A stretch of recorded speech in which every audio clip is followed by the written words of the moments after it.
The Book's Galaxy. Desperate Remedies. Chapter 1. The Events of 30 Years. 1. December and January 1835–36. In the long and intricately inwrought chain of circumstance which renders worthy of record some experiences of Cytherea Grey, Edward Springrove and others, the first event directly influencing the issue was a Christmas visit. In the above-mentioned year 1835, Ambrose Grey, a young architect who had just begun the practice of his profession in the Midland town of Hawkbridge, to the north of Christminster, went to London to spend the Christmas holidays with a friend who lived in Bloomsbury. They had gone up to Cambridge in the same year and, after graduating together, Huntway, the friend, had taken orders. Grey was handsome, frank, and gentle. He had a quality of thought which, exercised on homeliness, was humor, on nature, picturesqueness, on abstractions, poetry, being as a rule broadcast, it was all three. Of the wickedness of the world he was too forgetful. To discover evil in a new friend is to most people only an additional experience. To him it was ever a surprise. While in London he became acquainted with a retired officer in the Navy named Bradley, who, with his wife and their daughter, lived in a street not far from Russell Square. Though they were in no more than comfortable circumstances, the captain's wife came of an ancient family whose genealogical tree was interlaced with some of the most illustrious and well-known in the kingdom. The young lady, their daughter, seemed to Grey by far the most beautiful and queenly being he had ever beheld.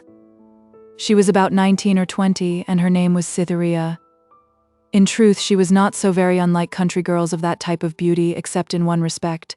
She was perfect in her manner and bearing, and they were not. A mere distinguishing peculiarity by catching the eye is often read as the pervading characteristic, and she appeared to him no less than perfection throughout, transcending her rural rivals in very nature. Grey did a thing the blissfulness of which was only eclipsed by its hazardousness. He loved her at first sight. His introductions had led him into contact with Cytherea and her parents 2 or 3 times on the first week of his arrival in London. An accident and a lover's contrivance brought them together as frequently the week following. The parents liked young Grey, and having few friends, for their equals in blood were their superiors in position, he was received on very generous terms. His passion for Cytherea grew not only strong but ineffably exalted. She, without positively encouraging him, tacitly assented to his schemes for being near her. Her father and mother seemed to have lost all confidence in nobility of birth, without money to give effect to its presence, and looked upon the budding consequence of the young people's reciprocal glances with placidity, if not actual favor. Grey's whole impassioned dream terminated in a sad and unaccountable episode.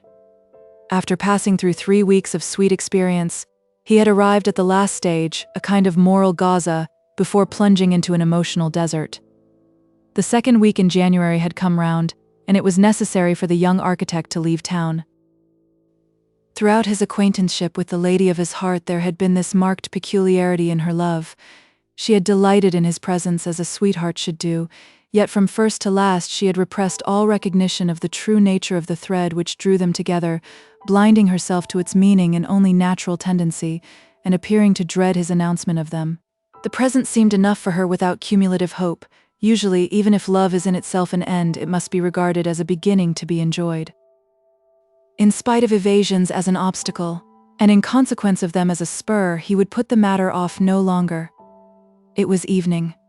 He took her into a little conservatory on the landing, and there among the evergreens, by the light of a few tiny lamps, infinitely enhancing the freshness and beauty of the leaves, he made the declaration of a love as fresh and beautiful as they. "My love, my darling, be my wife." She seemed like one just awakened. "Ah, we must part now," she faltered, in a voice of anguish. "I will write to you." She loosened her hand and rushed away. In a wild fever, Grey went home and watched for the next morning. Who shall express his misery and wonder when a note containing these words was put into his hand? "Goodbye, goodbye forever. As recognized lovers, something divides us eternally. Forgive me, I should have told you before, but your love was sweet. Never mention me." That very day, and as it seemed to put an end to a painful condition of things, daughter and parents left London to pay off a promised visit to a relative in a western county. No message or letter of entreaty could wring from her any explanation. She begged him not to follow her, and the most bewildering point was that her father and mother appeared, from the tone of a letter Gray received from them, as vexed and sad as he at this sudden renunciation. One thing was plain: without admitting her reason as valid, they knew what that reason was, and did not intend to reveal it. A week from that day, Ambrose Gray left his friend Huntway's house and saw no more of the love he mourned. From time to time his friend answered any inquiry Gray made by letter respecting her. But very poor food to a lover is intelligence of a mistress filtered through a friend. Huntway could tell nothing definitely. He said he believed there had been some prior flirtation between Cytherea and her cousin, an officer of the line, 2 or 3 years before Gray met her, which had suddenly been terminated by the cousin's departure for India, and the young lady's traveling on the continent with her parents the whole of the ensuing summer on account of delicate health. Eventually, Huntway said that circumstances had rendered Gray's attachment more hopeless still. Cytherea's mother had unexpectedly inherited a large fortune and estates in the west of England by the rapid fall of some intervening lives. This had caused their removal from the small house in Bloomsbury and, as it appeared, a renunciation of their old friends in that quarter. Young Gray concluded that his Cytherea had forgotten him and his love, but he could not forget her. 2. From 1843 to 1861. 8 years later, feeling lonely and depressed, a man without relatives, with many acquaintances but no friends, Ambrose Gray met a young lady of a different kind, fairly endowed with money and good gifts. As to caring very deeply for another woman after the loss of Cytherea, it was an absolute impossibility with him. With all the beautiful things of the earth become more dear as they elude pursuit, but with some nature's utter illusion is the one special event which will make a passing love permanent forever. This second young lady and Gray were married. That he did not, first or last, love his wife as he should have done, was known to all, but few knew that his unmanageable heart could never be weaned from useless repining at the loss of its first idol.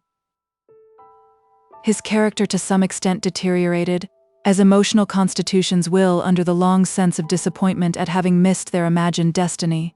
And thus, though naturally of a gentle and pleasant disposition, he grew to be not so tenderly regarded by his acquaintances, as it is the lot of some of those persons to be. The winning and sanguine receptivity of his early life developed by degrees a moody nervousness, and when not picturing prospects drawn from baseless hope, he was the victim of indescribable depression. The practical issue of such a condition was improvidence, originally almost an unconscious improvidence, for every debt incurred had been mentally paid off with a religious exactness from the treasures of expectation before mentioned. But as years revolved, the same course was continued from the lack of spirit sufficient for shifting out of an old groove when it has been found to lead to disaster. In the year 1861 his wife died, leaving him a widower with 2 children. The elder, a son named Owen, now just turned 17, was taken from school and initiated as pupil to the profession of architect in his father's office. The remaining child was a daughter, and Owen's junior by a year. Her Christian name was Cytherea, and it is easy to guess why. 3rd October the 12th, 1863. We pass over 2 years in order to reach the next cardinal event of these persons' lives. The scene is still the Greys' native town of Hawkbridge, but as it appeared on a Monday afternoon in the month of October. The weather was sunny and dry, but the ancient borough was to be seen wearing one of its least attractive aspects, first on account of the time. It was that stagnant hour of the 24 when the practical garishness of day, having escaped from the fresh long shadows and enlivening newness of the morning, has not yet made any perceptible advance towards acquiring those mellow and soothing tones which grace its decline. Next, it was that stage in the progress of the week when business, which, carried on under the gables of an old country place, is not devoid of a romantic sparkle, was well nigh extinguished. Lastly, the town was intentionally bent upon being attractive by exhibiting to an influx of visitors the local talent for dramatic recitation, and provincial towns trying to be lively are the dullest of dull things. Little towns are like little children in this respect, that they interest most when they are enacting native peculiarities unconscious of beholders. Discovering themselves to be watched, they attempt to be entertaining by putting on an antic, and produce disagreeable caricatures which spoil them. The weather-stained clock face in the low church tower standing at the intersection of the three chief streets was expressing 2:30 to the town hall opposite, where the much-talked-of reading from Shakespeare was about to begin. The doors were open, and those persons who had already assembled within the building were noticing the entrance of the newcomers, silently criticizing their dress, questioning the genuineness of their teeth and hair, estimating their private means. Among these later ones came an exceptional young maiden who glowed amid the dullness like a single bright red poppy in a field of brown stubble.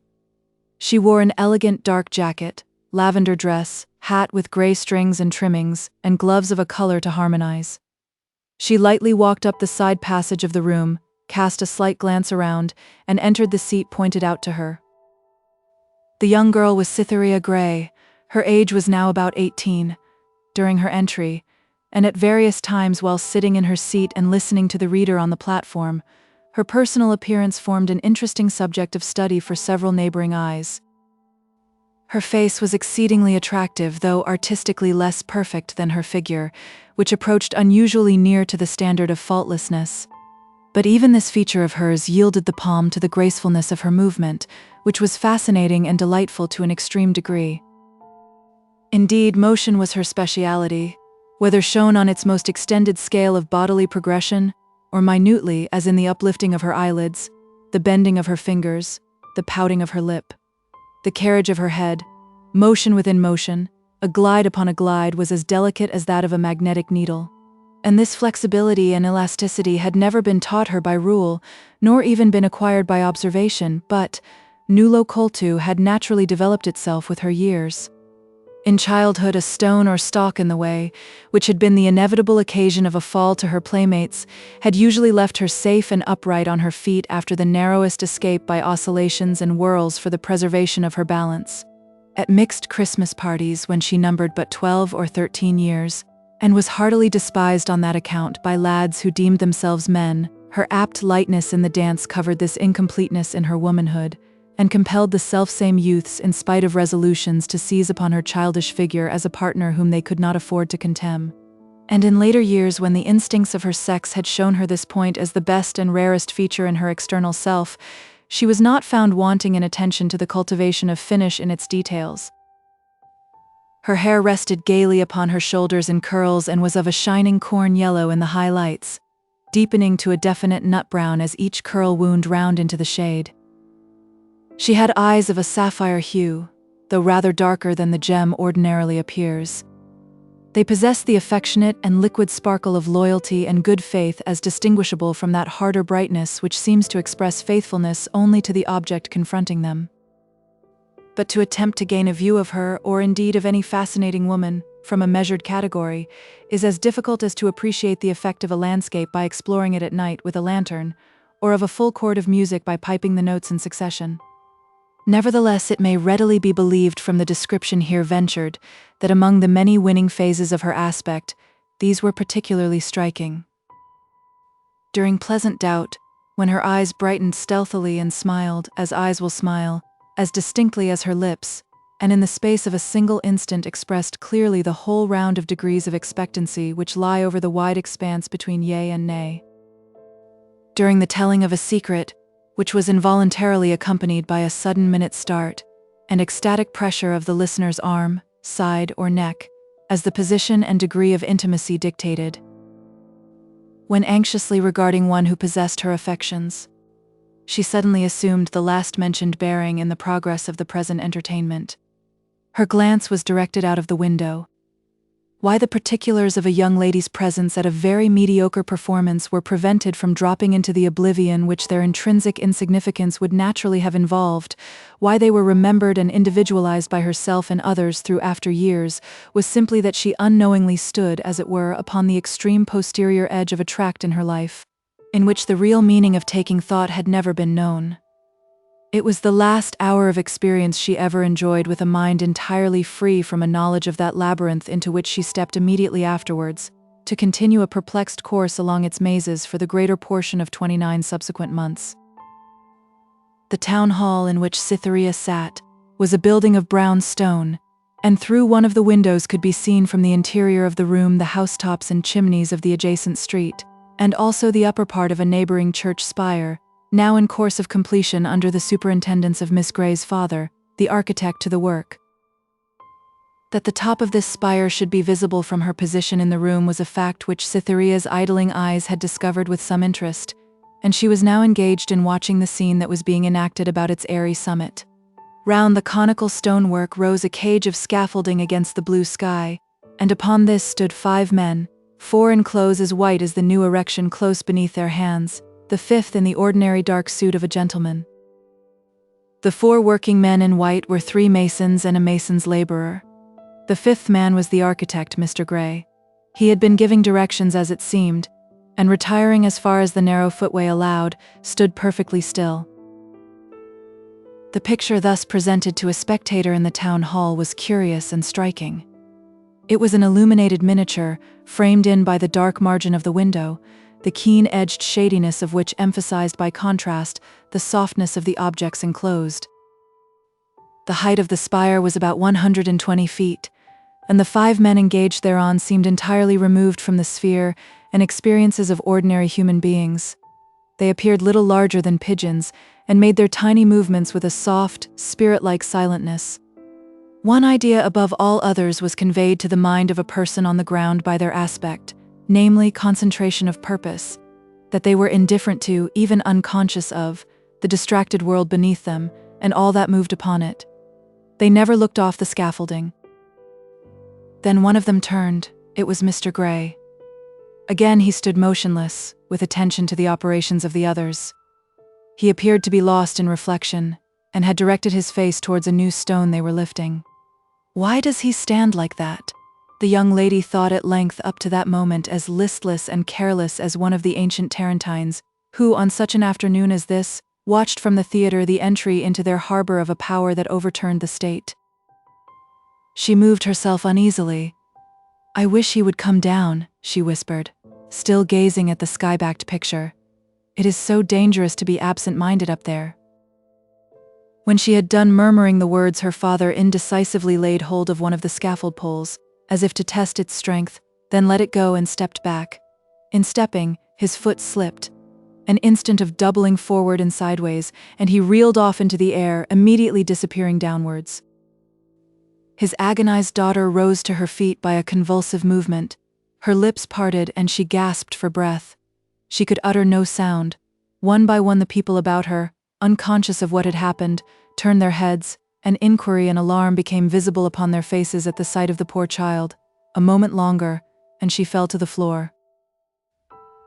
The next impression of which Cytherea had any consciousness was of being carried from a strange vehicle across the pavement to the steps of her own house by her brother and an older man.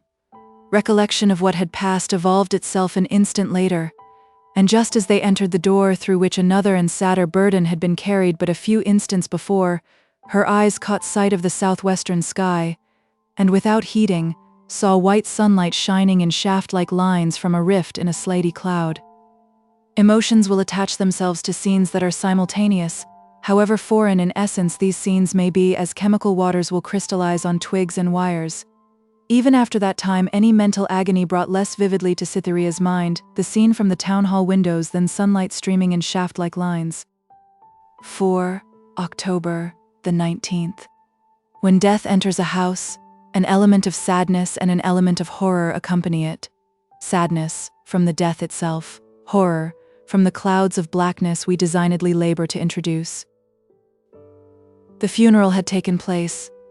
Depressed, yet resolved in his demeanor, Owen Gray sat before his father's private escritoire, engaged in turning out and unfolding a heterogeneous collection of papers forbidding and inharmonious to the eye at all times, most of all to one under the influence of a great grief.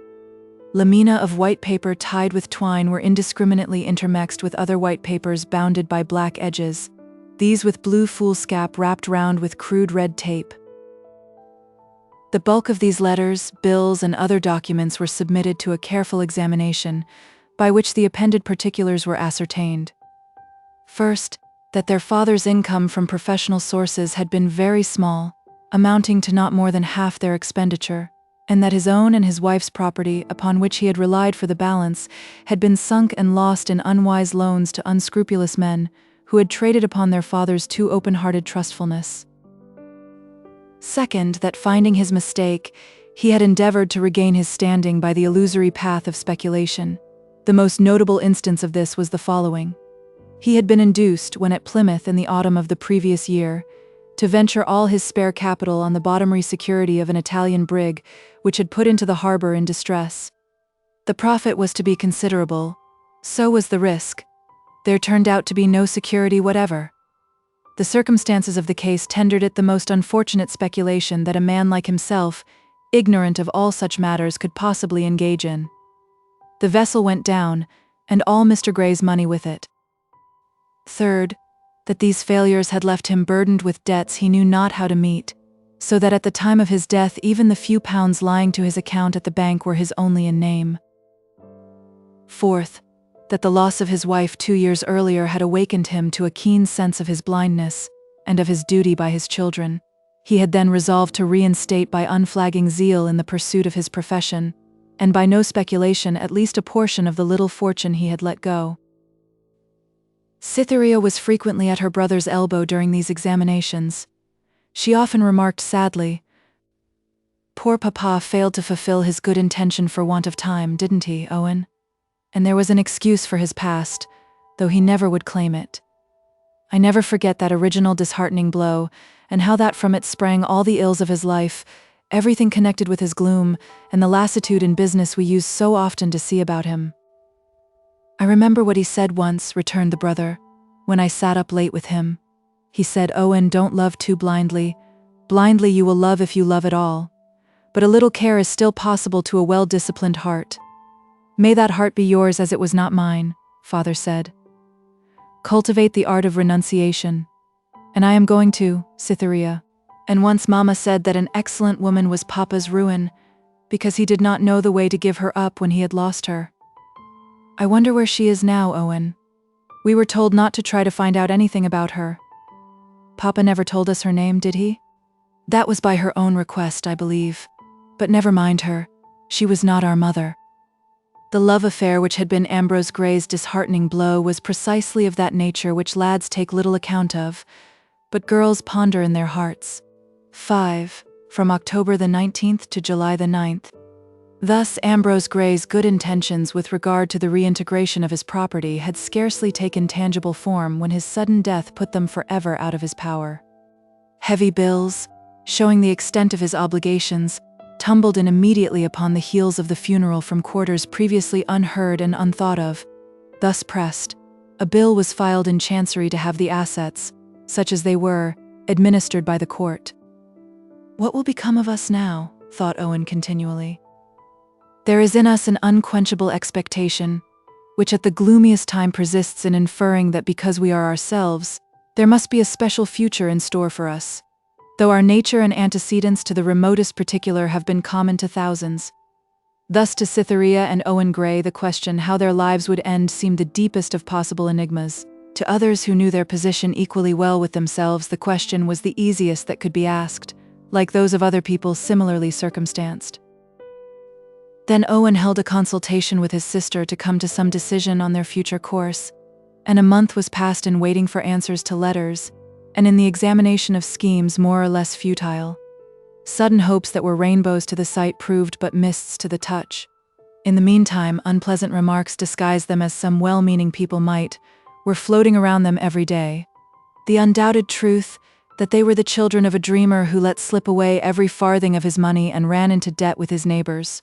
That the daughter had been brought up to no profession, that the son who had made no progress in it, and might come to the dogs, could not from the nature of things be wrapped up in silence in order that it might not hurt their feelings. And as a matter of fact, it greeted their ears in some form or other wherever they went. Their few acquaintances passed them hurriedly. Ancient pot-wallopers and thriving shopkeepers, in their intervals of leisure, stood at their shop doors, their toes hanging over the edge of the step, and their obese waists hanging over their toes, and in discourses with friends on the pavement, formulated the course of the improvident, and reduced the children's prospects to a shadow-like attenuation.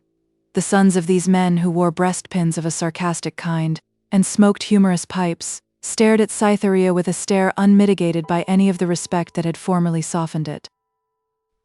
Now it is a noticeable fact that we do not much mind what men think of us, or what humiliating secret they discover of our means, parentage, or object, provided that each thinks and acts thereupon in isolation. It is the exchange of ideas about us that we dread most, and the possession by 100 acquaintances, severally insulated, of the knowledge of our skeleton closet's whereabouts is not so distressing to the nerves as a chat over it by a party of half a dozen, exclusive depositaries though these may be. Perhaps though Hawkbridge watched and whispered, its animus would have been little more than a trifle to persons in thriving circumstances. But unfortunately poverty, whilst it is new, and before the skin has had time to thicken, makes people susceptible inversely to their opportunities for shielding themselves. In Owen was found, in place of his father's impressibility, a larger share of his father's pride, and a squareness of idea which, if coupled with a little more blindness, would have amounted to positive prejudice. To him humanity, so far as he had thought of it at all, was rather divided into distinct classes than blended from extreme to extreme. Hence, by a sequence of ideas which might be traced if it were worthwhile, he either detested or respected opinion, and instinctively sought to escape a cold shade that mere sensitiveness would have endured. He could have submitted to separation, sickness, exile, drudgery, hunger, and thirst with stoical indifference, but superciliousness was too incisive. After living on for 9 months in attempts to make an income as his father's successor in the profession, attempts which were utterly fruitless by reason of his inexperience, Grey came to a simple and sweeping resolution.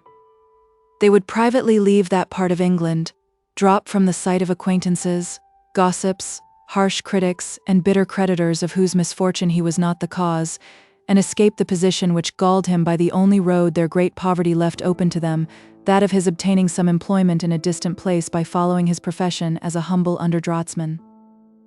He thought over his capabilities with the sensations of a soldier grinding his sword at the opening of a campaign. What with lack of employment, owing to the decrease of his late father's practice, and the absence of direct and uncompromising pressure towards monetary results from a pupil's labor, which seems to be always the case when a professional man's pupil is also his son. Owen's progress in the art and science of architecture had been very insignificant indeed. Though anything but an idle young man, he had hardly reached the age at which industrious men who lack an external whip to send them on in the world are induced by their own common sense to whip on themselves. Hence his knowledge of plans, elevations, sections, and specifications was not greater at the end of 2 years of probation than might easily have been acquired in 6 months by a youth of average ability himself, for instance, amid a bustling London practice. But at any rate he could make himself handy to one of the profession, some man in a remote town, and there fulfill his indentures. A tangible inducement lay in this direction of survey. He had a slight conception of such a man, a Mr. Gradfield who was in practice in Budmouth Regis, a seaport town and watering place in the south of England. After some doubts, Grey ventured to write to this gentleman, asking the necessary question, shortly alluding to his father's death, and stating that his term of apprenticeship had only half expired. He would be glad to complete his articles at a very low salary for the whole remaining 2 years, provided payment could begin at once. The answer from Mr. Gradfield stated that he was not in want of a pupil who would serve the remainder of his time on the terms Mr. Grey mentioned. But he would just add one remark. He chanced to be in want of some young man in his office for a short time only, probably about 2 months, to trace drawings and attend to other subsidiary work of the kind. If Mr. Grey did not object to occupy such an inferior position as these duties would entail, and to accept weekly wages which to one with his expectations would be considered merely nominal, the post would give him an opportunity for learning a few more details of the profession. It is a beginning and, above all, an abiding place, away from the shadow of the cloud which hangs over us here. I will go, said Owen. Cytherea's plan for her future, an intensely simple one, owing to the even greater narrowness of her resources, was already marked out. One advantage had accrued to her through her mother's possession of a fair share of personal property, and perhaps only one. She had been carefully educated. Upon this consideration her plan was based. She was to take up her abode in her brother's lodging at Budmouth, when she would immediately advertise for a situation as governess, having obtained the consent of a lawyer at Aldbrickham who was winding up her father's affairs and who knew the history of her position, to allow himself to be referred to in the matter of her past life and respectability. Early one morning they departed from their native town, leaving behind them scarcely a trace of their footsteps.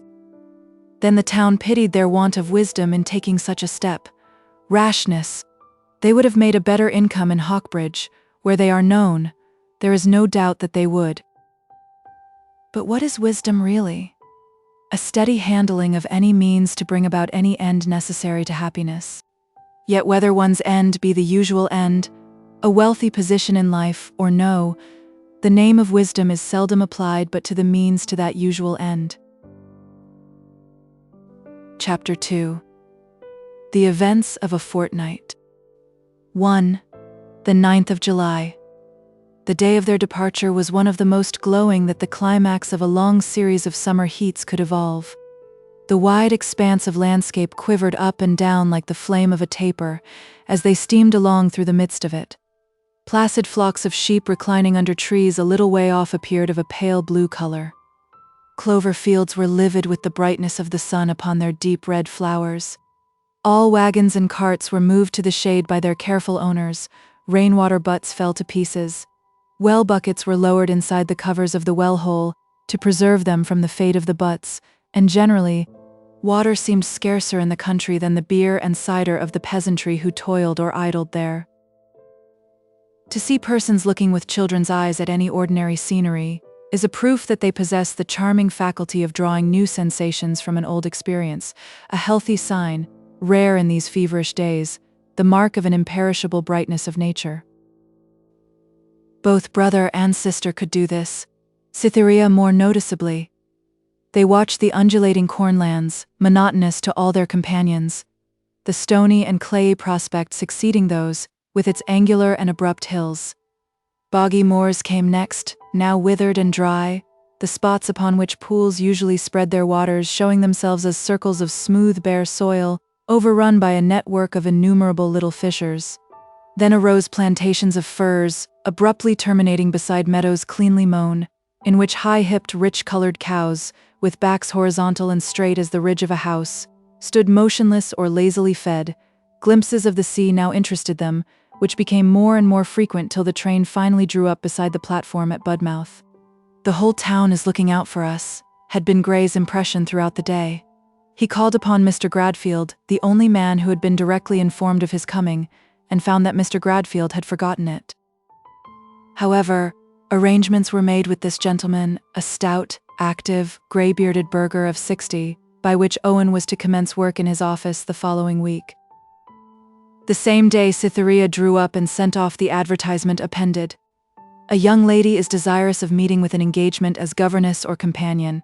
She is competent to teach English, French, and music. Satisfactory references, address, C.G., Post Office, Budmouth. It seemed a more material existence than her own that she saw thus delineated on the paper. "That can't be myself. How odd I look," she said and smiled. 2. July the 11th. On the Monday subsequent to their arrival in Budmouth, Owen Gray attended at Mr. Gradfield's office to enter upon his duties, and his sister was left in their lodgings alone for the first time.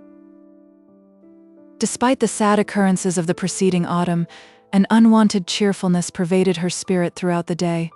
Change of scene, and that to untraveled eyes conjoined with the sensation of freedom from supervision, revived the sparkle of a warm young nature ready enough to take advantage of any adventitious restoratives.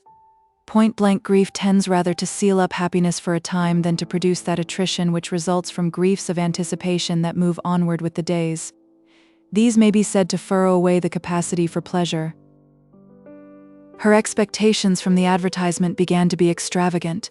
A thriving family, who had always sadly needed her, was already definitely pictured in her fancy, which, in its exuberance, led her on to picturing its individual members, their possible peculiarities, virtues, and vices, and obliterated for a time the recollection that she would be separated from her brother. Thus musing as she waited for his return in the evening, her eyes fell on her left hand. The contemplation of her own left fourth finger by symbol-loving girlhood of this age is, it seems very frequently, if not always, followed by a peculiar train of romantic ideas. Cytherea's thoughts, still playing about her future, became directed into this romantic groove. She leant back in her chair and, taking hold of the fourth finger, which had attracted her attention, she lifted it with the tips of the others and looked at the smooth and tapering member for a long time. She whispered idly, "I wonder who and what he will be. If he's a gentleman of fashion, he will take my finger so, just with the tips of his own, and with some fluttering of the heart and the least trembling of his lip, slip the ring so lightly on that I shall hardly know it is there, looking delightfully into my eyes all the time. If he's a bold, dashing soldier, I expect he will proudly turn round, take the ring as if it equaled Her Majesty's crown in value, and desperately set it on my finger thus. He will fix his eyes unflinchingly upon what he is doing, just as if he stood in battle before the enemy, though in reality very fond of me, of course, and blush as much as I shall. If he's a sailor, he will take my finger and the ring in this way, and deck it out with a housewifely touch and a tenderness of expression about his mouth, as sailors do, kiss it perhaps with a simple air, as if we were children playing an idle game, and not at the very height of observation and envy by a great crowd saying, 'Ah, they are happy now.' If he should be rather a poor man, noble-minded and affectionate, but still poor—" Owen's footsteps rapidly ascending the stairs interrupted this fancy-free meditation. Reproaching herself, even angry with herself for allowing her mind to stray upon such subjects in the face of their present desperate condition, she rose to meet him and make tea. Cytherea's interest to know how her brother had been received at Mr. Gradfield's broke forth into words at once. Almost before they had sat down to table, she began cross-examining him in the regular sisterly way. "Well, Owen, how has it been with you today? What is the place like? Do you think you will like Mr. Gradfield?" "Oh yes, but he has not been there today. I have only had the head draftsman with me. Young women have a habit, not noticeable in men, of putting on at a moment's notice the drama of whosoever's life they choose." Cytherea's interest was transferred from Mr. Gradfield to his representative. "What sort of a man is he?" "He seems a very nice fellow indeed, though of course I can hardly tell to a certainty as yet. But I think he's a very worthy fellow. There's no nonsense in him, and though he is not a public school man, he has read widely and has a sharp appreciation of what's good in books and art. In fact, his knowledge isn't nearly so exclusive as most professional men's." "That's a great deal to say of an architect, for of all professional men they are, as a rule, the most professional." "Yes, perhaps they are. This man is rather of a melancholy turn of mind, I think." "Has the managing clerk any family?" she mildly asked, after a while, pouring out some more tea. "Family? No." "Well, dear Owen, how should I know?" "Why, of course he isn't married. But there happened to be a conversation about women going on in the office, and I heard him say what he should wish his wife to be like."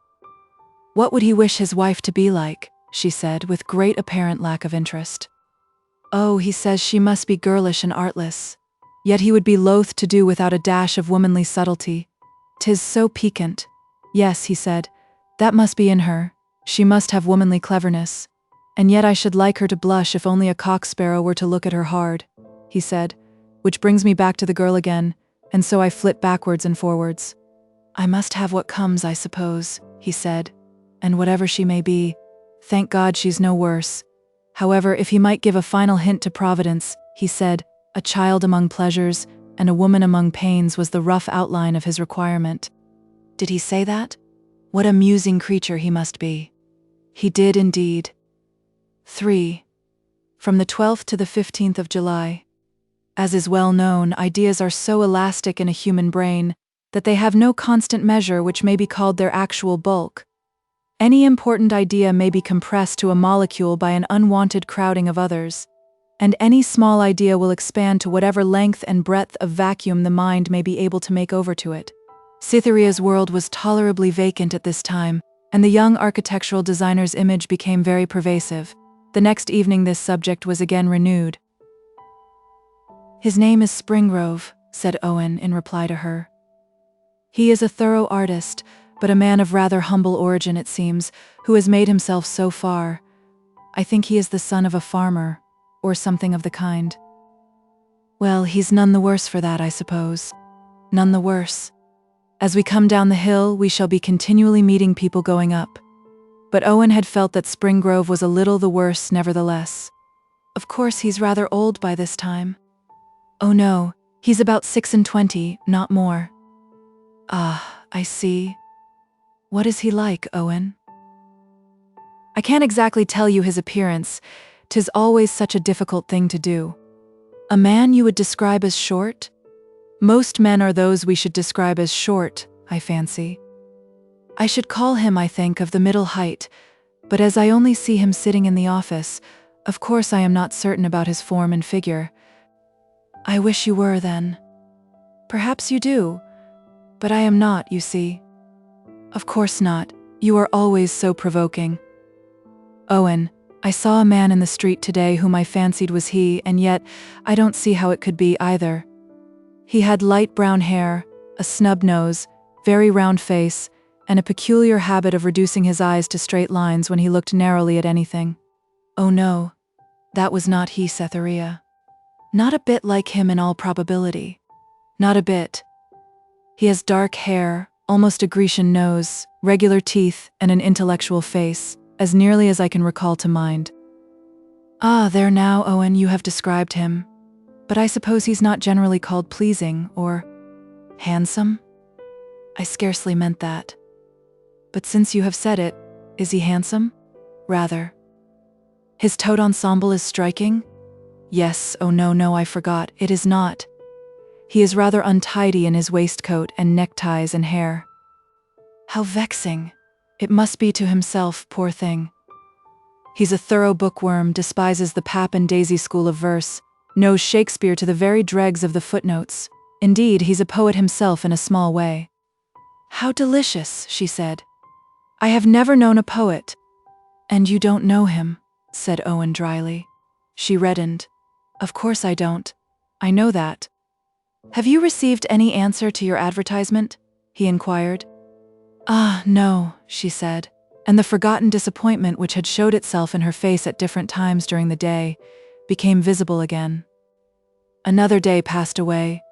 On Thursday, without inquiry, she learnt more of the head draftsman. He and Gray had become very friendly, and he had been tempted to show her brother a copy of some poems of his, some serious and sad, some humorous, which had appeared in the Poets' Corner of a magazine from time to time. Owen showed them now to Cytherea, who instantly began to read them carefully and to think them very beautiful. Yes, Springrove's no fool, said Owen sententiously. No fool. I should think he isn't, indeed, said Cytherea, looking up from the paper in quite an excitement, to write such verses as these. What logic are you chopping, Cytherea? Well, I don't mean on account of the verses because I haven't read them, but for what he said when the fellows were talking about falling in love, which you will tell me? He says that your true lover breathlessly finds himself engaged to a sweetheart, like a man who has caught something in the dark. He doesn't know whether it is a bat or a bird, and takes it to the light when he is cool to learn what it is. He looks to see if she is the right age, but right age or wrong age, he must consider her a prize. Sometime later he ponders whether she is the right kind of prize for him. Right kind or wrong kind, he has called her his, and must abide by it. After a time he asks himself, has she the temper, hair, and eyes I meant to have, and was firmly resolved not to do without? He finds it is all wrong, and then comes the tussle. Do they marry and live happily? Who? Oh, the supposed pair. I think he said, well, I really forget what he said. That is stupid of you, said the young lady with dismay. Yes, but he's a satirist. I don't think I care about him now. There you are just wrong. He is not. He is, as I believe, an impulsive fellow who has been made to pay the penalty of his rashness in some love affair. Thus ended the dialogue of Thursday, but Cytherea read the verses again in private. On Friday her brother remarked that Springrove had informed him he was going to leave Mr. Gradfield's in a fortnight to push his fortunes in London. An indescribable feeling of sadness shot through Cytherea's heart. Why should she be sad at such an announcement as that, she thought, concerning a man she had never seen, when her spirits were elastic enough to rebound after hard blows from deep and real troubles as if she had scarcely known them. Though she could not answer this question, she knew one thing: She was saddened by Owen's news. 4. July the 21st. A very popular local excursion by steamboat to Lulstead Cove was announced through the streets of Budmouth one Thursday morning by the weak-voiced town crier, to start at 6 o'clock the same day. The weather was lovely, and the opportunity being the first of the kind offered to them, Owen and Cytherea went with the rest. They had reached the cove and had walked landward for nearly an hour over the hill which rose beside the strand, when Grey recollected that 2 or 3 miles yet further inland from this spot was an interesting medieval ruin. He was already familiar with its characteristics through the medium of an archaeological work, and now finding himself so close to the reality, felt inclined to verify some theory he had formed respecting it. Concluding that there would be just sufficient time for him to go there and return before the boat had left the shore, he parted from Cytherea on the hill, struck downwards, and then up a heathery valley. She remained on the summit where he had left her till the time of his expected return, scanning the details of the prospect around. Placidly spread out before her on the south was the open channel, reflecting a blue intenser by many shades than that of the sky overhead, and dotted in the foreground by half a dozen small craft of contrasting rig, their sails graduating in hue from extreme whiteness to reddish-brown. The varying actual colors varied again in a double degree by the rays of the declining sun.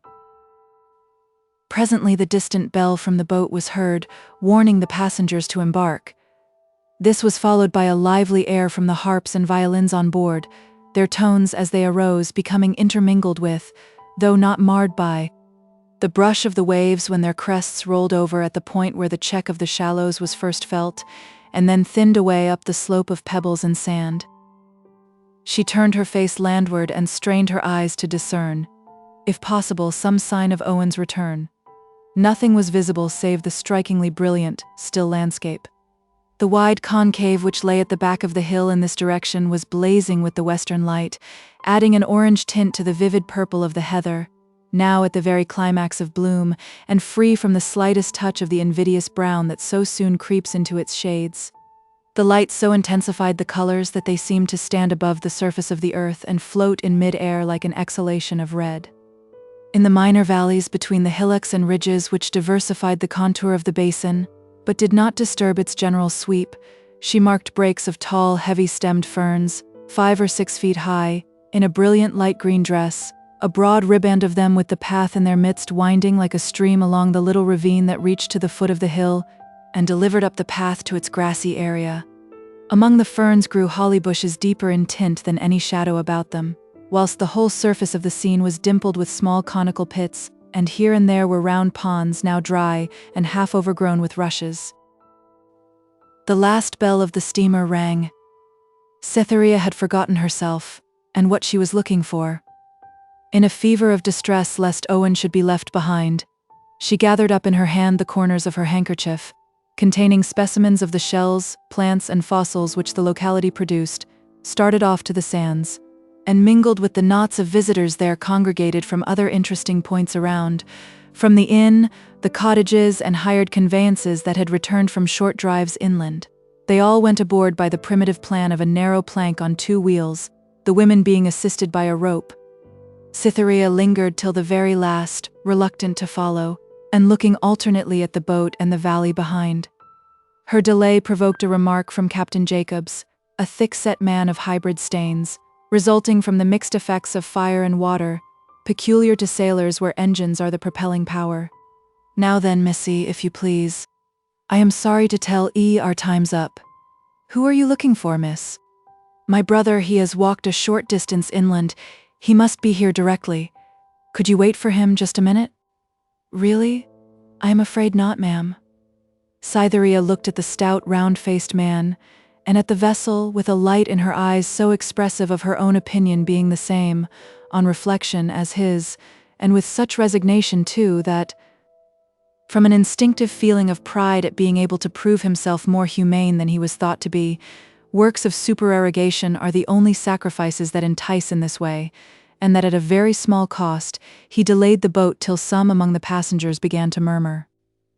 "There, never mind," said Cytherea decisively. "Go on without me, I shall wait for him."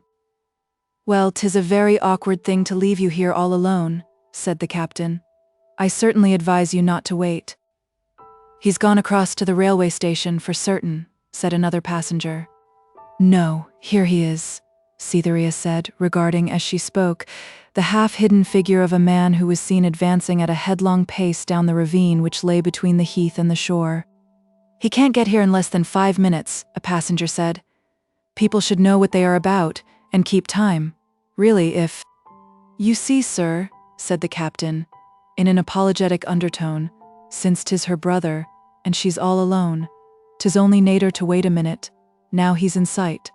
Suppose now, you were a young woman, as might be, and had a brother, like this one, and you stood of an evening upon this here wild lonely shore, like her, why you'd want us to wait too, wouldn't you, sir?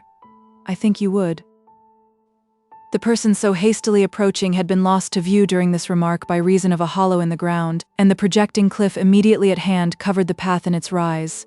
His footsteps were now heard striking sharply upon the flinty road at a distance of about 20 or 30 yards, but still behind the escarpment. To save time, Cytherea prepared to ascend the plank. "Let me give you my hand, miss," said Captain Jacobs.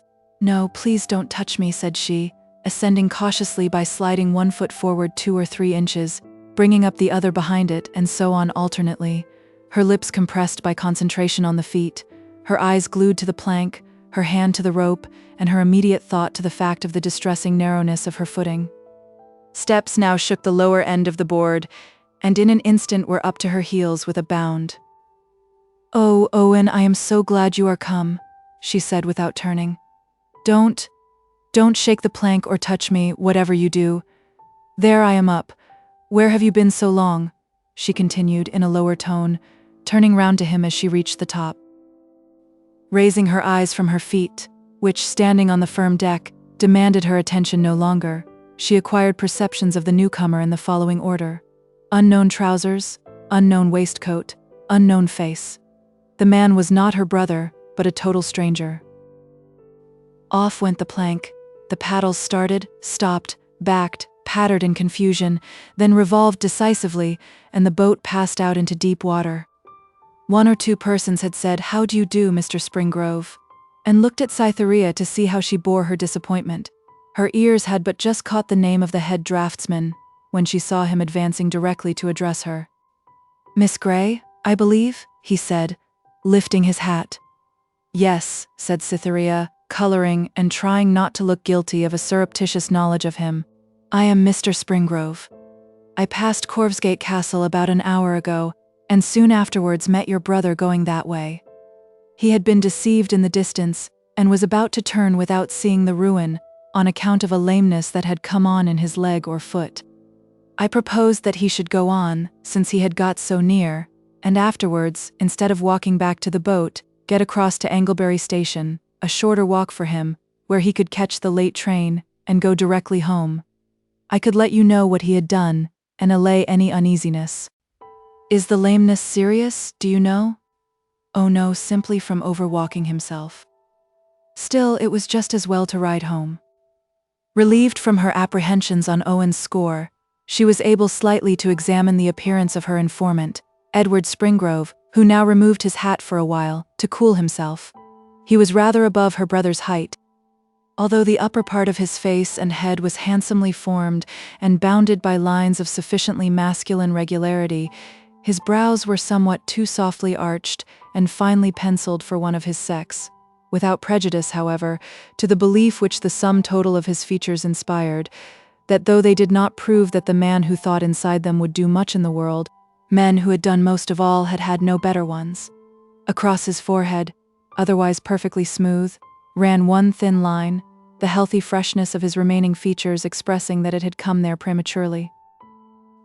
Though some years short of the age at which the clear spirit bids goodbye to the last infirmity of noble mind, and takes to house hunting and investments, he had reached the period in a young man's life when episodic periods, with a hopeful birth and a disappointing death, have begun to accumulate, and to bear a fruit of generalities, his glance sometimes seeming to state, "I have already thought out the issue of such conditions as these we are experiencing."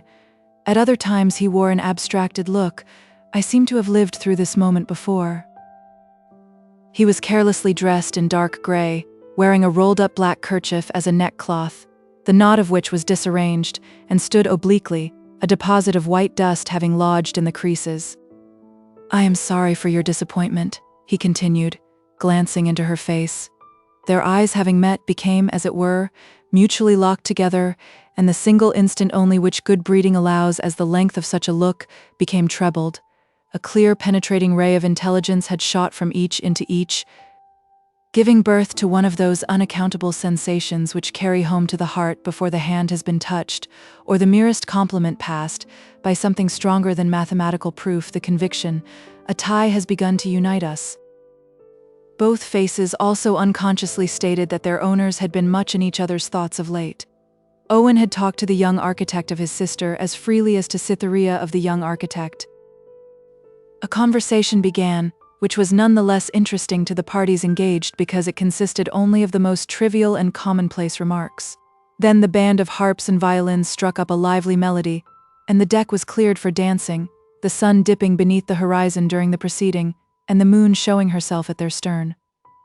The sea was so calm that the soft hiss produced by the bursting of the innumerable bubbles of foam behind the paddles could be distinctly heard.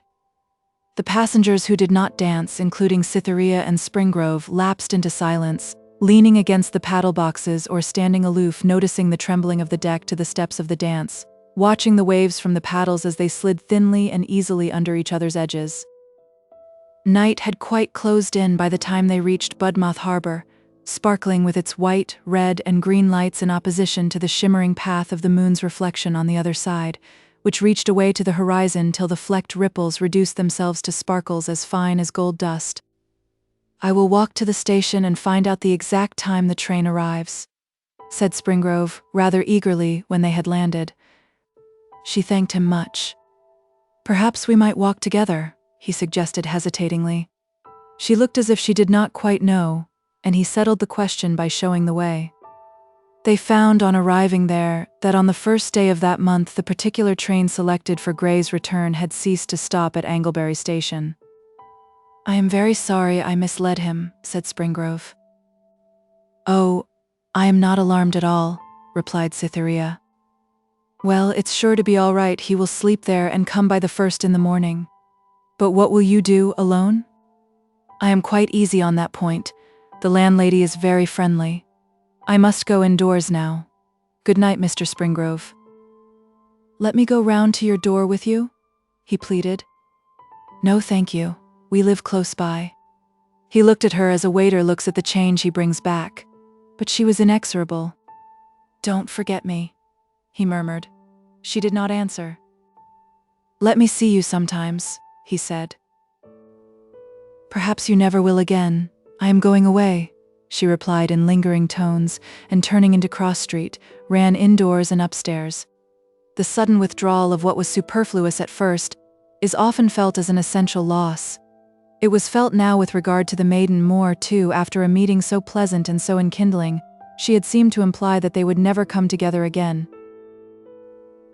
The young man softly followed her, stood opposite the house and watched her come into the upper room with the light. Presently his gaze was cut short by her approaching the window and pulling down the blind, Edward dwelling upon her vanishing figure with a hopeless sense of loss akin to that which Adam is said by logicians to have felt when he first saw the sun set, and thought, in his inexperience, that it would return no more. He waited till her shadow had twice crossed the window, when, finding the charming outline was not to be expected again, he left the street, crossed the harbour bridge, and entered his own solitary chamber on the other side, vaguely thinking as he went, for undefined reasons, "One hope is too like despair for prudence to smother." Chapter 3. The Events of 8 Days. 1. From the 22nd to the 27th of July. But things are not what they seem. A responsive love for Edward Springrove had made its appearance in Cytherea's bosom with all the fascinating attributes of a first experience, not succeeding to or displacing other emotions as in older hearts, but taking up entirely new ground, as when gazing just after sunset at the pale blue sky we see a star come into existence where nothing was before.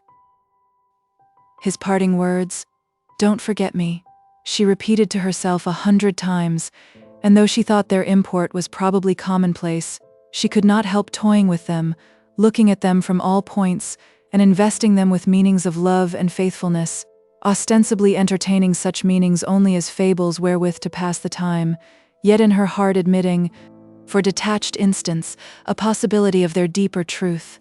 And thus, for hours after he had left her, her reason flirted with her fancy as a kitten will sport with a dove, pleasantly and smoothly through easy attitudes, but disclosing its cruel and unyielding nature at crises. To turn now to the more material media through which this story moves, it so happened that the very next morning brought round a circumstance which, slight in itself, took up a relevant and important position between the past and the future of the persons herein concerned. At breakfast time, just as Cytherea had again seen the postman pass without bringing her an answer to the advertisement, as she had fully expected he would do, Owen entered the room. "Well," he said, kissing her, "you have not been alarmed, of course. Springrove told you what I had done, and you found there was no train?" "Yes, it was all clear. But what is the lameness owing to?" "I don't know, nothing. It has quite gone off now. Cytherea, I hope you like Springrove. Springrove's a nice fellow, you know." "Yes, I think he is, except that it happened just to the purpose that I should meet him there, didn't it? And when I reached the station and learnt that I could not get on by train, my foot seemed better. I started off to walk home, and went about 5 miles along a path beside the railway. It then struck me that I might not be fit for anything today if I walked and aggravated the bothering foot, so I looked for a place to sleep at. There was no available village or inn, and I eventually got the keeper of a gatehouse, where a lane crossed the line, to take me in." They proceeded with their breakfast. Owen yawned. "You didn't get much sleep at the gatehouse last night?" "I'm afraid, Owen," said his sister. "To tell the truth, I didn't. I was in such very close and narrow quarters. Those gatehouses are such small places, and the man had only his own bed to offer me. Ah, by the by, Cythie, I have such an extraordinary thing to tell you in connection with this man. By Jove, I had nearly forgotten it, but I'll go straight on. As I was saying, he had only his own bed to offer me, but I could not afford to be fastidious, and as he had a hearty manner, though a very queer one, I agreed to accept it, and he made a rough pallet for himself on the floor close beside me. Well, I could not sleep for my life, and I wished I had not stayed there, though I was so tired. For one thing, there were the luggage trains rattling by at my elbow the early part of the night. But worse than this, he talked continually in his sleep, and occasionally struck out with his limbs at something or another, knocking against the post of the bedstead and making it tremble. My condition was altogether so unsatisfactory that at last I awoke him and asked him what he had been dreaming about for the previous hour, for I could get no sleep at all. He begged my pardon for disturbing me, but a name I had casually let fall that evening had led him to think of another stranger he had once had visit him, who had also accidentally mentioned the same name, and some very strange incidents connected with that meeting. The affair had occurred years and years ago, but what I had said had made him think and dream about it as if it were but yesterday. "What was the word?" I said. "Cytherea," he said. "What was the story?" I asked then. He then told me that when he was a young man in London, he borrowed a few pounds to add to a few he had saved up, and opened a little inn at Hammersmith. One evening after the inn had been open about a couple of months, every idler in the neighbourhood ran off to Westminster. The Houses of Parliament were on fire. Not a soul remained in his parlour besides himself, and he began picking up the pipes and glasses his customers had hastily relinquished. At length a young lady about 17 or 18 came in. She asked if a woman was there waiting for herself, Miss Jane Taylor.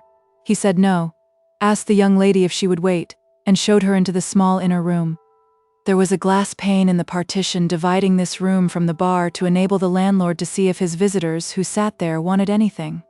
A curious awkwardness and melancholy about the behavior of the girl who called caused my informant to look frequently at her through the partition.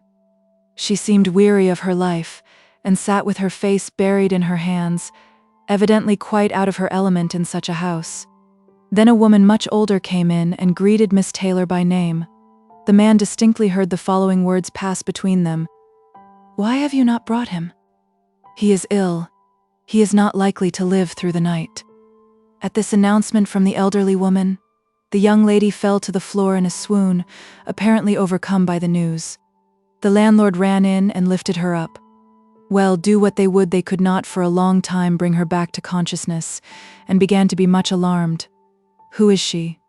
the innkeeper said to the other woman. "I know her," the other said, with deep meaning in her tone. The elderly and young woman seemed allied, and yet strangers.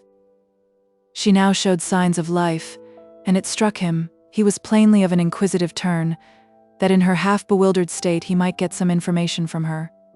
He stooped over her, put his mouth to her ear, and said sharply, "What's your name?" To catch a woman napping is difficult, even when she's half dead, but I did it, says the gatekeeper. When he asked her name, she said immediately, "Cytherea," and stopped suddenly. "My own name?" said Cytherea. "Yes, your name." Well, the gateman thought at the time it might be equally with Jane a name she had invented for the occasion that they might not trace her, but I think it was truth unconsciously uttered, for she added directly afterwards, "Oh, what have I said?"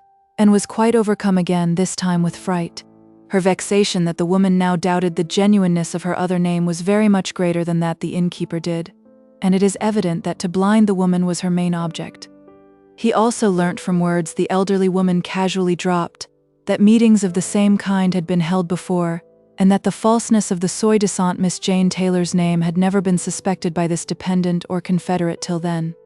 She recovered, rested there for an hour, and first sending off her companion peremptorily, which was another odd thing, she left the house, offering the landlord all the money she had to say nothing about the circumstance. He has never seen her since, according to his own account. I said to him again and again, "Did you find any more particulars afterwards?" "Not a syllable," he said. Oh, he should never hear any more of that. Too many years had passed since it happened. "At any rate, you found out her surname?" I said. Well, that's my secret," he went on. "Perhaps I should never have been in this part of the world if it hadn't been for that. I failed as a publican, you know. I imagine the situation of gateman was given him and his debts paid off as a bribe to silence, but I can't say." "Ah, yes," he said with a long breath. "I have never heard that name mentioned since that time till tonight, and then there instantly rose to my eyes the vision of that young lady lying in a fainting fit." He then stopped talking and fell asleep. Telling the story must have relieved him as it did the ancient mariner, for he did not move a muscle or make another sound for the remainder of the night. "Now, isn't that an odd story?" "It is indeed," Cytherea murmured. "Very, very strange. Why should she have said your most uncommon name?" continued Owen. The man was evidently truthful, for there was not motive sufficient for his invention of such a tale, and he could not have done it either. Cytherea looked long at her brother. "Don't you recognize anything else in connection with the story?" she said. "What?" he asked. "Do you remember what poor papa once let drop, that Cytherea was the name of his first sweetheart in Bloomsbury, who so mysteriously renounced him? A sort of intuition tells me that this was the same woman." "Oh no, not likely," said her brother skeptically. "How not likely, Owen? There's not another woman of the name in England. In what year used Papa to say the event took place?" 1835. "And when were the Houses of Parliament burnt?" "Stop, I can tell you." She searched their little stock of books for a list of dates, and found one in an old school history. The Houses of Parliament were burnt down in the evening of the 16th of October, 1834. "Nearly a year and a quarter before she met Father," remarked Owen. They were silent. "If Papa had been alive, what a wonderful absorbing interest this story would have had for him," said Cytherea by and by. "And how strangely knowledge comes to us. We might have searched for a clue to her secret half the world over, and never found one. If we had really had any motive for trying to discover more of the sad history than Papa told us, we should have gone to Bloomsbury, but not caring to do so, we go 200 miles in the opposite direction, and there find information waiting to be told us. What could have been the secret, Owen? Heaven knows. But our having heard a little more of her in this way, if she is the same woman, is a mere coincidence after all, a family story to tell our friends if we ever have any. But we shall never know any more of the episode now. Trust our fates for that." Cytherea sat silently thinking. "There was no answer this morning to your advertisement, Cytherea," he continued. "None. I could see that by your looks when I came in. Fancy not getting a single one, she said sadly. Surely there must be people somewhere who want governesses? Yes, but those who want them, and can afford to have them, get them mostly by friends' recommendations, whilst those who want them, and can't afford to have them, make use of their poor relations. What shall I do? Never mind it. Go on living with me. Don't let the difficulty trouble your mind so you think about it all day. I can keep you, Scythie, in a plain way of living. 25 shillings a week do not amount to much truly, but then many mechanics have no more, and we live quite as sparingly as journeyman mechanics. It is a meager, narrow life we are drifting into, he added gloomily, but it is a degree more tolerable than the worrying sensation of all the world being ashamed of you, which we experienced at Hawkbridge. I couldn't go back there again, she said. Nor I. Oh, I don't regret our course for a moment. We did quite right in dropping out of the world. The sneering tones of the remark were almost too labored to be real. Besides, he continued, something better for me is sure to turn up soon. I wish my engagement here was a permanent one instead of for only 2 months. It may certainly be for a longer time, but all is uncertain. I wish I could get something to do, and I must too, she said firmly. Suppose, as is very probable, you are not wanted after the beginning of October, the time Mr. Gradfield mentioned. What should we do if I were dependent on you only throughout the winter? They pondered on numerous schemes by which a young lady might be supposed to earn a decent livelihood, more or less convenient and feasible in imagination, but relinquished them all until advertising had been once more tried, this time taking lower ground. Cytherea was vexed at her temerity in having represented to the world that so inexperienced a being as herself was a qualified governess, and had a fancy that this presumption of hers might be one reason why no ladies applied. The new and humbler attempt appeared in the following form: nursery governess or useful companion. A young person wishes to hear of a situation in either of the above capacities. Salary very moderate. She is a good needlewoman, address G, 3 Cross Street, Budmouth. In the evening they went to post the letter, and then walked up and down the parade for a while. Soon they met Springrove, said a few words to him, and passed on. Owen noticed that his sister's face had become crimson. Rather oddly, they met Springrove again in a few minutes. This time the three walked a little way together, Edward ostensibly talking to Owen, though with a single thought to the reception of his words by the maiden at the farther side, upon whom his gaze was mostly resting, and who was attentively listening, looking fixedly upon the pavement the while. It has been said that men love with their eyes, women with their ears. As Owen and himself were little more than acquaintances as yet, and as Springrove was wanting in the assurance of many men of his age, it now became necessary to wish his friends good evening, or to find a reason for continuing near Cytherea by saying some nice new thing. He thought of a new thing. He proposed a pull across the bay. This was assented to. They went to the pier, stepped into one of the gaily painted boats moored alongside, and sheered off. Cytherea sat in the stern steering. They rowed that evening. The next came, and with it the necessity of rowing again. Then the next and the next, Cytherea always sitting in the stern with the tiller ropes in her hand, the curves of her figure welded with those of the fragile boat in perfect continuation, as she girlishly yielded herself to its heaving and sinking, seeming to form with it an organic whole. Then Owen was inclined to test his skill in paddling a canoe. Edward did not like canoes, and the issue was that, having seen Owen on board, Springrove proposed to pull off after him with a pair of sculls, but not considering himself sufficiently accomplished to do finished rowing before a parade full of promenaders, when there was a little swell on, and with the rudder unshipped in addition, he begged that Cytherea might come with him and steer as before. She stepped in, and they floated along in the wake of her brother. Thus passed the 5th evening on the water. But the sympathetic pair were thrown into still closer companionship, and much more exclusive connection. 2. July the 29th. It was a sad time for Cytherea, the last day of Springrove's management at Gradfield's, and the last evening before his return from Budmouth to his father's house, previous to his departure for London.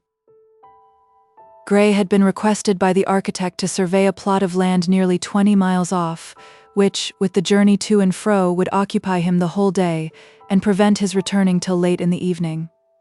Cytherea made a companion of her landlady to the extent of sharing meals and sitting with her during the morning of her brother's absence.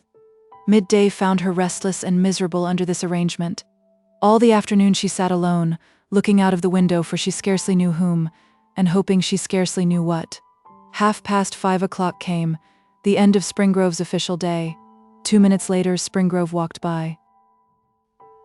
She endured her solitude for another half hour, and then could endure no longer. She had hoped, while affecting to fear, that Edward would have found some reason or other for calling, but it seemed that he had not. Hastily dressing herself, she went out, when the farce of an accidental meeting was repeated. Edward came upon her in the street at the first turning, and, like the great Duke Ferdinand in the statue in the bust, he looked at her as a lover can. She looked at him as one who awakes. The past was asleep, and her life began. "Shall we have a boat?" he said impulsively. "How blissful it all is at first. Perhaps indeed the only bliss in the course of love which can truly be called Eden-like is that which prevails immediately after doubt has ended and before reflection has set in, at the dawn of the emotion, when it is not recognized by name, and before the consideration of what this love is has given birth to the consideration of what difficulties it tends to create. When on the man's part, the mistress appears to the mind's eye in picturesque, hazy and fresh morning lights and soft morning shadows, when as yet she is known only as the wearer of one dress, which shares her own personality, as the stander in one special position, the giver of one bright particular glance, and the speaker of one tender sentence. When, on her part, she is timidly careful over what she says and does, lest she should be misconstrued or underrated to the breadth of a shadow of a hair. "Shall we have a boat?" he said again, more softly, seeing that to his first question she had not answered, but looked uncertainly at the ground, then almost, but not quite, in his face, blushed a series of minute blushes, left off in the midst of them, and showed the usual signs of perplexity in a matter of the emotions. Owen had always been with her before, but there was now a force of habit in the proceeding, and with Arcadian innocence she assumed that a row on the water was, under any circumstances, a natural thing. Without another word being spoken on either side, they went down the steps. He carefully handed her in, took his seat, slid noiselessly off the sand, and away from the shore. They thus sat facing each other in the graceful yellow cockle shell, and his eyes frequently found a resting place in the depths of hers. The boat was so small that at each return of the sculls, when his hands came forward to begin the pull, they approached so near to her that her vivid imagination began to thrill her with a fancy that he was going to clasp his arms round her. The sensation grew so strong that she could not run the risk of again meeting his eyes at those critical moments, and turned aside to inspect the distant horizon. Then she grew weary of looking sideways, and was driven to return to her natural position again. At this instant he again leant forward to begin, and met her glance by an ardent, fixed gaze. An involuntary impulse of girlish embarrassment caused her to give a vehement pull at the tiller rope, which brought the boat's head round till they stood directly for shore. His eyes, which had dwelt upon her form during the whole time of her look askance, now left her. He perceived the direction in which they were going. "Why, you have completely turned the boat, Miss Grey," he said, looking over his shoulder. "Look at our track on the water, a great semicircle, preceded by a series of zigzags as far as we can see." She looked attentively. "Is it my fault, or yours?" she inquired. "Mine, I suppose?" "I can't help saying that it is yours." She dropped the ropes decisively, feeling the slightest twinge of vexation at the answer. "Why do you let go?" "I do it so badly."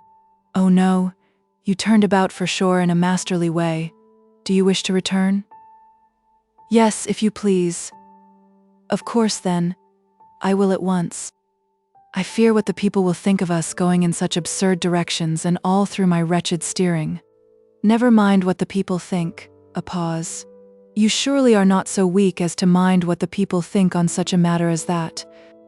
Those words might almost be called too firm and hard to be given by him to her, but never mind. For almost the first time in her life she felt the charming sensation, although on such an insignificant subject, of being compelled into an opinion by a man she loved. Owen, though less yielding physically and more practical, would not have had the intellectual independence to answer a woman thus. She replied quietly and honestly, as honestly as when she had stated the contrary fact a minute earlier. "I don't mind. I'll unship the tiller that you may have nothing to do going back but to hold your parasol," he continued, and arose to perform the operation, necessarily leaning closely against her, to guard against the risk of capsizing the boat as he reached his hands astern. His warm breath touched and crept round her face like a caress, but he was apparently only concerned with his task. She looked guilty of something when he seated himself. He read in her face what that something was. She had experienced a pleasure from his touch. But he flung a practical glance over his shoulder, seized the oars, and they sped in a straight line towards the shore. Cytherea saw that he noted in her face what had passed in her heart, and that noting it, he continued as decided as before. She was inwardly distressed. She had not meant him to translate her words about returning home so literally at the first.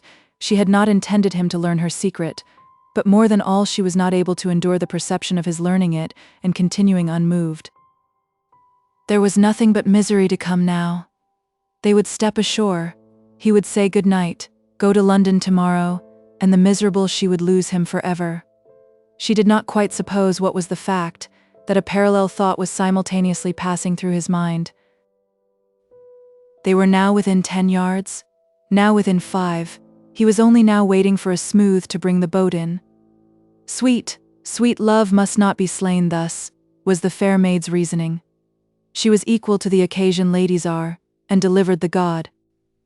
"Do you want very much to land, Mr. Springrove?" she said, letting her young violet eyes pine at him a very, very little. "I? Not at all," said he, looking in astonishment at her inquiry which a slight twinkle of his eye half belied. "But you do?" "I think that now we have come out, and it is such a pleasant evening," she said gently and sweetly.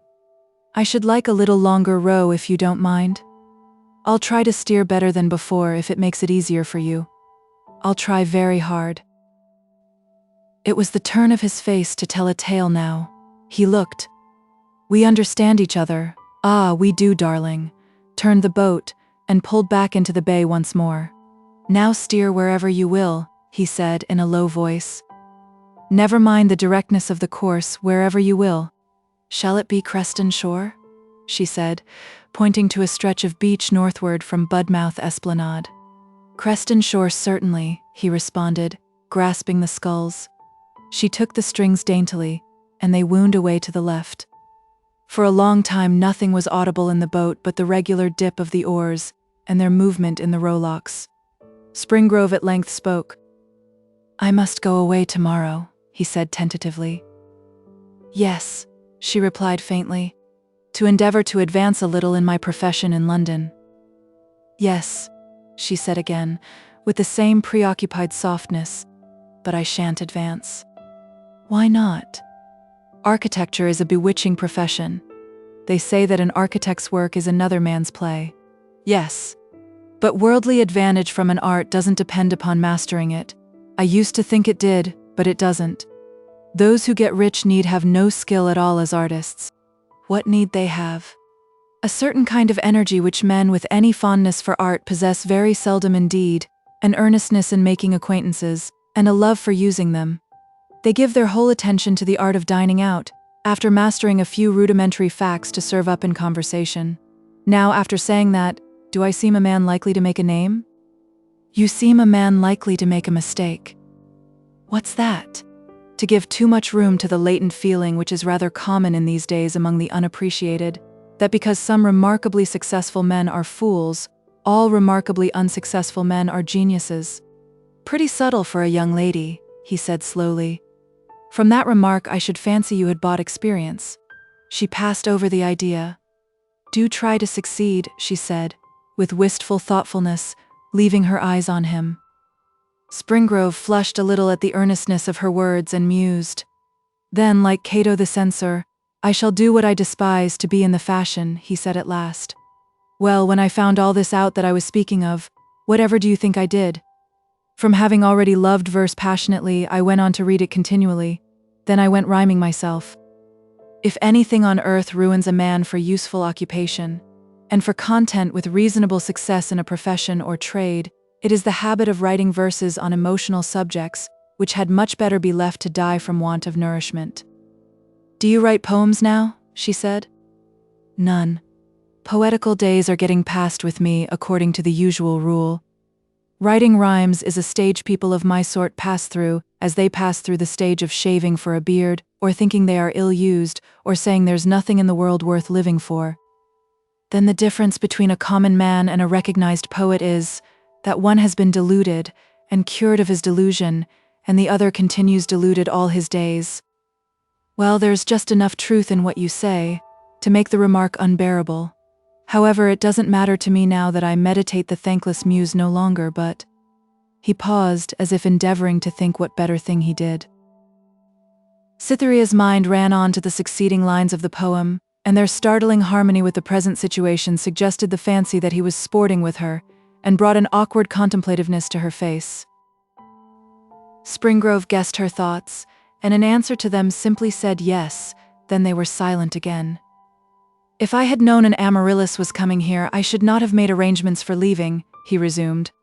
Such levity superimposed on the notion of sport was intolerable to Cytherea, for a woman seems never to see any but the serious side of her attachment, though the most devoted lover has all the time a vague and dim perception that he is losing his old dignity and frittering away his time. "But will you not try again to get on in your profession?" "Try once more. Do try once more," she murmured. "I'm going to try again. I have advertised for something to do." "Of course I will," he said with an eager gesture and smile. "But we must remember that the fame of Christopher Wren himself depended upon the accident of a fire in Pudding Lane. My successes seem to come very slowly.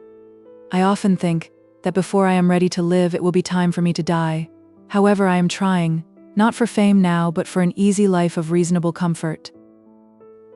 It is a melancholy truth for the middle classes that in proportion as they develop, by the study of poetry and art, their capacity for conjugal love of the highest and purest kind, they limit the possibility of their being able to exercise it, the very act putting out of their power the attainment of means sufficient for marriage. The man who works up a good income has had no time to learn love to its solemn extreme. The man who has learnt that has had no time to get rich. And if you should fail, utterly fail to get that reasonable wealth," she said earnestly, "don't be perturbed. The truly great stand upon no middle edge. They are either famous or unknown." "Unknown," he said, "if their ideas have been allowed to flow with a sympathetic breadth. Famous only if they have been convergent and exclusive." "Yes, and I am afraid from that my remark was but discouragement, wearing the dress of comfort. Perhaps I was not quite right in. It depends entirely upon what is meant by being truly great. But the long and the short of the matter is that men must stick to a thing if they want to succeed in it, not giving way to overmuch admiration for the flowers they see growing in other people's borders, which I am afraid has been my case." He looked into the far distance and paused. Adherence to a course with persistence sufficient to ensure success is possible to widely appreciative minds only when there is also found in them a power commonplace in its nature, but rare in such combination, the power of assuming to conviction that in the outlying paths which appear so much more brilliant than their own, there are bitternesses equally great, unperceived simply on account of their remoteness. They were opposite Ringsworth Shore. The cliffs here were formed of strata completely contrasting with those of the further side of the bay, whilst in and beneath the water hard boulders had taken the place of sand and shingle, between which, however, the sea glided noiselessly, without breaking the crest of a single wave, so strikingly calm was the air. The breeze had entirely died away, leaving the water of that rare glassy smoothness which is unmarked even by the small dimples of the least aerial movement. Purples and blues of divers shades were reflected from this mirror accordingly as each undulation sloped east or west. They could see the rocky bottom some 20 feet beneath them, luxuriant with weeds of various growths, and dotted with pulpy creatures reflecting a silvery and spangled radiance upwards to their eyes. At length she looked at him to learn the effect of her words of encouragement. He had let the oars drift alongside, and the boat had come to a standstill. Everything on earth seemed taking a contemplative rest, as if waiting to hear the avowal of something from his lips. At that instant he appeared to break a resolution hitherto zealously kept, Leaving his seat amidships, he came and gently edged himself down beside her upon the narrow seat at the stern. She breathed more quickly and warmly. He took her right hand in his own right. It was not withdrawn. He put his left hand behind her neck till it came round upon her left cheek. It was not thrust away. Lightly pressing her, he brought her face and mouth towards his own. When, at this, the very brink, some unaccountable thought or spell within him suddenly made him halt, even now, and as it seemed as much to himself as to her, he timidly whispered, "May I?" Her endeavor was to say no, so denuded of its flesh and sinews that its nature would hardly be recognized, or in other words, a no from so near the affirmative frontier as to be affected with the yes accent. It was thus a whispered no, drawn out to nearly a quarter of a minute's length, the O making itself audible as a sound like the spring coo of a pigeon on unusually friendly terms with its mate. Though conscious of her success in producing the kind of word she had wished to produce, she at the same time trembled in suspense as to how it would be taken. But the time available for doubt was so short as to admit of scarcely more than half a pulsation. Pressing closer, he kissed her. Then he kissed her again with a longer kiss. It was the supremely happy moment of their experience. The bloom and the purple light were strong on the lineaments of both. Their hearts could hardly believe the evidence of their lips. "I love you, and you love me, Cytherea," he whispered. She did not deny it, and all seemed well. The gentle sounds around them from the hills, the plains, the distant town, the adjacent shore, the water heaving at their side, the kiss and the long kiss, were all many a voice of one delight, and in unison with each other. But his mind flew back to the same unpleasant thought which had been connected with the resolution he had broken a minute or two earlier. "I could be a slave at my profession to win you, Cytherea. I would work at the meanest honest trade to be near you, much less claim you as mine. I would anything. But I have not told you all, it is not this. You don't know what there is yet to tell. Could you forgive as you can love?" She was alarmed to see that he had become pale with the question. "No, do not speak," he said. "I have kept something from you, which has now become the cause of a great uneasiness. I had no right to love you, but I did it. Something forbade." "What?" she exclaimed. "Something forbade me, till the kiss. Yes, till the kiss came, and now nothing shall forbid it. We'll hope in spite of all. I must, however, speak of this love of ours to your brother. Dearest, you had better go indoors whilst I meet him at the station, and explain everything." Cytherea's short-lived bliss was dead and gone. Oh, if she had known of this sequel, would she have allowed him to break down the barrier of mere acquaintanceship? Never, never. "Will you not explain to me?" she faintly urged. Doubt, indefinite, carking doubt had taken possession of her. "Not now. You alarm yourself unnecessarily," he said tenderly. "My only reason for keeping silence is that with my present knowledge I may tell an untrue story. It may be that there is nothing to tell. I am to blame for haste in alluding to any such thing. Forgive me, sweet, forgive me." Her heart was ready to burst, and she could not answer him. He returned to his place and took to the oars. They again made for the distant esplanade now, with its line of houses, lying like a dark grey band against the light western sky. The sun had set, and a star or two began to peep out. They drew nearer their destination, Edward as he pulled, tracing listlessly with his eyes the red stripes upon her scarf, which grew to appear as black ones in the increasing dusk of evening. She surveyed the long line of lamps on the seawall of the town, now looking small and yellow and seeming to send long taproots of fire quivering down deep into the sea. By and by they reached the landing steps. He took her hand as before, and found it as cold as the water about them. It was not relinquished till he reached her door. His assurance had not removed the constraint of her manner. He saw that she blamed him mutely and with her eyes, like a captured sparrow. Left alone, he went and seated himself in a chair on the esplanade. Neither could she go indoors to her solitary room, feeling as she did in such a state of desperate heaviness.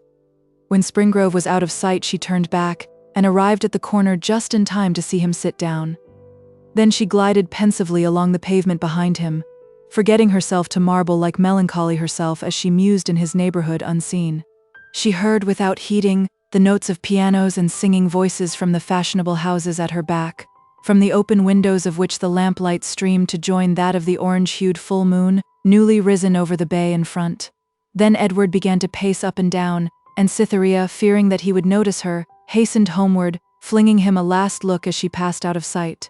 No promise from him to write. No request that she herself would do so.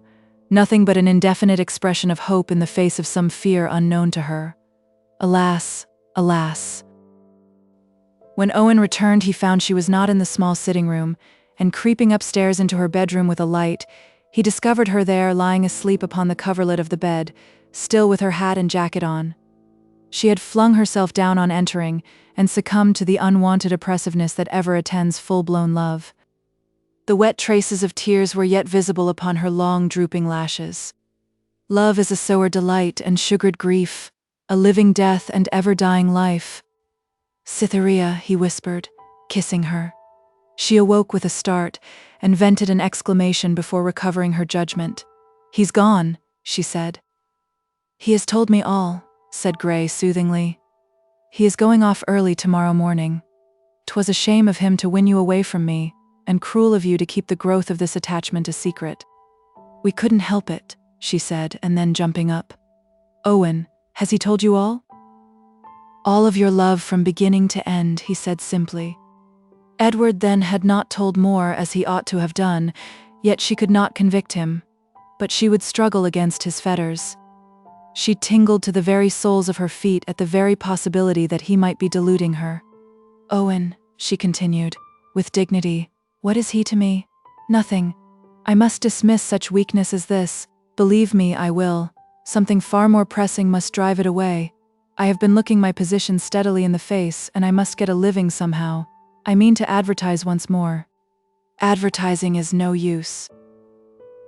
This one will be."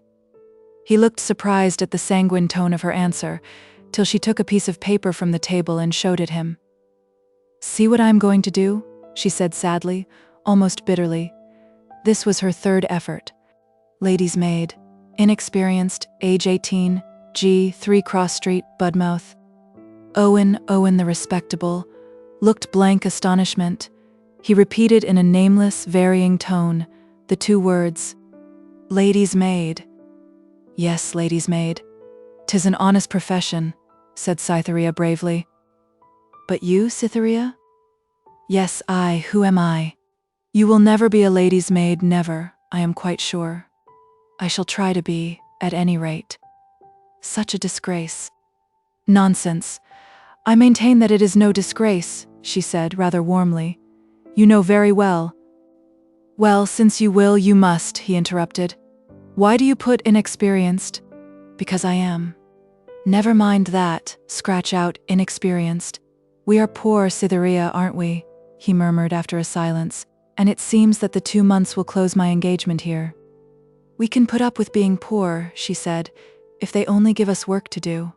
Yes, we desire as a blessing what was given us as a curse, and even that is denied. However, be cheerful, Owen, and never mind. In justice to desponding men, it is as well to remember that the brighter endurance of women at these epochs, invaluable, sweet, angelic as it is, owes more of its origin to a narrower vision that shuts out many of the leaden-eyed despairs in the van, than to a hopefulness intense enough to quell them. Chapter 4. The Events of One Day. 1. August the 4th. Till 4 o'clock. The early part of the next week brought an answer to Cytherea's last note of hope in the way of advertisement, not from a distance of hundreds of miles, London, Scotland, Ireland, the continent, as Cytherea seemed to think it must, to be in keeping with the means adopted for obtaining it, but from a place in the neighbourhood of that in which she was living, a country mansion not 20 miles off. The reply ran thus: Knapwater House, August 3rd, 1864. Miss Aldclyffe is in want of a young person as lady's maid. The duties of the place are light. Miss Aldclyffe will be in Budmouth on Thursday, when should G still not have heard of a place, she would like to see her at the Belvedere Hotel, Esplanade, at 4 o'clock. No answer need be returned to this note. A little earlier than the time named, Cytherea, clothed in a modest bonnet and a black silk jacket turned down to the hotel. Expectation, the fresh air from the water, the bright, far-extending outlook raised the most delicate of pink colors to her cheeks and restored to her tread a portion of that elasticity which her past troubles and thoughts of Edward had well-nigh taken away. She entered the vestibule and went to the window of the bar. "Is Miss Aldclyffe here?" she said to a nicely dressed barmaid in the foreground, who was talking to a landlady covered with chains, knobs, and clamps of gold in the background. "No, she isn't," said the barmaid, not very civilly. Cytherea looked a shade too pretty for a plain dresser. "Miss Aldclyffe is expected here," the landlady said to a third person out of sight, in the tone of one who had known for several days the fact newly discovered from Cytherea. "Get ready her room, be quick." From the alacrity with which the order was given and taken, it seemed to Cytherea that Miss Aldclyffe must be a woman of considerable importance. "You are to have an interview with Miss Aldclyffe here?" the landlady inquired. "Yes." "The young person had better wait," continued the landlady. With a money-taker's intuition, she had rightly divined that Cytherea would bring no profit to the house. Cytherea was shown into a nondescript chamber on the shady side of the building, which appeared to be either bedroom or day-room, as occasion necessitated, and was one of a suite at the end of the first-floor corridor. The prevailing color of the walls, curtains, carpet, and coverings of furniture was more or less blue, to which the cold light coming from the northeasterly sky and falling on a wide roof of new slates, the only object the small window commanded, imparted a more striking paleness. But underneath the door, communicating with the next room of the suite, gleamed an infinitesimally small, yet very powerful fraction of contrast. A very thin line of ruddy light, showing that the sun beamed strongly into this room adjoining. The line of radiance was the only cheering thing visible in the place. People give way to very infantine thoughts and actions when they wait. The battlefield of life is temporarily fenced off by a hard and fast line, the interview. Cytherea fixed her eyes idly upon the streak, and began picturing a wonderful paradise on the other side as the source of such a beam, reminding her of the well-known good deed in a naughty world. Whilst she watched the particles of dust floating before the brilliant chink, she heard a carriage and horses stop opposite the front of the house. Afterwards came the rustle of a lady's skirts down the corridor, and into the room communicating with the one Cytherea occupied. The golden line vanished in parts like the phosphorescent streak caused by the striking of a match. There was the fall of a light footstep on the floor just behind it. Then a pause. Then the foot tapped impatiently, and "There's no one here," was spoken imperiously by a lady's tongue. "No, madam, in the next room." "I am going to fetch her," said the attendant. "That will do, or you needn't go in, I will call her." Cytherea had risen, and she advanced to the middle door with the chink under it as the servant retired. She had just laid her hand on the knob, when it slipped round within her fingers, and the door was pulled open from the other side. 4 o'clock. The direct blaze of the afternoon sun, partly refracted through the crimson curtains of the window, and heightened by reflections from the crimson flock paper which covered the walls, and a carpet on the floor of the same tint, shone with a burning glow round the form of a lady standing close to Cytherea's front with the door in her hand. The stranger appeared to the maiden's eyes, fresh from the blue gloom, and assisted by an imagination fresh from nature, like a tall black figure standing in the midst of fire. It was the figure of a finely built woman, of spare though not angular proportions. Cytherea involuntarily shaded her eyes with her hand, retreated a step or two, and then she could for the first time see Miss Aldclyffe's face in addition to her outline, lit up by the secondary and softer light that was reflected from the varnished panels of the door. She was not a very young woman, but could boast of much beauty of the majestic autumnal phase. "Oh," said the lady, "come this way." Cytherea followed her to the embrasure of the window. Both the women showed off themselves to advantage as they walked forward in the orange light, and each showed too in her face that she had been struck with her companion's appearance. The warm tint added to Cytherea's face a voluptuousness which youth and a simple life had not yet allowed to express itself there ordinarily, whilst in the elder lady's face it reduced the customary expression, which might have been called sternness if not harshness, to grandeur, and warmed her decaying complexion with much of the youthful richness it plainly had once possessed. She appeared now no more than 35, though she might easily have been 10 or a dozen years older. She had clear, steady eyes, a Roman nose in its purest form, and also the round, prominent chin with which the Caesars are represented in ancient marbles, a mouth expressing a capability for and tendency to strong emotion, habitually controlled by pride. There was a severity about the lower outlines of the face which gave a masculine cast to this portion of her countenance. Womanly weakness was nowhere visible save in one part, the curve of her forehead and brows. There it was clear and emphatic. She wore a lace shawl over a brown silk dress, and a net bonnet set with a few blue cornflowers. You inserted the advertisement for a situation as lady's maid giving the address, G, Cross Street? Yes, madam. Gray. Yes. I have heard your name. Mrs. Morris, my housekeeper, mentioned you and pointed out your advertisement. This was puzzling intelligence, but there was not time enough to consider it. Where did you live last? Continued Miss Aldclyffe. I have never been a servant before. I lived at home. Never been out? I thought too at sight of you that you were too girlish looking to have done much. But why did you advertise with such assurance? It misleads people. I am very sorry I put inexperienced at first, but my brother said it is absurd to trumpet your own weakness to the world, and would not let it remain. But your mother knew what was right, I suppose? I have no mother, madam. Your father, then? I have no father. Well, she said, more softly, your sisters, aunts, or cousins. They didn't think anything about it. You didn't ask them, I suppose? No. You should have done so, then. Why didn't you? Because I haven't any of them either. Miss Aldclyffe showed her surprise. You deserve forgiveness then at any rate, child, she said, in a sort of dryly kind tone. However, I am afraid you do not suit me, as I am looking for an elderly person. You see, I want an experienced maid who knows all the usual duties of the office. She was going to add, though I like your appearance, but the words seemed offensive to apply to the ladylike girl before her, and she modified them to, though I like you much. I am sorry I misled you, madam, said Cytherea. Miss Aldclyffe stood in a reverie without replying. Good afternoon, continued Cytherea. Goodbye, Miss Grey. I hope you will succeed. Cytherea turned away towards the door. The movement chanced to be one of her masterpieces. It was precise, it had as much beauty as was compatible with precision, and as little coquettishness as was compatible with beauty. And she had in turning looked over her shoulder at the other lady with a faint accent of reproach in her face. Those who remember Gruse's Head of a Girl have an idea of Cytherea's look askance at the turning. It is not for a man to tell fishers of men how to set out their fascinations, so as to bring about the highest possible average of takes within the year. But the action that tugs the hardest of all at an emotional beholder is this sweet method of turning, which steals the bosom away and leaves the eyes behind. Now Miss Aldclyffe herself was no tyro at wheeling.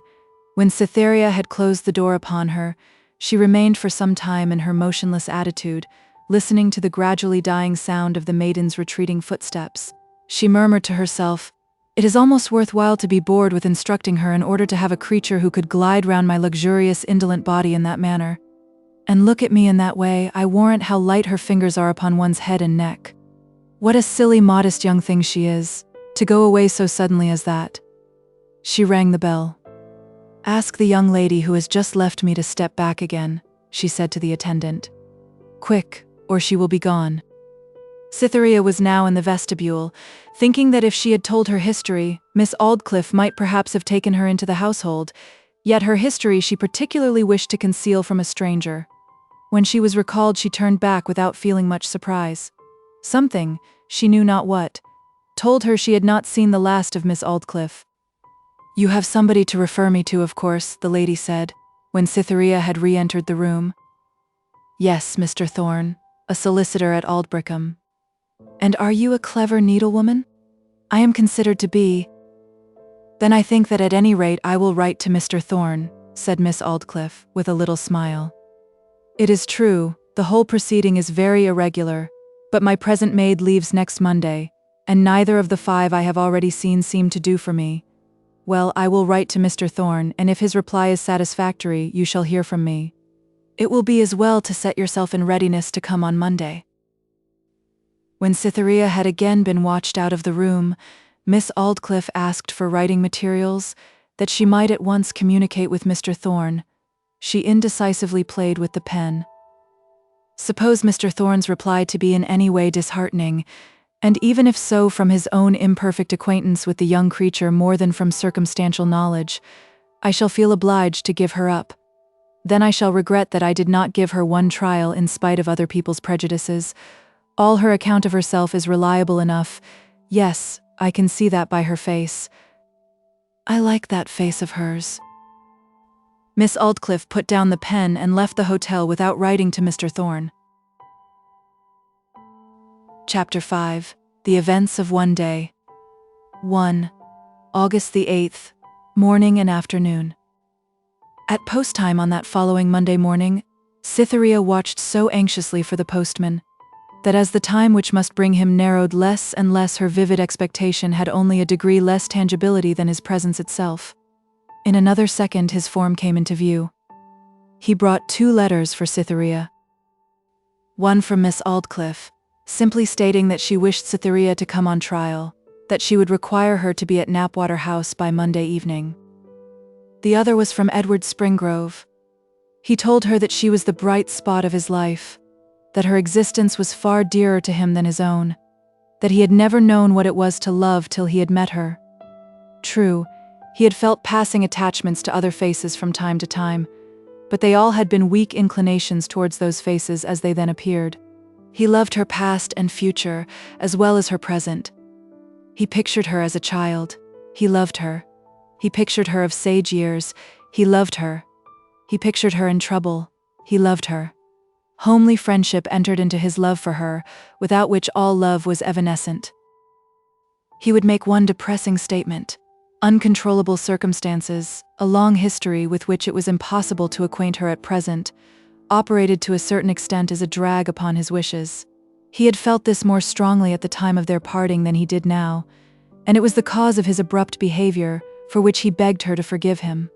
He saw now an honorable way of freeing himself, and the perception had prompted him to write. In the meantime, might he indulge in the hope of possessing her on some bright future day, when by hard labor generated from her own encouraging words, he had placed himself in a position she would think worthy to be shared with him. Dear little letter, she huddled it up. So much more important a love letter seems to a girl than to a man. Springrove was unconsciously clever in his letters, and a man with a talent of that kind may write himself up to a hero in the mind of a young woman who loves him without knowing much about him. Springrove already stood a cubit higher in her imagination than he did in his shoes. During the day she flitted about the room in an ecstasy of pleasure, packing the things and thinking of an answer which should be worthy of the tender tone of the question, her love bubbling from her involuntarily like prophesyings from a prophet. In the afternoon, Owen went with her to the railway station and put her in the train for Carriford Road, the station nearest to Knapwater House. Half an hour later she stepped out upon the platform and found nobody there to receive her, though a pony carriage was waiting outside. In 2 minutes she saw a melancholy man in cheerful livery running towards her from a public house close adjoining, who proved to be the servant sent to fetch her. There are 2 ways of getting rid of sorrows, one by living them down, the other by drowning them. The coachman drowned his. He informed her that her luggage would be fetched by a spring wagon in about half an hour, then helped her into the chaise and drove off. Her lover's letter, lying close against her neck, fortified her against the restless timidity she had previously felt concerning this new undertaking, and completely furnished her with the confident ease of mind which is required for the critical observation of surrounding objects. It was just that stage in the slow decline of the summer days, when the deep, dark, and vacuous hot weather shadows are beginning to be replaced by blue ones that have a surface and substance to the eye. They trotted along the turnpike road for a distance of about a mile, which brought them just outside the village of Carriford, and then turned through large lodge gates, on the heavy stone piers of which stood a pair of bitterns cast in bronze. They then entered the park and wound along a drive shaded by old and drooping lime trees, not arranged in the form of an avenue, but standing irregularly, sometimes leaving the track completely exposed to the sky, at other times casting a shade over it, which almost approached gloom, the undersurface of the lowest boughs hanging at a uniform level of 6 feet above the grass, the extreme height to which the nibbling mouths of the cattle could reach. "Is that the house?" said Cytherea expectantly, catching sight of a grey gable between the trees and losing it again. "No, that's the old manor house, or rather all that's left of it. The Aldicliffes used to let it sometimes, but it was oftener empty. 'Tis now divided into 3 cottages.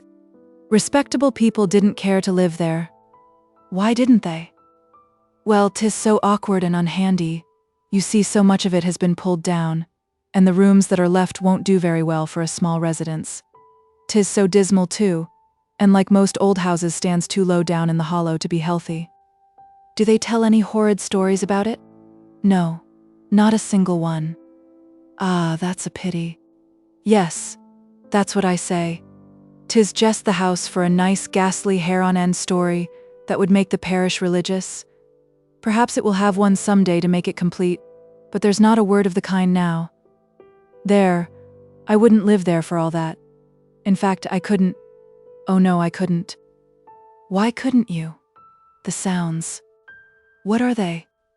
"One is the waterfall, which stands so close by that you can hear that there waterfall in every room of the house, night or day, ill or well. 'Tis enough to drive anybody mad. Now hark." He stopped the horse. Above the slight common sounds in the air came the unvarying steady rush of falling water from some spot unseen on account of the thick foliage of the grove. "There's something awful in the timing o' that sound, ain't there, miss? When you say there is, there really seems to be. You said there were 2? What is the other horrid sound? The pumping engine, that's close by the old house, and sends water up the hill and all over the great house. We shall hear that directly. There, now hark again." From the same direction down the dell they could now hear the whistling creak of cranks, repeated at intervals of half a minute, with a sousing noise between each, a creak, a souse, then another creak, and so on continually.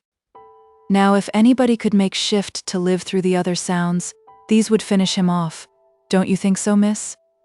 That machine goes on night and day, summer and winter, and is hardly ever greased or visited. Ah, it tries the nerves at night, especially if you're not very well, though we don't often hear it at the great house. That sound is certainly very dismal.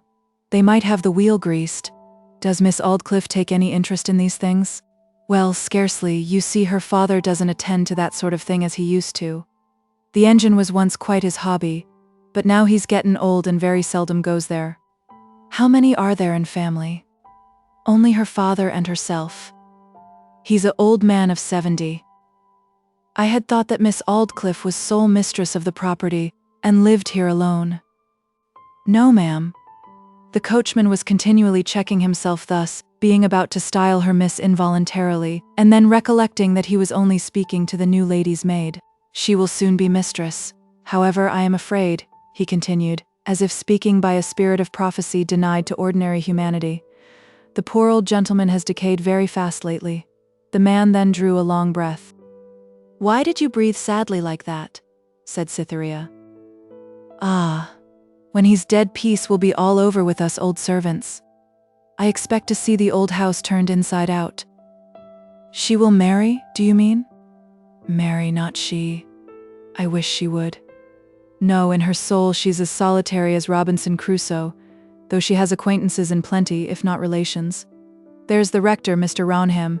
He's a relation by marriage, yet she's quite distant towards him, and people say that if she keeps single there will be hardly a life between Mr. Raunham and the heirship of the estate.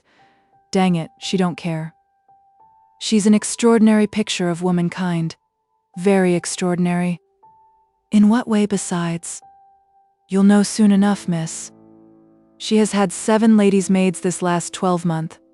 I assure you 'tis one body's work to fetch 'em from the station and take 'em back again. The Lord must be a neglectful party at heart, or he'd never permit such overbearing goings-on." "Does she dismiss them directly they come?" "Not at all, she never dismisses them, they go theirselves. Ye see 'tis like this. She's got a very quick temper. She flees in a passion with them for nothing at all. Next mornin' they come up and say they are going. She's sorry for it and wishes they'd stay, but she's as proud as a Lucifer, and her pride won't let her say, stay, and away they go. 'Tis like this, in fact. If you say to her about anybody, ah, poor thing, she says, pooh indeed. If you say, pooh indeed, ah, poor thing, she says directly. She hangs the chief baker, as mid be, and restores the chief butler, as mid be, though the devil but Pharaoh herself can see the difference between 'em. Cytherea was silent. She feared she might be again a burden to her brother. However, you stand a very good chance, the man went on, for I think she likes you more than common. I have never known her send the pony carriage to meet one before. 'Tis always the trap, but this time she said, in a very particular ladylike tone, Rupert, gow with the pony carriage. There, 'tis true. Pony and carriage too are gettin' rather shabby now, he added, looking round upon the vehicle as if to keep Cytherea's pride within reasonable limits. 'Tis to be hoped you'll please in dressin' her tonight. Why tonight? There's a dinner party of 17. 'Tis her father's birthday, and she's very particular about her looks at such times. Now see, this is the house. Livelier up here, isn't it, miss? They were now on rising ground and had just emerged from a clump of trees. Still a little higher than where they stood was situated the mansion, called Knapwater House, the offices gradually losing themselves among the trees behind. 2. Evening. The house was regularly and substantially built of clean grey freestone throughout, in that plainer fashion of Greek classicism which prevailed at the latter end of the last century, when the copyists called designers had grown weary of fantastic variations in the Roman orders. The main block approximated to a square on the ground plan, having a projection in the center of each side, surmounted by a pediment. From each angle of the inferior side ran a line of buildings lower than the rest, turning inwards again at their further end, and forming within them a spacious open court, within which resounded an echo of astonishing clearness. These erections were in their turn backed by ivy-covered ice-houses, laundries and stables, the whole mass of subsidiary buildings being half buried beneath close-set shrubs and trees.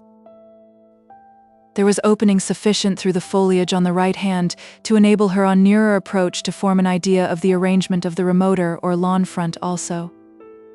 The natural features and contour of this quarter of the site had evidently dictated the position of the house primarily, and were of the ordinary and, upon the whole, most satisfactory kind, namely a broad, graceful slope running from the terrace beneath the walls to the margin of a placid lake lying below, upon the surface of which a dozen swans and a green punt floated at leisure. An irregular wooded island stood in the midst of the lake. Beyond this and the further margin of the water were plantations and greensward of varied outlines, the trees heightening by half-veiling the softness of the exquisite landscape stretching behind. The glimpses she had obtained of this portion were now checked by the angle of the building. In a minute or two they reached the side door, at which Cytherea alighted. She was welcomed by an elderly woman of lengthy smiles and general pleasantness, who announced herself to be Mrs. Morris, the housekeeper. "Mrs. Gray, I believe?" she said.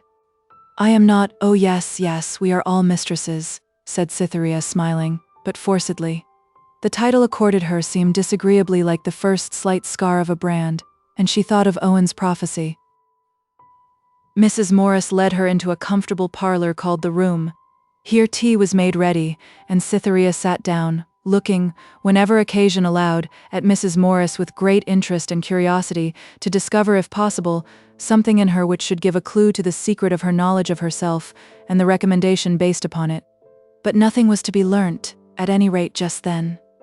Mrs. Morris was perpetually getting up, feeling in her pockets, going to cupboards, leaving the room 2 or 3 minutes, and trotting back again. "You'll excuse me, Mrs. Gray," she said, "but 'tis the old gentleman's birthday, and they always have a lot of people to dinner on that day, though he's getting up in years now. However, none of them are sleepers. She generally keeps the house pretty clear of lodgers, being a lady with no intimate friends though many acquaintances, which, though it gives us less to do, makes it all the duller for the younger maids in the house." Mrs. Morris then proceeded to give in fragmentary speeches an outline of the constitution and government of the estate. "Now, are you sure you have quite done tea? Not a bit or drop more? Why, you've eaten nothing, I'm sure. Well now, it is rather inconvenient that the other maid is not here to show you the ways of the house a little, but she left last Saturday. And Miss Aldclyffe has been making shift with poor old clumsy me for a maid all yesterday and this morning. She has not come in yet. I expect she will ask for you, Mrs. Gray, the first thing. I was going to say that if you have really done tea, I will take you upstairs and show you through the wardrobes. Miss Aldclyffe's things are not laid out for tonight yet. She preceded Cytherea upstairs, pointed out her own room, and then took her into Miss Aldclyffe's dressing room on the first floor, where, after explaining the whereabouts of various articles of apparel, the housekeeper left her, telling her that she had an hour yet upon her hands before dressing time. Cytherea laid out upon the bed in the next room all that she had been told would be required that evening, and then went again to the little room which had been appropriated to herself. Here she sat down by the open window, leant out upon the sill like another blessed damozel, and listlessly looked down upon the brilliant pattern of colors formed by the flower beds on the lawn, now richly crowded with late summer blossom. But the vivacity of spirit which had hitherto enlivened her was fast ebbing under the pressure of prosaic realities, and the warm scarlet of the geraniums, glowing most conspicuously, and mingling with the vivid cold red and green of the verbenas, the rich depth of the dahlia, and the ripe mellowness of the calceolaria, backed by the pale hue of a flock of meek sheep feeding in the open park, close to the other side of the fence, were, to a great extent, lost upon her eyes. She was thinking that nothing seemed worthwhile, that it was possible she might die in a workhouse, and what did it matter? The petty vulgar details of servitude that she had just passed through, her dependence upon the whims of a strange woman, the necessity of quenching all individuality of character in herself, and relinquishing her own peculiar tastes to help on the wheel of this alien establishment, made her sick and sad, and she almost longed to pursue some free out-of-doors employment. Sleep under trees or a hut, and know no enemy but winter and cold weather, like shepherds and cowkeepers, and birds and animals, like the sheep she saw there under her window. She looked sympathizingly at them for several minutes, imagining their enjoyment of the rich grass. Yes, like those sheep, she said aloud, and her face reddened with surprise at a discovery she made that very instant. The flock consisted of some 90 or 100 young stock ewes. The surface of their fleece was as rounded and even as a cushion, and white as milk. Now she had just observed that on the left buttock of every one of them were marked in distinct red letters the initials E.S. E.S. could bring to Cytherea's mind only one thought, but that immediately and forever, the name of her lover, Edward Springrove. Oh, if it should be! She interrupted her words by a resolve. Miss Aldclyffe's carriage at the same moment made its appearance in the drive, but Miss Aldclyffe was not her object now. It was to ascertain to whom the sheep belonged, and to set her surmise at rest one way or the other. She flew downstairs to Mrs. Morris. "Whose sheep are those in the park, Mrs. Morris?" "Farmer Springrove's." "What Farmer Springrove is that?" she said quickly. "Why, surely you know. Your friend, Farmer Springrove, the cider maker, and who keeps the Three Tranters Inn. Who recommended you to me when he came in to see me the other day?" Cytherea's mother-wit suddenly warned her in the midst of her excitement that it was necessary not to betray the secret of her love. "Oh yes," she said, "of course." Her thoughts had run as follows in that short interval. "Farmer Springrove is Edward's father, and his name is Edward too. Edward knew I was going to advertise for a situation of some kind. He watched the Times and saw it, my address being attached. He thought it would be excellent for me to be here, that we might meet whenever he came home. He told his father that I might be recommended as a lady's maid, and he knew my brother and myself. His father told Mrs. Morris. Mrs. Morris told Miss Aldclyffe. The whole chain of incidents that drew her there was plain, and there was no such thing as chance in the matter. It was all Edward's doing. The sound of a bell was heard. Cytherea did not heed it, and still continued in her reverie. "That's Miss Aldclyffe's bell," said Mrs. Morris. "I suppose it is," said the young woman placidly. "Well, it means that you must go up to her," the matron continued, in a tone of surprise. Cytherea felt a burning heat come over her, mingled with a sudden irritation at Mrs. Morris's hint, but the good sense which had recognized stern necessity prevailed over rebellious independence. The flush passed, and she said hastily, Yes, yes, of course, I must go to her when she pulls the bell, whether I want to or no. However, in spite of this painful reminder of her new position in life, Cytherea left the apartment in a mood far different from the gloomy sadness of 10 minutes previous. The place felt like home to her now. She did not mind the pettiness of her occupation, because Edward evidently did not mind it, and this was Edward's own spot. She found time on her way to Miss Aldclyffe's dressing room to hurriedly glide out by a side door, and look for a moment at the unconscious sheep bearing the friendly initials. She went up to them to try to touch one of the flock, and felt vexed that they all stared skeptically at her kind advances, and then ran pell-mell down the hill. Then, fearing anyone should discover her childish movements, she slipped indoors again, and ascended the staircase, catching glimpses, as she passed, of silver-buttoned footmen who flashed about the passages like lightning. Miss Aldclyffe's dressing room was an apartment which, on a casual survey, conveyed an impression that it was available for almost any purpose save the adornment of the feminine person. In its hours of perfect order, nothing pertaining to the toilet was visible. Even the inevitable mirrors with their accessories were arranged in a roomy recess not noticeable from the door, lighted by a window of its own called the dressing window. The washing stand figured as a vast oak chest, carved with grotesque Renaissance ornament. The dressing table was in appearance something between a high altar and a cabinet piano, the surface being richly worked in the same style of semi-classic decoration, but the extraordinary outline having been arrived at by an ingenious joiner and decorator from the neighboring town, after months of painful toil in cutting and fitting, under Miss Aldclyffe's immediate eye. The materials being the remains of 2 or 3 old cabinets the lady had found in the lumber room. About 2/3 of the floor was carpeted, the remaining portion being laid with parquetry of light and dark woods. Miss Aldclyffe was standing at the larger window, away from the dressing niche.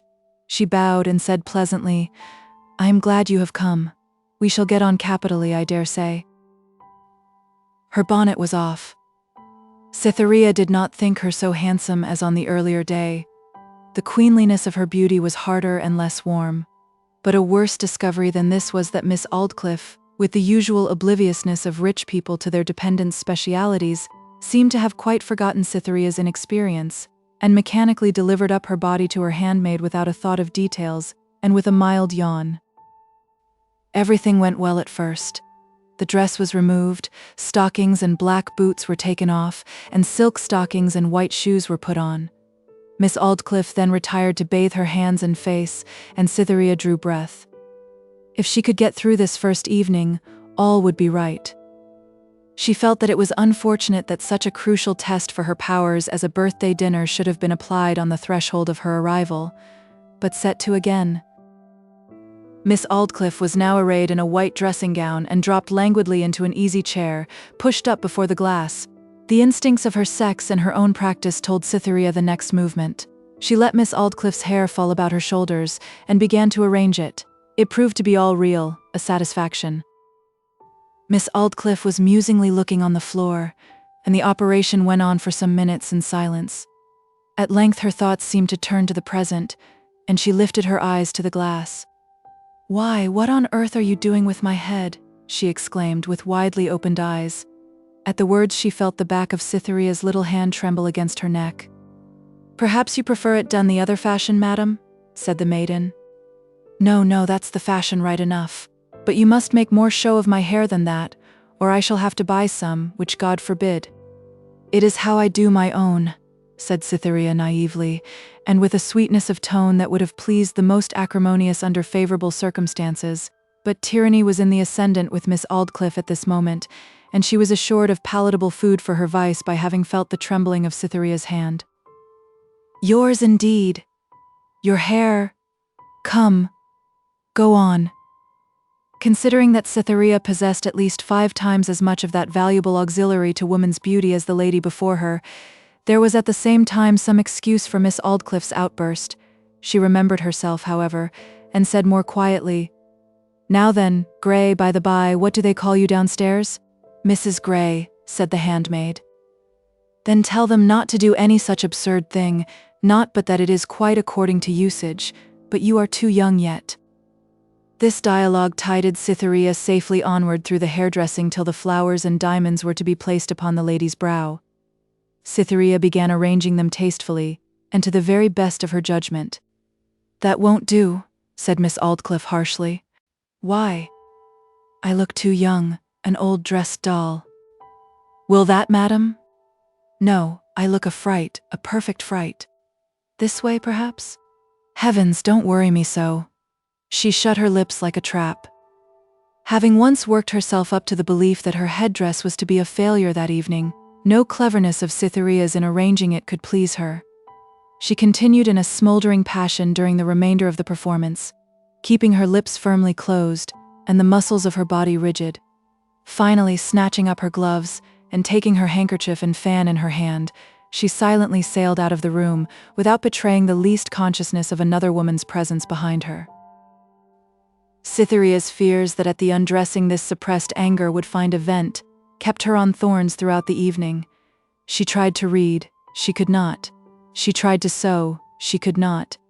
She tried to muse, she could not do that connectedly. "If this is the beginning, what will the end be?" she said in a whisper, and felt many misgivings as to the policy of being over-hasty in establishing an independence at the expense of congruity with a cherished past.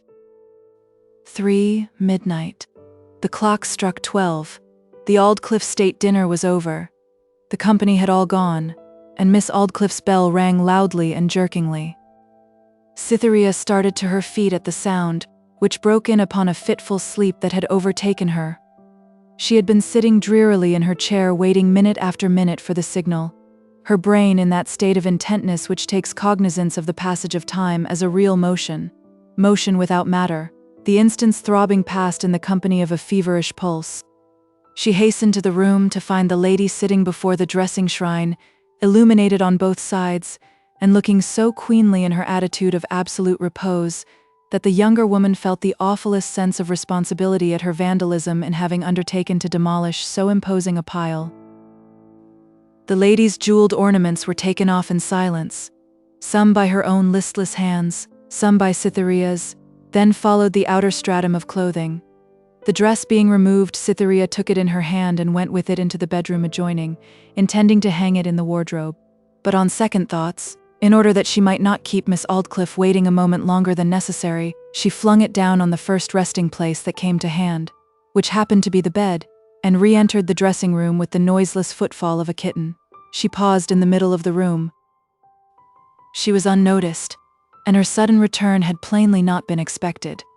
During the short time of Cytherea's absence, Miss Aldclyffe had pulled off a kind of chemisette of Brussels net, drawn high above the throat, which she had worn with her evening dress as a semi-opaque covering to her shoulders, and in its place had put her nightgown round her. Her right hand was lifted to her neck, as if engaged in fastening her nightgown. But on a second glance, Miss Aldclyffe's proceeding was clearer to Cytherea. She was not fastening her nightgown. It had been carelessly thrown round her, and Miss Aldclyffe was really occupied in holding up to her eyes some small object that she was keenly scrutinizing. And now, on suddenly discovering the presence of Cytherea at the back of the apartment, instead of naturally continuing or concluding her inspection, she desisted hurriedly. The tiny snap of a spring was heard, her hand was removed, and she began adjusting her robes. Modesty might have directed her hasty action of enwrapping her shoulders, but it was scarcely likely, considering Miss Aldclyffe's temperament, that she had all her life been used to a maid, Cytherea's youth, and the elder lady's marked treatment of her as if she were a mere child or plaything. The matter was too slight to reason about, and yet upon the whole it seemed that Miss Aldclyffe must have a practical reason for concealing her neck. With a timid sense of being an intruder, Cytherea was about to step back and out of the room. But at the same moment Miss Aldclyffe turned, saw the impulse, and told her companion to stay, looking into her eyes as if she had half an intention to explain something. Cytherea felt certain it was the little mystery of her late movements. The other withdrew her eyes. Cytherea went to fetch the dressing gown, and wheeled round again to bring it up to Miss Aldclyffe, who had now partly removed her nightdress to put it on the proper way, and still sat with her back towards Cytherea. Her neck was again quite open and uncovered, and though hidden from the direct line of Cytherea's vision, she saw it reflected in the glass, the fair white surface, and the inimitable combination of curves between throat and bosom which artists adore, being brightly lit up by the light burning on either side. And the lady's prior proceedings were now explained in the simplest manner. In the midst of her breast, like an island in a sea of pearl, reclined an exquisite little gold locket, embellished with arabesque work of blue, red, and white enamel. That was undoubtedly what Miss Aldclyffe had been contemplating. And moreover, not having been put off with her other ornaments, it was to be retained during the night, a slight departure from the custom of ladies which Miss Aldclyffe had at first not cared to exhibit to her new assistant, though now, on further thought, she seemed to have become indifferent on the matter. "My dressing gown," she said, quietly fastening her nightdress as she spoke. Cytherea came forward with it. Miss Aldclyffe did not turn her head, but looked inquiringly at her maid in the glass. "You saw what I wear on my neck, I suppose?" she said to Cytherea's reflected face. "Yes, madam, I did," said Cytherea to Miss Aldclyffe's reflected face. Miss Aldclyffe again looked at Cytherea's reflection as if she were on the point of explaining. Again she checked her resolve and said lightly, "Few of my maids discover that I wear it always. I generally keep it a secret, not that it matters much, but I was careless with you, and seemed to want to tell you. You win me to make confidences that—" She ceased, took Cytherea's hand in her own, lifted the locket with the other, touched the spring and disclosed a miniature. "It is a handsome face, is it not?" she whispered mournfully, and even timidly. "It is." But the sight had gone through Cytherea like an electric shock, and there was an instantaneous awakening of perception in her, so thrilling in its presence as to be well nigh insupportable. The face in the miniature was the face of her own father, younger and fresher than she had ever known him, but her father— was this the woman of his wild and unquenchable early love? And was this the woman who had figured in the gateman's story as answering the name of Cytherea before her judgment was awake? Surely it was.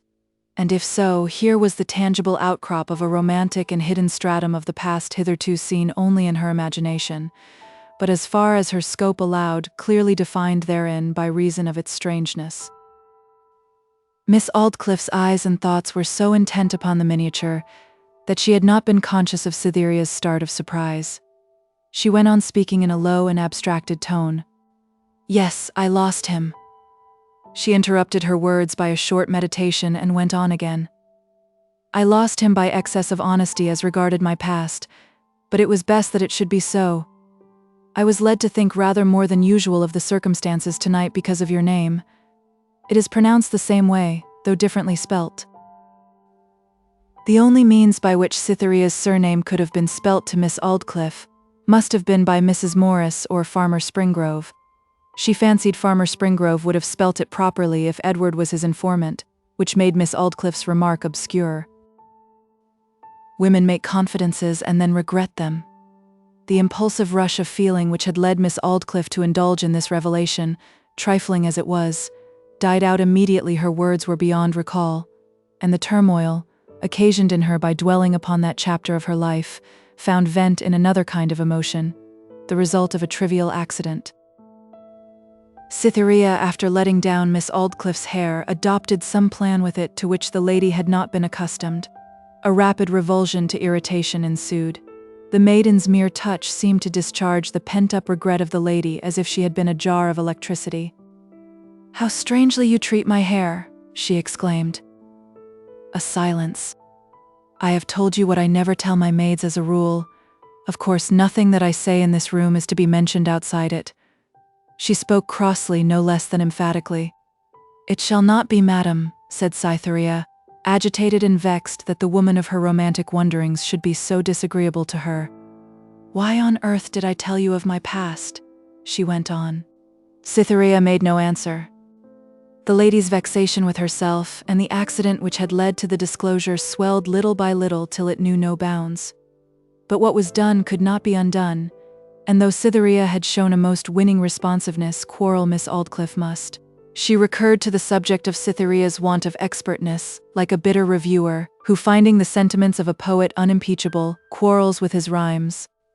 Never before did I serve myself such a trick as this in engaging a maid." She waited for an expostulation, none came. Miss Aldclyffe tried again. The idea of my taking a girl without asking her more than 3 questions or having a single reference, all because of her good L, the shape of her face and body, it was a fool's trick. There I am served right, quite right, by being deceived in such a way. I didn't deceive you, said Cytherea. The speech was an unfortunate one, and was the very fuel to maintain its fires that the other's petulance desired. You did, she said hotly. I told you I couldn't promise to be acquainted with every detail of routine just at first. Will you contradict me in this way? You are telling untruths, I say. Cytherea's lip quivered. I would answer the remark if what? If it were a lady's? You girl of impudence, what do you say? Leave the room this instant, I tell you. And I tell you that a person who speaks to a lady as you do to me is no lady herself. To a lady? A lady's maid speaks in this way. The idea, don't lady's maid me. Nobody is my mistress, I won't have it. Good heavens. I wouldn't have come, no, I wouldn't, if I had known. What? That you were such an ill-tempered, unjust woman. Possessed beyond the muse's painting, Miss Aldclyffe exclaimed, A woman am I? I'll teach you if I am a woman, and lifted her hand as if she would have liked to strike her companion. This stung the maiden into absolute defiance. I dare you to touch me, she cried. Strike me if you dare, madam. I am not afraid of you. What do you mean by such an action as that? Miss Aldclyffe was disconcerted at this unexpected show of spirit, and ashamed of her unladylike impulse now it was put into words. She sank back in the chair. I was not going to strike you. Go to your room. I beg you to go to your room, she repeated in a husky whisper. Cytherea, red and panting, took up her candlestick and advanced to the table to get a light. As she stood close to them, the rays from the candles struck sharply on her face. She usually bore a much stronger likeness to her mother than to her father, but now, looking with a grave, reckless, and angered expression of countenance at the kindling wick, as she held it slanting into the other flame, her father's features were distinct in her. It was the first time Miss Aldclyffe had seen her in a passionate mood, and wearing that expression which was invariably its concomitant. It was Miss Aldclyffe's turn to start now, and the remark she made was an instance of that sudden change of tone from high-flown invective to the pettiness of curiosity which so often makes women's quarrels ridiculous. Even Miss Aldclyffe's dignity had not sufficient power to postpone the absorbing desire she now felt to settle the strange suspicion that had entered her head. You spell your name the common way, Grey, don't you? She said, with assumed indifference. No, said Cytherea, poised on the side of her foot, and still looking into the flame. Yes, surely. The name was spelt that way on your boxes. I looked and saw it myself. The enigma of Miss Aldclyffe's mistake was solved. Oh, was it? Said Cytherea. Ah, I remember Mrs. Jackson, the lodging-house keeper at Budmouth, labelled them. We spell our name Graye. What was your father's trade? Cytherea thought it would be useless to attempt to conceal facts any longer. His was not a trade, she said. He was an architect. The idea of your being an architect's daughter. There's nothing to offend you in that, I hope. Oh no. Why did you say the idea? Leave that alone. Did he ever visit in Gower Street, Bloomsbury, one Christmas, many years ago? But you would not know that. I have heard him say that Mr. Huntway, a curate somewhere in that part of London, and who died there, was an old college friend of his. What is your Christian name? Cytherea. No. And is it really? And you knew that face I showed you? Yes, I see you did. Miss Aldclyffe stopped and closed her lips impassibly. She was a little agitated. Do you want me any longer? Said Cytherea, standing candle in hand and looking quietly in Miss Aldclyffe's face. Well, no, no longer, said the other lingeringly. With your permission, I will leave the house tomorrow morning, madam. Ah! Miss Aldclyffe had no notion of what she was saying. And I know you will be so good as not to intrude upon me during the short remainder of my stay? Saying this, Cytherea left the room before her companion had answered. Miss Aldclyffe, then, had recognized her at last and had been curious about her name from the beginning. The other members of the household had retired to rest. As Cytherea went along the passage leading to her room, her skirts rustled against the partition. A door on her left opened, and Mrs. Morris looked out. "I waited out of bed till you came up," she said. "It being your first night, in case you should be at a loss for anything. How have you got on with Miss Aldclyffe?" "Pretty well, though not so well as I could have wished." "Has she been scolding?" "A little. She's a very odd lady, 'tis all one way or the other with her. She's not bad at heart, but unbearable in close quarters. Those of us who don't have much to do with her personally stay on for years and years." "Has Miss Aldclyffe's family always been rich?" said Cytherea. "Oh no. The property with the name came from her mother's uncle. Her family is a branch of the old Cliffe family on the maternal side. Her mother married a Bradley, a mere nobody at that time, and was on that account cut by her relations. But very singularly the other branch of the family died out one by one. 3 of them, and Miss Aldclyffe's great-uncle then left all his property, including this estate, to Captain Bradley and his wife, Miss Aldclyffe's father and mother, on condition that they took the old family name as well. There's all about it in the landed gentry. 'Tis a thing very often done." "Oh, I see. Thank you. Well, now I am going. Good night." Chapter 6. The Events of 12 Hours. 1. August the 9th, 1 to 2 o'clock a.m. Cytherea entered her bedroom and flung herself on the bed, bewildered by a whirl of thought. Only one subject was clear in her mind, and it was that, in spite of family discoveries, that day was to be the first and last of her experience as a lady's maid. Starvation itself should not compel her to hold such a humiliating post for another instant. "Ah," she thought, with a sigh at the martyrdom of her last little fragment of self-conceit, "Owen knows everything better than I." She jumped up and began making ready for her departure in the morning, the tears streaming down when she grieved and wondered what practical matter on earth she could turn her hand to next. All these preparations completed, she began to undress, her mind unconsciously drifting away to the contemplation of her late surprises. To look in the glass for an instant at the reflection of her own magnificent resources in face and bosom, and to mark their attractiveness unadorned, was perhaps but the natural action of a young woman who had so lately been chidden whilst passing through the harassing experience of decorating an older beauty of Miss Aldclyffe's temper. But she directly checked her weakness by sympathizing reflections on the hidden troubles which must have thronged the past years of the solitary lady, to keep her, though so rich and courted, in a mood so repellent and gloomy as that in which Cytherea found her. And then the young girl marvelled again and again, as she had marvelled before, at the strange confluence of circumstances which had brought herself into contact with the one woman in the world whose history was so romantically intertwined with her own. She almost began to wish she were not obliged to go away and leave the lonely being to loneliness still. In bed and in the dark, Miss Aldclyffe haunted her mind more persistently than ever. Instead of sleeping, she called up staring visions of the possible past of this queenly lady, her mother's rival. Up the long vista of bygone years she saw, behind all, the young girl's flirtation, little or much, with the cousin that seemed to have been nipped in the bud, or to have terminated hastily in some way. Then the secret meetings between Miss Aldclyffe and the other woman at the little inn at Hammersmith and other places, the commonplace name she adopted, her swoon at some painful news, and the very slight knowledge the elder female had of her partner in mystery.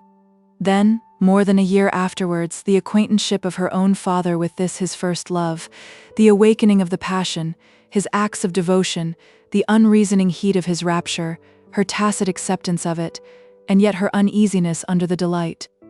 Then his declaration amid the evergreens, the utter change produced in her manner thereby, seemingly the result of a rigid determination, and the total concealment of her reason by herself and her parents, whatever it was.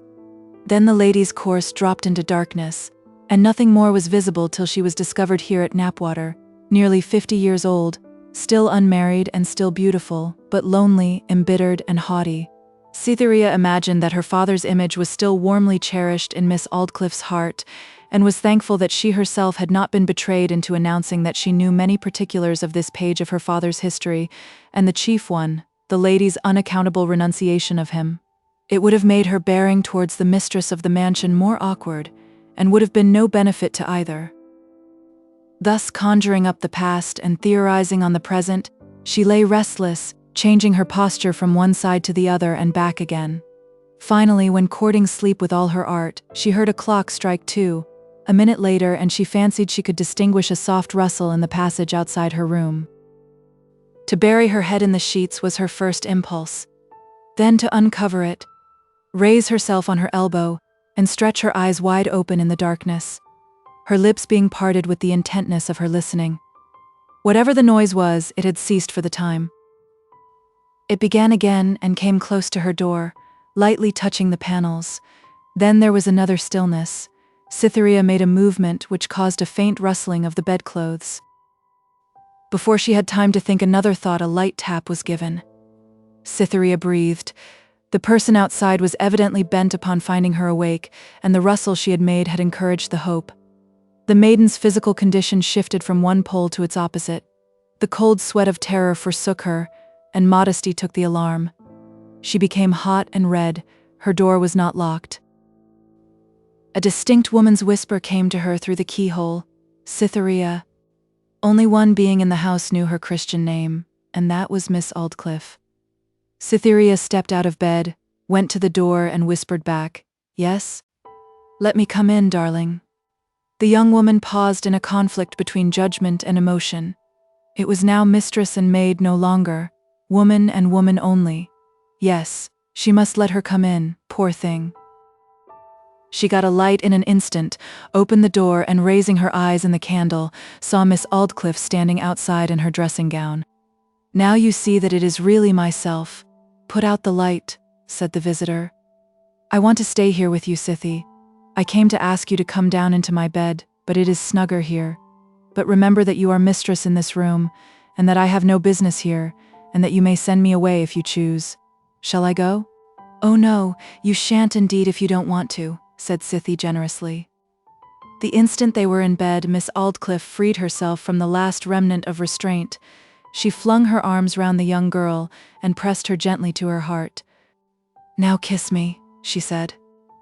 Cytherea, upon the whole, was rather discomposed at this change of treatment, and, discomposed or no, her passions were not so impetuous as Miss Aldclyffe's. She could not bring her soul to her lips for a moment, try how she would. "Come, kiss me," repeated Miss Aldclyffe. Cytherea gave her a very small one, as soft in touch and in sound as the bursting of a bubble. "More earnestly than that, come." She gave another, a little but not much more expressively. "I don't deserve a more feeling one, I suppose," said Miss Aldclyffe, with an emphasis of sad bitterness in her tone. "I am an ill-tempered woman, you think, half out of my mind. Well, perhaps I am, but I have had grief more than you can think or dream of. But I can't help loving you. Your name is the same as mine, isn't it strange?" Cytherea was inclined to say no, but remained silent. "Now, don't you think I must love you?" continued the other. "Yes," said Cytherea absently. She was still thinking whether duty to Owen and her father, which asked for silence on her knowledge of her father's unfortunate love, or duty to the woman embracing her, which seemed to ask for confidence, ought to predominate. Here was a solution. She would wait till Miss Aldclyffe referred to her acquaintanceship and attachment to Cytherea's father in past times. Then she would tell her all she knew. That would be honor. "Why can't you kiss me as I can kiss you? Why can't you?" She impressed upon Cytherea's lips a warm motherly salute, given as if in the outburst of strong feeling, long checked, and yearning for something to love and be loved by in return. "Do you think badly of me for my behavior this evening, child? I don't know why I am so foolish as to speak to you in this way. I am a very fool, I believe." "Yes. How old are you?" 18. 18. "Well, why don't you ask me how old I am?" "Because I don't want to know." "Never mind if you don't. I am 46, and it gives me greater pleasure to tell you this than it does to you to listen. I have not told my age truly for the last 20 years till now." "Why haven't you?" "I have met deceit by deceit, till I am weary of it, weary, and I long to be what I shall never be again, artless and innocent like you. But I suppose that you too will prove to be not worth a thought, as every new friend does on more intimate knowledge. Come, why don't you talk to me, child? Have you said your prayers? Yes. No, I forgot them tonight. I suppose you say them every night as a rule? Yes. Why do you do that? Because I have always done so, and it would seem strange if I were not to. Do you? I, a wicked old sinner like me. No, I never do. I have thought all such matters humbug for years, thought so long that I should be glad to think otherwise from very weariness, and yet, such is the code of the polite world, that I subscribe regularly to missionary societies and others of the sort. Well, say your prayers, dear. You won't omit them now you recollect it. I should like to hear you very much, will you? It seems hardly. It would seem so like old times to me, when I was young, and nearer, far nearer heaven than I am now. Do, sweet one. Cytherea was embarrassed, and her embarrassment arose from the following conjuncture of affairs. Since she had loved Edward Springrove, she had linked his name with her brother Owen's in her nightly supplications to the Almighty. She wished to keep her love for him a secret, and above all a secret from a woman like Miss Aldclyffe. Yet her conscience and the honesty of her love would not for an instant allow her to think of omitting his dear name, and so endanger the efficacy of all her previous prayers for his success by an unworthy shame now. It would be wicked of her, she thought, and a grievous wrong to him. Under any worldly circumstances she might have thought the position justified a little finesse, and have skipped him for once, but prayer was too solemn a thing for such trifling. I would rather not say them, she murmured first. It struck her then that this declining altogether was the same cowardice in another dress, and was delivering her poor Edward over to Satan just as unceremoniously as before. Yes, I will say my prayers, and you shall hear me, she added firmly. She turned her face to the pillow and repeated in low, soft tones the simple words she had used from childhood on such occasions. Owen's name was mentioned without faltering, but in the other case, maidenly shyness was too strong even for religion, and that when supported by excellent intentions. At the name of Edward she stammered, and her voice sank to the faintest whisper in spite of her. "Thank you, dearest," said Miss Aldclyffe. "I have prayed too. I verily believe you are a good girl, I think." Then the expected question came. "Bless Owen, and whom did you say?" There was no help for it now, and out it came. "Owen and Edward," said Cytherea. "Who are Owen and Edward?" "Owen is my brother, madam," faltered the maid. "Ah, I remember. Who is Edward?" A silence. "Your brother too?" continued Miss Aldclyffe. "No." Miss Aldclyffe reflected a moment. "Don't you want to tell me who Edward is?" she said at last in a tone of meaning. "I don't mind telling, only—" "You would rather not, I suppose?" "Yes." Miss Aldclyffe shifted her ground. "Were you ever in love?" she inquired suddenly. Cytherea was surprised to hear how quickly the voice had altered from tenderness to harshness, vexation and disappointment. "Yes, I think I was once," she murmured. "Aha. And were you ever kissed by a man?" A pause. "Well, were you?" said Miss Aldclyffe rather sharply. "Don't press me to tell, I can't, indeed I won't, madam." Miss Aldclyffe removed her arms from Cytherea's neck. "'Tis now with you as it is always with all girls," she said, in jealous and gloomy accents. "You're not, after all, the innocent I took you for." "No, no." She then changed her tone with fitful rapidity. "Cytherea, try to love me more than you love him, do. I love you more sincerely than any man can. Do, Cythie, don't let any man stand between us. Oh, I can't bear that." She clasped Cytherea's neck again. "I must love him now I have begun," replied the other. "Must, yes, must," said the elder lady reproachfully. "Yes, women are all alike. I thought I had at last found an artless woman who had not been sullied by a man's lips, and who had not practiced or been practiced upon by the arts which ruin all the truth and sweetness and goodness in us. Find a girl, if you can, whose mouth and ears have not been made a regular highway of by some man or another.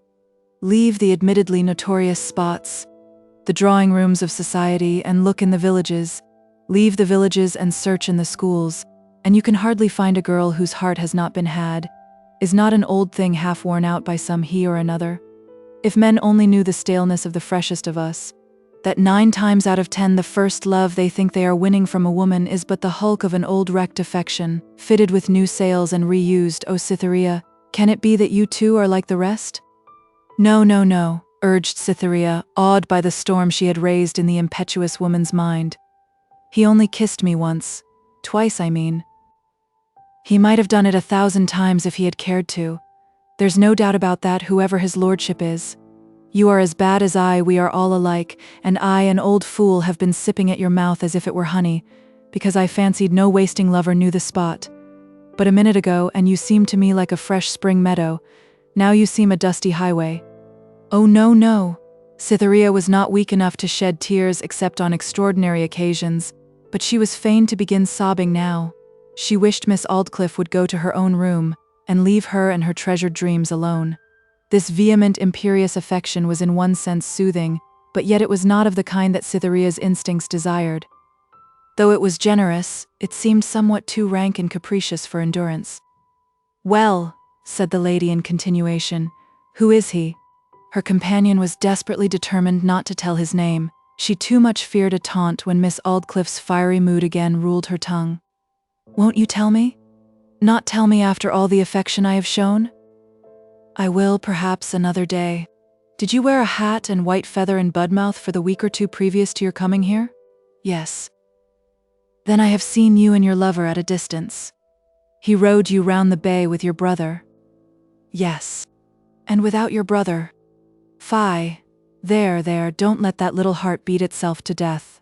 Throb, throb, it shakes the bed, you silly thing. I didn't mean that there was any harm in going alone with him.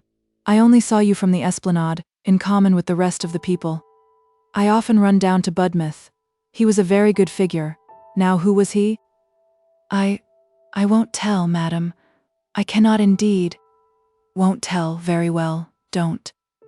You are very foolish to treasure up his name and image as you do. Why, he has had loves before you. Trust him for that, whoever he is, and you are but a temporary link in a long chain of others like you, who only have your little day as they have had theirs." "'Tisn't true, 'tisn't true," cried Cytherea in an agony of torture. "He has never loved anybody else, I know, I'm sure he hasn't." "Miss Aldclyffe was as jealous as any man could have been," she continued. "He sees a beautiful face and thinks he will never forget it. But in a few weeks the feeling passes off, and he wonders how he could have cared for anybody so absurdly much. No, he doesn't. What does he do when he has thought that? Come, tell me. Tell me. You are as hot as fire, and the throbbing of your heart makes me nervous. I can't tell you if you get in that flustered state. Do tell, oh, it makes me so miserable, but come tell me." "Ah, the tables are turned now, dear," she continued, in a tone which mingled pity with derision. "Love's passions shall rock thee as the storm rocks the ravens on high. Bright reason will mock thee like the sun from a wintry sky." What does he do next? Why, this is what he does next. Ruminate on what he has heard of women's romantic impulses, and how easily men torture them when they have given way to those feelings, and have resigned everything for their hero. It may be that though he loves you heartily now, that is, as heartily as a man can, and you love him in return, your loves may be impracticable and hopeless, and you may be separated forever. You, as the weary years pass by, will fade and fade, bright eyes will fade, and you will perhaps then die early, true to him to your latest breath, and believing him to be true to the latest breath also, whilst he, in some gay and busy spot far away from your last quiet nook, will have married some dashing lady and not purely oblivious of you, will long have ceased to regret you, will chat about you, as you were in long past years, will say, "Ah, little Cytherea used to tie her hair like that, poor innocent trusting thing. It was a pleasant, useless, idle dream, that dream of mine for the maid with the bright eyes and simple, silly heart. But I was a foolish lad at that time." Then he will tell the tale of all your little wills and wants and particular ways, and as he speaks, turn to his wife with a placid smile. "It is not true. He can't be so cruel, and you are cruel to me. You are. She was at last driven to desperation. Her natural common sense and shrewdness had seen all through the piece how imaginary her emotions were. She felt herself to be weak and foolish in permitting them to rise. But even then she could not control them. Be agonized she must. She was only 18, and the long day's labor, her weariness, her excitement had completely unnerved her and worn her out. She was bent hither and thither by this tyrannical working upon her imagination, as a young rush in the wind. She wept bitterly. "And now think how much I like you," resumed Miss Aldclyffe when Cytherea grew calmer. "I shall never forget you for anybody else, as men do, never. I will be exactly as a mother to you. Now will you promise to live with me always, and always be taken care of, and never deserted?" "I cannot. I will not be anybody's maid for another day on any consideration." No, you shan't be a lady's maid. You shall be my companion. I will get another maid." Companion, that was a new idea. Cytherea could not resist the evidently heartfelt desire of the strange-tempered woman for her presence, but she could not trust to the moment's impulse. "I will stay, I think, but do not ask for a final answer tonight. Never mind now then. Put your hair round your mamma's neck, and give me one good long kiss, and I won't talk any more in that way about your lover. After all, some young men are not so fickle as others, but even if he's the ficklest, there is consolation. The love of an inconstant man is 10 times more ardent than that of a faithful man, that is, while it lasts."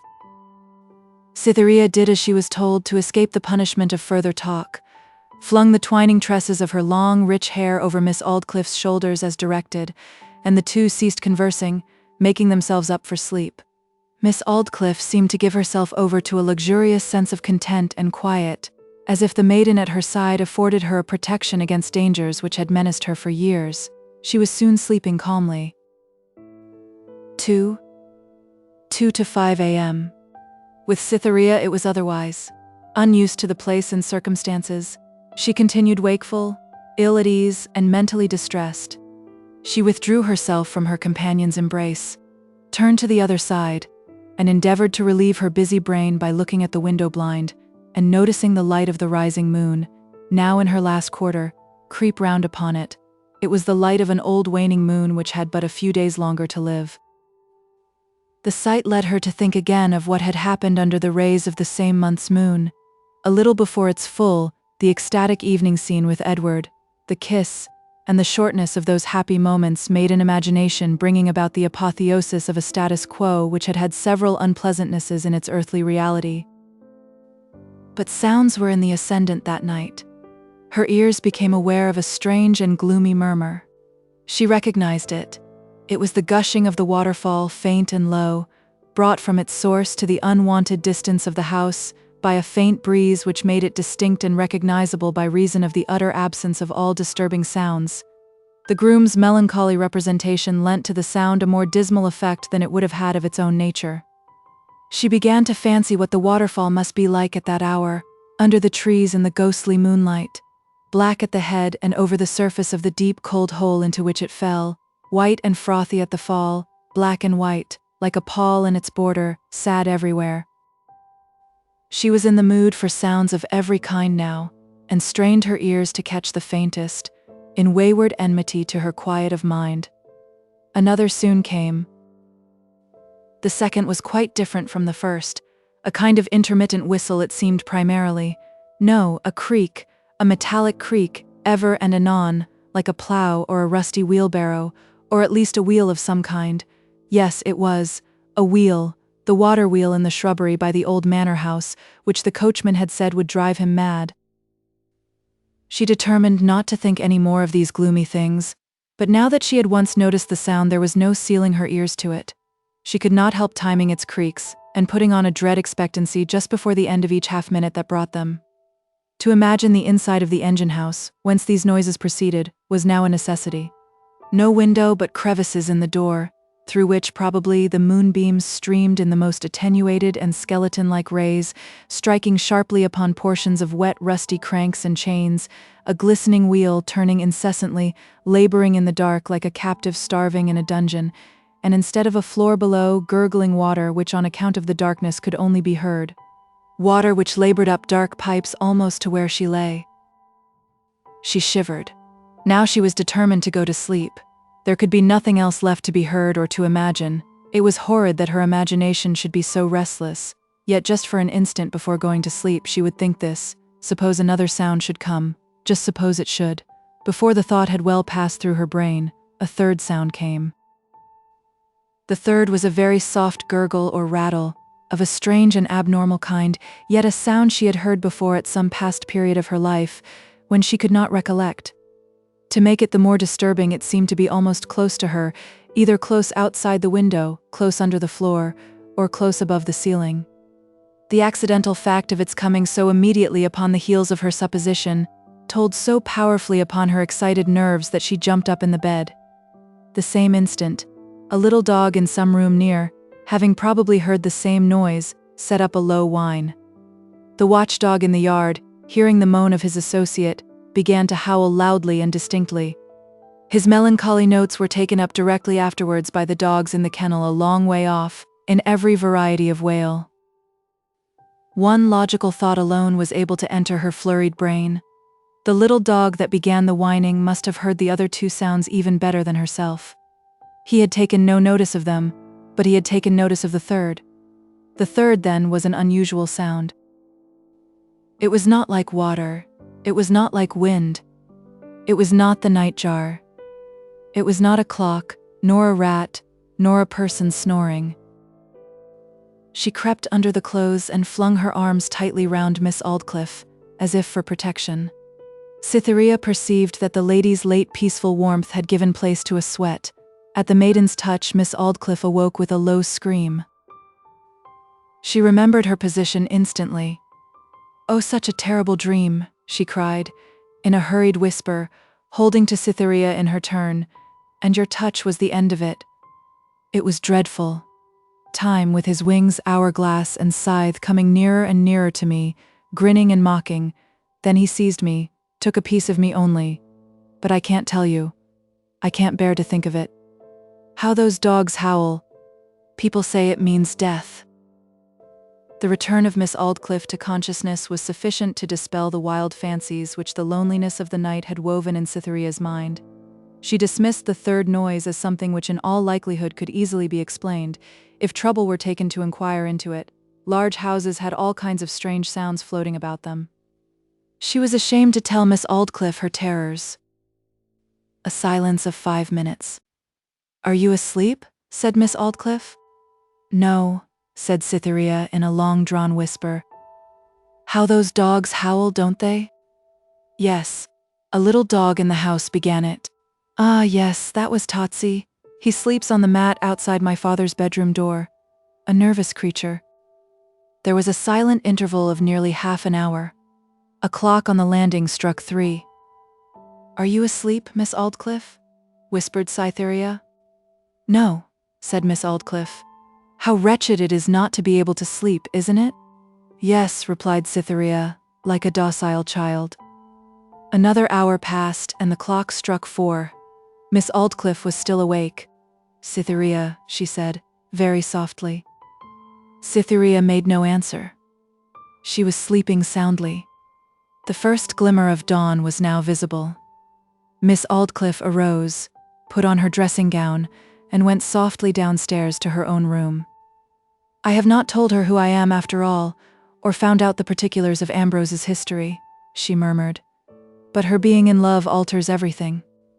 3, 7:30 to 10 o'clock a.m. Cytherea awoke, quiet in mind and refreshed. A conclusion to remain at Knapwater was already in possession of her. Finding Miss Aldclyffe gone, she dressed herself and sat down at the window to write an answer to Edward's letter, and an account of her arrival at Knapwater to Owen.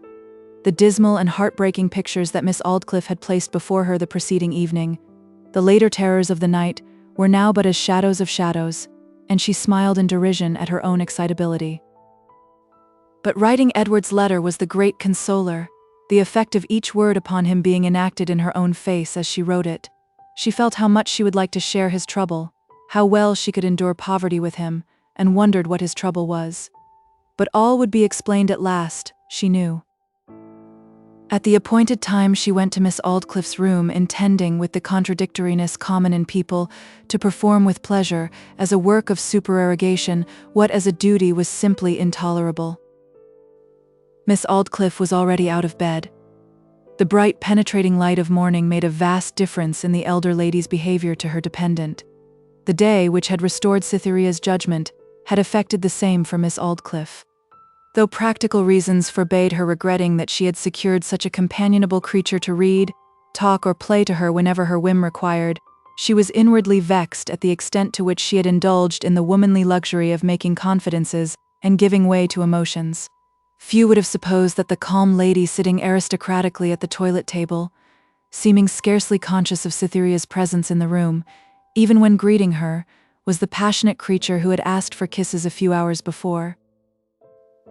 It is both painful and satisfactory to think how often these antitheses are to be observed in the individual most open to our observation, ourselves. We pass the evening with faces lit up by some flaring illumination or other. We get up the next morning, the fiery jets have all gone out, and nothing confronts us but a few crinkled pipes and sooty wirework, hardly even recalling the outline of the blazing picture that arrested our eyes before bedtime. Emotions would be half-starved if there were no candlelight. Probably 9/10 of the gushing letters of indiscreet confession are written after 9 or 10 o'clock in the evening, and sent off before day returns to leer invidiously upon them. Few that remain open to catch our glance as we rise in the morning survive the frigid criticism of dressing time. The subjects uppermost in the minds of the two women who had thus cooled from their fires were not the visionary ones of the later hours, but the hard facts of their earlier conversation. After a remark that Cytherea need not assist her in dressing unless she wished to, Miss Aldclyffe said abruptly, "I can tell that young man's name." She looked keenly at Cytherea. "It is Edward Springrove, my tenant's son." The inundation of colour upon the younger lady at hearing a name which to her was a world, handled as if it were only an atom, told Miss Aldclyffe that she had divined the truth at last. "Ah, it is he, is it?" she continued. "Well, I wanted to know for practical reasons. His example shows that I was not so far wrong in my estimate of men after all, though I only generalized and had no thought of him. This was perfectly true." "What do you mean?" said Cytherea, visibly alarmed. "Mean? Why, that all the world knows him to be engaged to be married, and that the wedding is soon to take place." She made the remark bluntly and superciliously, as if to obtain absolution at the hands of her family pride for the weak confidences of the night. But even the frigidity of Miss Aldclyffe's morning mood was overcome by the look of sick and blank despair which the carelessly uttered words had produced upon Cytherea's face. She sank back into a chair, and buried her face in her hands. "Don't be so foolish," said Miss Aldclyffe. "Come, make the best of it. I cannot upset the fact I have told you of, unfortunately, but I believe the match can be broken off." "Oh no, no. Nonsense. I liked him much as a youth, and I like him now. I'll help you to captivate and chain him down. I have got over my absurd feeling of last night in not wanting you ever to go away from me. Of course, I could not expect such a thing as that. There, now I have said I'll help you, and that's enough. He's tired of his first choice now that he's been away from home for a while. The love that no outer attack can frighten away quails before its idol's own homely ways. It is always so. Come, finish what you are doing if you are going to, and don't be a little goose about such a trumpery affair as that." "Who is he engaged to?" Cytherea inquired by a movement of her lips but no sound of her voice. But Miss Aldclyffe did not answer. It mattered not, Cytherea thought. Another woman, that was enough for her. Curiosity was stunned. She applied herself to the work of dressing, scarcely knowing how. Miss Aldclyffe went on. "You were too easily won. I'd have made him or anybody else speak out before he should have kissed my face for his pleasure. But you are one of those precipitantly fond things who are yearning to throw away their hearts upon the first worthless fellow who says good morning. In the first place, you shouldn't have loved him so quickly. In the next, if you must have loved him offhand, you should have concealed it. It tickled his vanity. By Jove, that girl's in love with me already," he thought. To hasten away at the end of the toilet, to tell Mrs. Morris, who stood waiting in a little room prepared for her, with tea poured out, bread and butter cut into diaphanous slices, and eggs arranged, that she wanted no breakfast, then to shut herself alone in her bedroom, was her only thought. She was followed thither by the well-intentioned matron with a cup of tea and one piece of bread and butter on a tray, cheerfully insisting that she should eat it. To those who grieve, innocent cheerfulness seems heartless levity. "No thank you, Mrs. Morris," she said, keeping the door closed. Despite the incivility of the action, Cytherea could not bear to let a pleasant person see her face then. Immediate revocation, even if revocation would be more effective by postponement, is the impulse of young wounded natures. Cytherea went to her blotting book, took out the long letter so carefully written, so full of gushing remarks and tender hints, and sealed up so neatly with a little seal bearing good faith as its motto, tore the missive into 50 pieces, and threw them into the grate. It was then the bitterest of anguishes to look upon some of the words she had so lovingly written, and see them existing only in mutilated forms without meaning, to feel that his eye would never read them, nobody ever know how ardently she had penned them. Pity for one's self for being wasted is mostly present in these moods of abnegation. The meaning of all his allusions, his abruptness in telling her of his love, his constraint at first, then his desperate manner of speaking, was clear. They must have been the last flickerings of a conscience not quite dead to all sense of perfidiousness and fickleness. Now he had gone to London, she would be dismissed from his memory, in the same way as Miss Aldclyffe had said. And here she was in Edward's own parish, reminded continually of him by what she saw and heard. The landscape, yesterday so much and so bright to her, was now but as the banquet hall deserted, all gone but herself. Miss Aldclyffe had wormed her secret out of her, and would now be continually mocking her for her trusting simplicity in believing him. It was altogether unbearable. She would not stay there.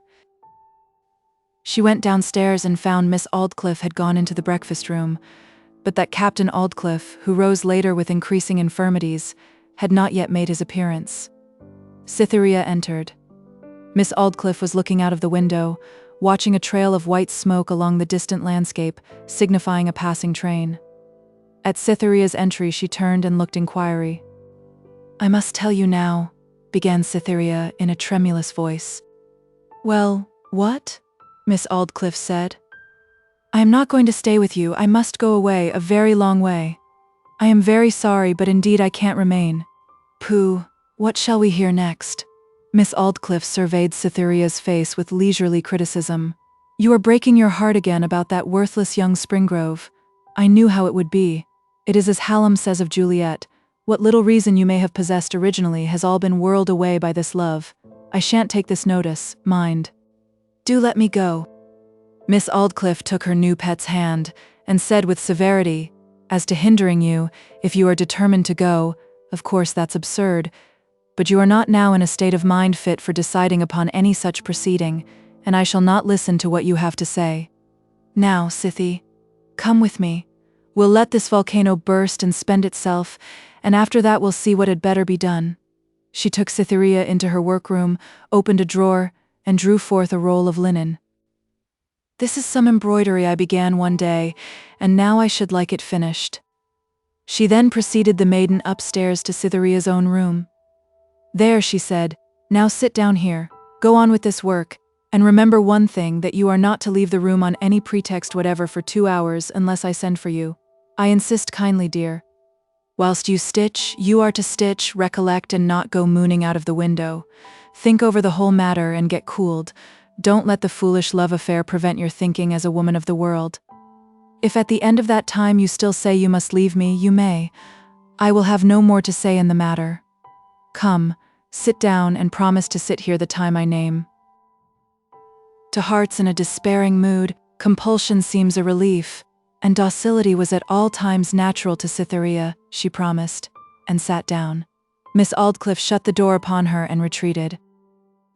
She sewed, stopped to think, shed a tear or two, recollected the articles of the treaty, and sewed again, and at length fell into a reverie which took no account whatever of the lapse of time. 10 to 12 o'clock a.m. A quarter of an hour might have passed when her thoughts became attracted from the past to the present by unwanted movements downstairs. She opened the door and listened. There were hurryings along passages, opening and shutting of doors, trampling in the stable yard. She went across into another bedroom, from which a view of the stable yard could be obtained, and arrived there just in time to see the figure of the man who had driven her from the station vanishing down the coach road on a black horse, galloping at the top of the animal's speed. Another man went off in the direction of the village. Whatever had occurred, it did not seem to be her duty to inquire or meddle with it, stranger and dependent as she was, unless she were requested to, especially after Miss Aldclyffe's strict charge to her. She sat down again, determined to let no idle curiosity influence her movements. Her window commanded the front of the house, and the next thing she saw was a clergyman walk up and enter the door. All was silent again till, a long time after the first man had left, he returned again on the same horse, now matted with sweat and trotting behind a carriage in which sat an elderly gentleman driven by a lad in livery. These came to the house, entered, and all was again the same as before. The whole household, master, mistress, and servants, appeared to have forgotten the very existence of such a being as Cytherea. She almost wished she had not vowed to have no idle curiosity. Half an hour later, the carriage drove off with the elderly gentleman, and 2 or 3 messengers left the house, speeding in various directions. Rustics in smock frocks began to hang about the road opposite the house, or lean against trees, looking idly at the windows and chimneys. A tap came to Cytherea's door. She opened it to a young maidservant. "Miss Aldclyffe wishes to see you, ma'am." Cytherea hastened down. Miss Aldclyffe was standing on the hearthrug, her elbow on the mantel, her hand to her temples, her eyes on the ground, perfectly calm, but very pale. "Cytherea," she said in a whisper, "come here." Cytherea went close.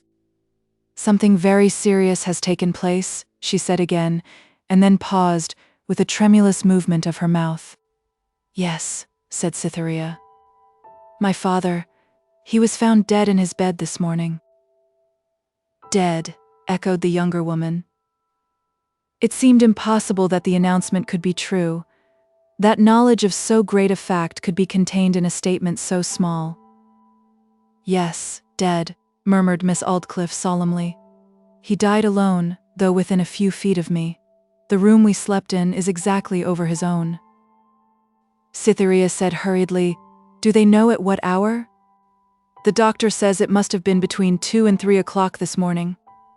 "Then I heard him." "Heard him?" "Heard him die."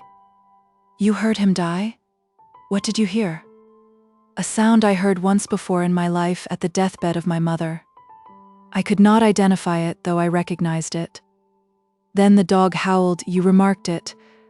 I did not think it worthwhile to tell you what I had heard a little earlier." She looked agonized. "It would have been useless," said Miss Aldclyffe. "All was over by that time." She addressed herself as much as Cytherea when she continued, "Is it a providence who sent you here at this juncture that I might not be left entirely alone?" Till this instant Miss Aldclyffe had forgotten the reason of Cytherea's seclusion in her own room. So had Cytherea herself. The fact now recurred to both in one moment. "Do you still wish to go?" said Miss Aldclyffe anxiously. "I don't want to go now," Cytherea had remarked simultaneously with the other's question. She was pondering on the strange likeness which Miss Aldclyffe's bereavement bore to her own. It had the appearance of being still another call to her not to forsake this woman so linked to her life, for the sake of any trivial vexation. Miss Aldclyffe held her almost as a lover would have held her, and said musingly, "We get more and more into one groove. I now am left fatherless and motherless as you were." Other ties lay behind in her thoughts, but she did not mention them. "You loved your father, Cytherea, and wept for him?" "Yes, I did. Poor papa. I was always at variance with mine, and can't weep for him now. But you must stay here always and make a better woman of me." The compact was thus sealed, and Cytherea, in spite of the failure of her advertisements, was installed as a veritable companion, and once more in the history of human endeavour, a position which it was impossible to reach by any direct attempt, was come to by the seekers swerving from the path, and regarding the original object as one of secondary importance. Chapter 7. The Events of 18 Days. 1. August, the 17th. The time of day was 4 o'clock in the afternoon. The place was the lady's study or boudoir, Knapwater House. The person was Miss Aldclyffe sitting there alone, clothed in deep mourning. The funeral of the old captain had taken place, and his will had been read, It was very concise, and had been executed about 5 years previous to his death. It was attested by his solicitors, Messrs. Middleton and Tayling, of Lincoln's Inn Fields. The whole of his estate, real and personal, was bequeathed to his daughter Cytherea for her sole and absolute use, subject only to the payment of a legacy to the rector, their relative, and a few small amounts to the servants. Miss Aldclyffe had not chosen the easiest chair of her boudoir to sit in, or even a chair of ordinary comfort, but an uncomfortable high, narrow-backed, oak-framed and seated chair, which was allowed to remain in the room only on the ground of being a companion in artistic quaintness to an old coffer beside it, and was never used except to stand in to reach for a book from the highest row of shelves. But she had sat erect in this chair for more than an hour, for the reason that she was utterly unconscious of what her actions and bodily feelings were. The chair had stood nearest her path on entering the room, and she had gone to it in a dream. She sat in the attitude which denotes unflagging, intense, concentrated thought, as if she were cast in bronze. Her feet were together, her body bent a little forward, and quite unsupported by the back of the chair, her hands on her knees, her eyes fixed intently on the corner of a footstool.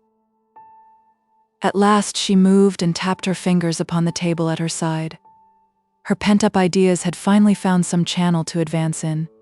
Motions became more and more frequent as she labored to carry further and further the problem which occupied her brain. She sat back and drew a long breath. She sat sideways and leant her forehead upon her hand. Later still she arose, walked up and down the room, at first abstractedly, with her features as firmly set as ever, but by degrees her brow relaxed, her footsteps became lighter and more leisurely, her head rode gracefully and was no longer bowed. She plumed herself like a swan after exertion. "Yes," she said aloud, "to get him here without letting him know that I have any other object than that of getting a useful man. That's the difficulty, and that I think I can master." She rang for the new maid, a placid woman of 40 with a few grey hairs. "Ask Miss Grey if she can come to me." Cytherea was not far off, and came in. "Do you know anything about architects and surveyors?" said Miss Aldclyffe abruptly. "Know anything?" replied Cytherea, poising herself on her toe to consider the compass of the question. "Yes, know anything," said Miss Aldclyffe. "Owen is an architect and surveyor's draftsman," the maiden said, and thought of somebody else who was likewise. "Yes, that's why I asked you, what are the different kinds of work comprised in an architect's practice? They lay out estates and superintend the various works done upon them, I should think, among other things? Those are, more properly, a land or building steward's duties, at least, I have always imagined so. Country architects include those things in their practice, city architects don't. I know that, child. But a steward's is an indefinite, fast and loose profession, it seems to me. Shouldn't you think that a man who had been brought up as an architect would do for a steward?" Cytherea had doubts whether an architect pure would do. The chief pleasure connected with asking an opinion lies in not adopting it. Miss Aldclyffe replied decisively, "Nonsense, of course he would. Your brother Owen makes plans for country buildings such as cottages, stables, homesteads, and so on." "Yes, he does. And superintends the building of them?" "Yes, he will soon." "And he surveys land?" "Oh yes. And he knows about hedges and ditches, how wide they ought to be, boundaries, leveling, planting trees to keep away the winds, measuring timber, houses for 99 years and such things." "I have never heard him say that. But I think Mr. Gradfield does those things, Owen. I am afraid is inexperienced as yet." "Yes, your brother is not old enough for such a post yet, of course. And then there are rent days, the audit and winding up of tradesmen's accounts. I am afraid, Cytherea, you don't know much more about the matter than I do myself. I am going out just now," she continued. "I shall not want you to walk with me today. Run away till dinner time." Miss Aldclyffe went out of doors and down the steps to the lawn, then turning to the left, through a shrubbery, she opened a wicket and passed into a neglected and leafy carriage drive, leading down the hill. This she followed till she reached the point of its greatest depression, which was also the lowest ground in the whole grove. The trees here were so interlaced, and hung their branches so near the ground, that a whole summer's day was scarcely long enough to change the air pervading the spot from its normal state of coolness to even a temporary warmth. The unvarying freshness was helped by the nearness of the ground to the level of the springs, and by the presence of a deep, sluggish stream close by, equally well shaded by bushes and a high wall. Following the road which now ran along at the margin of the stream, she came to an opening in the wall on the other side of the water, revealing a large rectangular nook from which the stream proceeded, covered with froth and accompanied by a dull roar. 2 more steps, and she was opposite the nook, in full view of the cascade forming its further boundary. Over the top could be seen the bright outer sky in the form of a crescent, caused by the curve of a bridge across the rapids, and the trees above. Beautiful as was the scene, she did not look in that direction.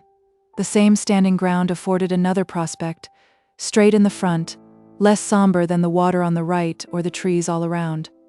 The avenue and grove which flanked it abruptly terminated a few yards ahead, where the ground began to rise, and on the remote edge of the greensward thus laid open stood all that remained of the original manor house, to which the dark margin line of the trees in the avenue formed an adequate and well-fitting frame.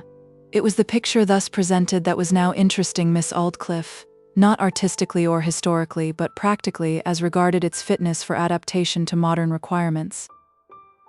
In front, detached from everything else, rose the most ancient portion of the structure, an old arched gateway, flanked by the bases of 2 small towers, and nearly covered with creepers, which had clambered over the eaves of the sinking roof, and up the gable to the crest of the Aldclyffe family perched on the apex.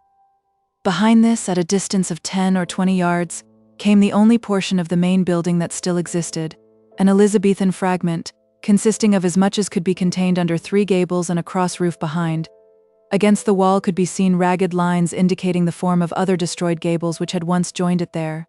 The mullioned and transomed windows, containing 5 or 6 lights, were mostly bricked up to the extent of 2 or 3, and the remaining portion fitted with cottage window frames carelessly inserted, to suit the purpose to which the old place was now applied, it being partitioned out into small rooms downstairs to form cottages for 2 laborers and their families.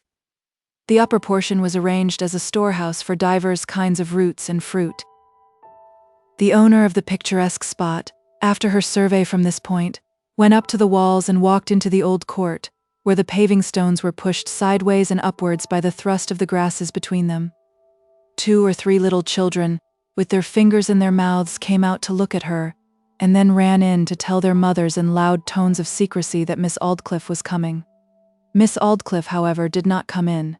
She concluded her survey of the exterior by making a complete circuit of the building, then turned into a nook a short distance off where round and square timber, a saw pit, planks, grindstones, heaps of building stone and brick, explained that the spot was the center of operations for the building work done on the estate. She paused and looked around. A man who had seen her from the window of the workshops behind came out and respectfully lifted his hat to her. It was the first time she had been seen walking outside the house since her father's death. "Struden, could the old house be made a decent residence of, without much trouble?" she inquired. The mechanic considered, and spoke as each consideration completed itself. "You don't forget, ma'am, that 2/3 of the place is already pulled down, or gone to ruin?" "Yes, I know. And that what's left may almost as well be, ma'am." "Why may it?" "'Twas so cut up inside when they made it into cottages, that the whole carcase is full of cracks.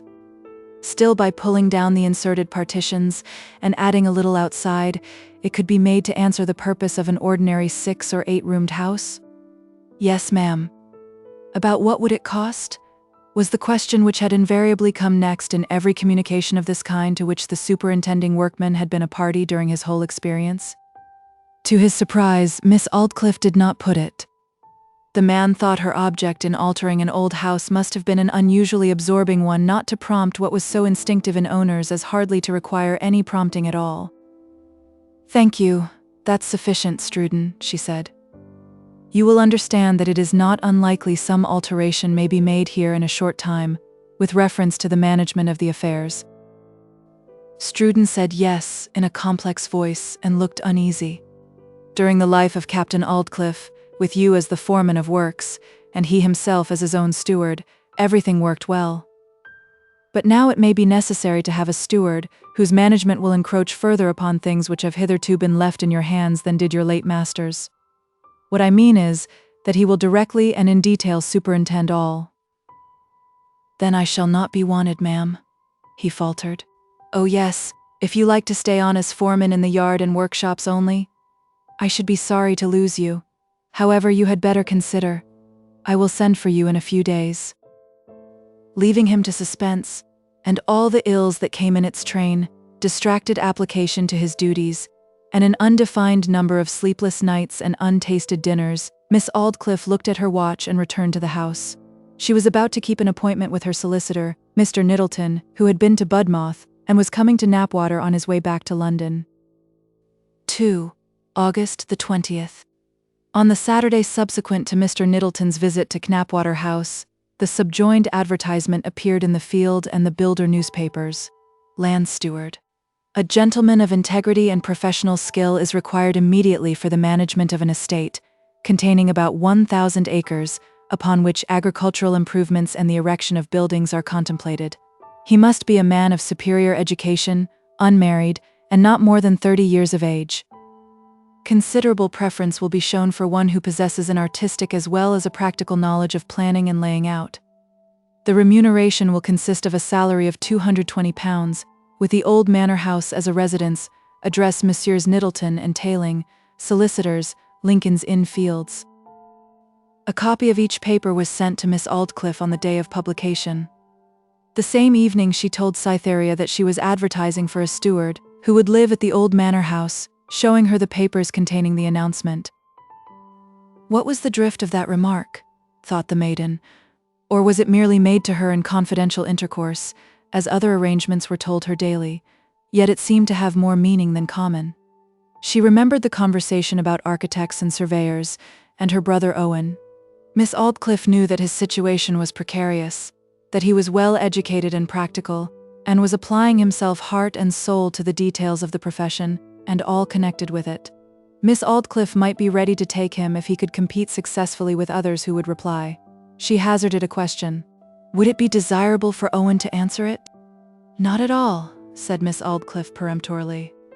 A flat answer of this kind had ceased to alarm Cytherea. Miss Aldclyffe's blunt mood was not her worst. Cytherea thought of another man whose name, in spite of resolves, tears, renunciations, and injured pride, lingered in her ears like an old familiar strain. That man was qualified for a stewardship under a king. Would it be of any use if Edward Springrove were to answer it? She said, resolutely enunciating the name. "None whatever," replied Miss Aldclyffe, again in the same decided tone. "You are very unkind to speak in that way. Now don't pout like a goosey as you are. I don't want men like either of them, for of course I must look to the good of the estate rather than to that of any individual. The man I want must have been more specially educated. I have told you that we are going to London next week. It is mostly on this account." Cytherea found that she had mistaken the drift of Miss Aldclyffe's peculiar explicitness on the subject of advertising, and wrote to tell her brother that if he saw the notice it would be useless to reply. 3. August the 25th. 5 days after the above-mentioned dialogue took place they went to London, and, with scarcely a minute's pause, to the solicitors' offices in Lincoln's Inn Fields. They alighted opposite one of the characteristic entrances about the place, a gate which was never, and could never be, closed, flanked by lamp-standards carrying no lamp. Rust was the only active agent to be seen there at this time of the day and year. The palings along the front were rusted away at their base to the thinness of wires, and the successive coats of paint, with which they were overlaid in bygone days, had been completely undermined by the same insidious canker, which lifted off the paint in flakes, leaving the raw surface of the iron on palings, standards, and gate hinges of a staring blood red. But once inside the railings the picture changed. The court and offices were a complete contrast to the grand ruin of the outwork which enclosed them. Well-painted respectability extended over, within and around the doorstep, and in the carefully swept yard not a particle of dust was visible. Mr. Middleton, who had just come up from Margate, where he was staying with his family, was standing at the top of his own staircase as the pair ascended.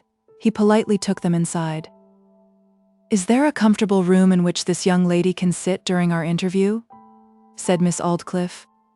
It was rather a favorite habit of hers to make much of Cytherea when they were out, and snub her for it afterwards when they got home. Certainly, Mr. Tailings. Cytherea was shown into an inner room. Social definitions are all made relatively. An absolute datum is only imagined. The small gentry about Knapwater seemed unpracticed to Miss Aldclyffe. Miss Aldclyffe herself seemed unpracticed to Mr. Nettleton's experienced old eyes. "Now then," the lady said, when she was alone with the lawyer, "what is the result of our advertisement?" It was late summer. The estate agency, building, engineering, and surveying worlds were dull. There were 45 replies to the advertisement. Mr. Nettleton spread them one by one before Miss Aldclyffe. "You will probably like to read some of them yourself, madam?" he said. "Yes, certainly," said she. "I will not trouble you with those which are from persons manifestly unfit at first sight," he continued, and began selecting from the heap 2s and 3s which he had marked, collecting others into his hand. "The man we want lies among these, if my judgment doesn't deceive me, and from them it would be advisable to select a certain number to be communicated with. I should like to see everyone, only just to glance them over, exactly as they came," she said suasively. He looked as if he thought this a waste of his time, but dismissing his sentiment unfolded each singly and laid it before her. As he laid them out, it struck him that she studied them quite as rapidly as he could spread them. He slyly glanced up from the outer corner of his eye to hers, and noticed that all she did was look at the name at the bottom of the letter, and then put the enclosure aside without further ceremony. He thought this an odd way of inquiring into the merits of 45 men who at considerable trouble gave in detail reasons why they believed themselves well qualified for a certain post. She came to the final one, and put it down with the rest. Then the lady said that in her opinion it would be best to get as many replies as they possibly could before selecting, to give us a wider choice. "What do you think, Mr. Nettleton?" It seemed to him, he said, that a greater number than those they already had would scarcely be necessary, and if they waited for more, there would be this disadvantage attending it, that some of those they now could command would possibly not be available. "Never mind, we will run that risk," said Miss Aldclyffe. "Let the advertisement be inserted once more, and then we will certainly settle the matter." Mr. Nettleton bowed and seemed to think Miss Aldclyffe, for a single woman, and one who till so very recently had never concerned herself with business of any kind, a very meddlesome client. But she was rich, and handsome still. "She's a new broom in estate management as yet," he thought. "She will soon get tired of this," and he parted from her without a sentiment which could mar his habitual blandness. The two ladies then proceeded westward. Dismissing the cab in Waterloo Place, they went along Pall Mall on foot, where in place of the usual well-dressed clubbists rubicund with alcohol were to be seen, in linen pinafores, flocks of house-painters pallid from white lead. When they had reached the Green Park, Cytherea proposed that they should sit down a while under the young elms at the brow of the hill. This they did, the growl of Piccadilly on their left hand, the monastic seclusion of the palace on their right. Before them, the clock tower of the Houses of Parliament, standing forth with a metallic lustre against a livid Lambeth sky.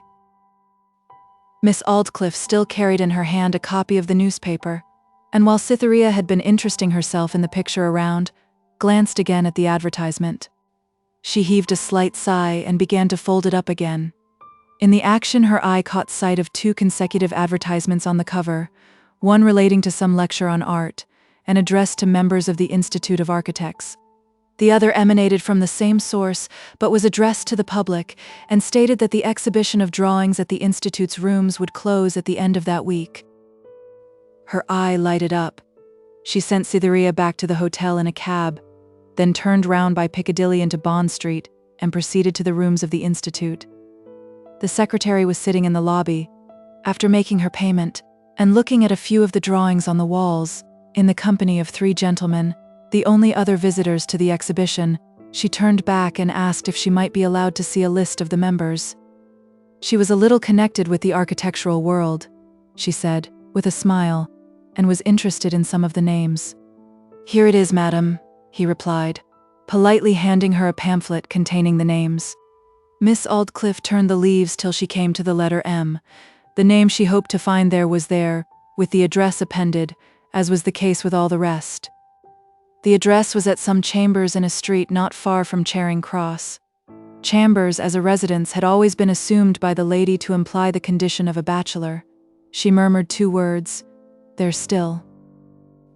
Another request had yet to be made, but it was of a more noticeable kind than the first, and might compromise the secrecy with which she wished to act throughout this episode. Her object was to get one of the envelopes lying on the secretary's table, stamped with the die of the Institute, and in order to get it she was about to ask if she might write a note. But the secretary's back chanced to be turned, and he now went towards one of the men at the other end of the room, who had called him to ask some question relating to an etching on the wall. Quick as thought, Miss Aldclyffe stood before the table, slipped her hand behind her, took one of the envelopes and put it in her pocket. She sauntered round the rooms for 2 or 3 minutes longer, then withdrew and returned to her hotel. Here she cut the Knapwater advertisement from the paper, put it into the envelope she had stolen, embossed with the Society's stamp, and directed it in a round clerkly hand to the address she had seen in the list of members' names submitted to her. Aeneas Manston, Esquire, Wycombe Chambers, Spring Gardens. This ended her first day's work in London. 4. From August the 26th to September the 1st. The 2 Cythereas continued at the Westminster Hotel, Miss Aldclyffe informing her companion that business would detain them in London another week. The days passed as slowly and quietly as days can pass in a city at that time of the year, the shuttered windows about the squares and terraces confronting their eyes like the white and sightless orbs of blind men. On Thursday, Mr. Middleton called, bringing the whole number of replies to the advertisement. Cytherea was present at the interview, by Miss Aldclyffe's request, either from whim or design. 10 additional letters were the result of the second week's insertion, making 55 in all. Miss Aldclyffe looked them over as before. One was signed, Aeneas Manston, 133, Turngate Street, Liverpool. Now then, Mr. Middleton, will you make a selection and I will add 1 or 2, Miss Aldclyffe said. Mr. Middleton scanned the whole heap of letters, testimonials and references, sorting them into 2 heaps. Manston's missive, after a mere glance, was thrown amongst the summarily rejected ones. Miss Aldclyffe read, or pretended to read after the lawyer. When he had finished, 5 lay in the group he had selected. "Would you like to add to the number?" he said, turning to the lady. "No," she said carelessly. "Well, 2 or 3 additional ones rather took my fancy," she added, searching for some in the larger collection. She drew out 3. One was Manston's. "These 8, then, shall be communicated with," said the lawyer, taking up the 8 letters and placing them by themselves. They stood up.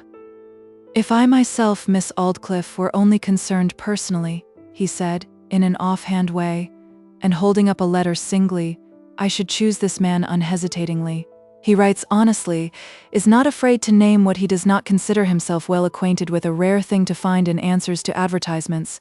He is well recommended, and possesses some qualities rarely found in combination.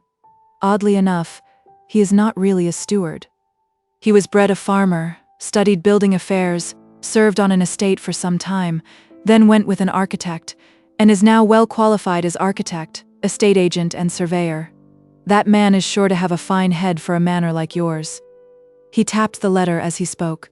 "Yes, I should choose him without hesitation, speaking personally." "And I think," she said artificially, "I should choose this one as a matter of mere personal whim, which, of course, can't be given way to when practical questions have to be considered." Cytherea, after looking out of the window, and then at the newspapers, had become interested in the proceedings between the clever Miss Aldclyffe and the keen old lawyer, which reminded her of a game at cards. She looked inquiringly at the 2 letters, one in Miss Aldclyffe's hand, the other in Mr. Middleton's. "What is the name of your man?" said Miss Aldclyffe. "His name," said the lawyer, looking down the page. "What is his name?" "It is Edward Springrove." Miss Aldclyffe glanced towards Cytherea, who was getting red and pale by turns. She looked imploringly at Miss Aldclyffe. "The name of my man," said Miss Aldclyffe, looking at her letter in turn, "is, I think, yes, Aeneas Manston. 5. September the 3rd. The next morning, but one was appointed for the interviews, which were to be at the lawyer's offices. Mr. Middleton and Mr. Tayling were both in town for the day, and the candidates were admitted one by one into a private room. In the window recess was seated Miss Aldclyffe, wearing her veil down. The lawyer had, in his letters to the selected number, timed each candidate at an interval of 10 or 15 minutes from those preceding and following. They were shown in as they arrived, and had short conversations with Mr. Middleton, terse and to the point. Miss Aldclyffe neither moved nor spoke during this proceeding. It might have been supposed that she was quite unmindful of it, had it not been for what was revealed by a keen penetration of the veil covering her countenance, the rays from two bright black eyes, directed towards the lawyer and his interlocutor. Springrove came 5th, Manston 7th. When the examination of all was ended, and the last man had retired, Middleton, again as at the former time, blandly asked his client which of the 8 she personally preferred. "I still think the 5th we spoke to, Springrove, the man whose letter I pounced upon at first, to be by far the best qualified, in short, most suitable generally. I am sorry to say that I differ from you. I lean to my first notion still that Mr. Manston is most desirable in tone and bearing, and even specifically I think he would suit me best in the long run." Mr. Middleton looked out of the window at the whitened wall of the court. "Of course, madam, your opinion may be perfectly sound and reliable. A sort of instinct, I know, often leads ladies by a short cut to conclusions truer than those come to by men after laborious roundabout calculations based on long experience. I must say I shouldn't recommend him." "Why, pray?" "Well, let us look first at his letter of answer to the advertisement.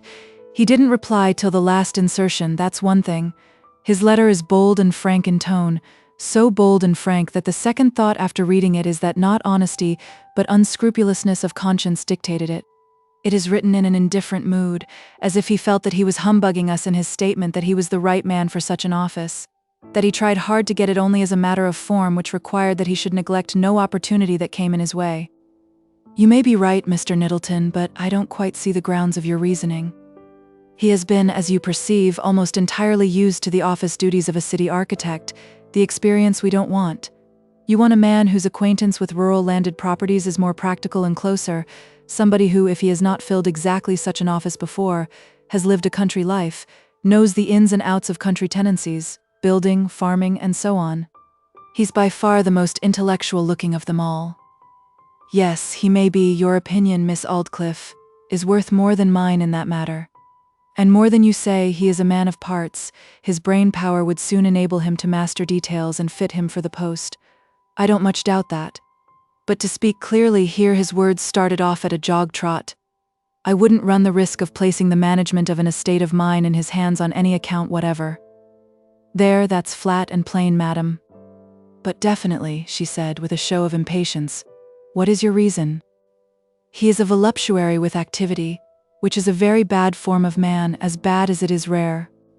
Oh, thank you for your explicit statement, Mr. Middleton, said Miss Aldclyffe, starting a little and flushing with displeasure.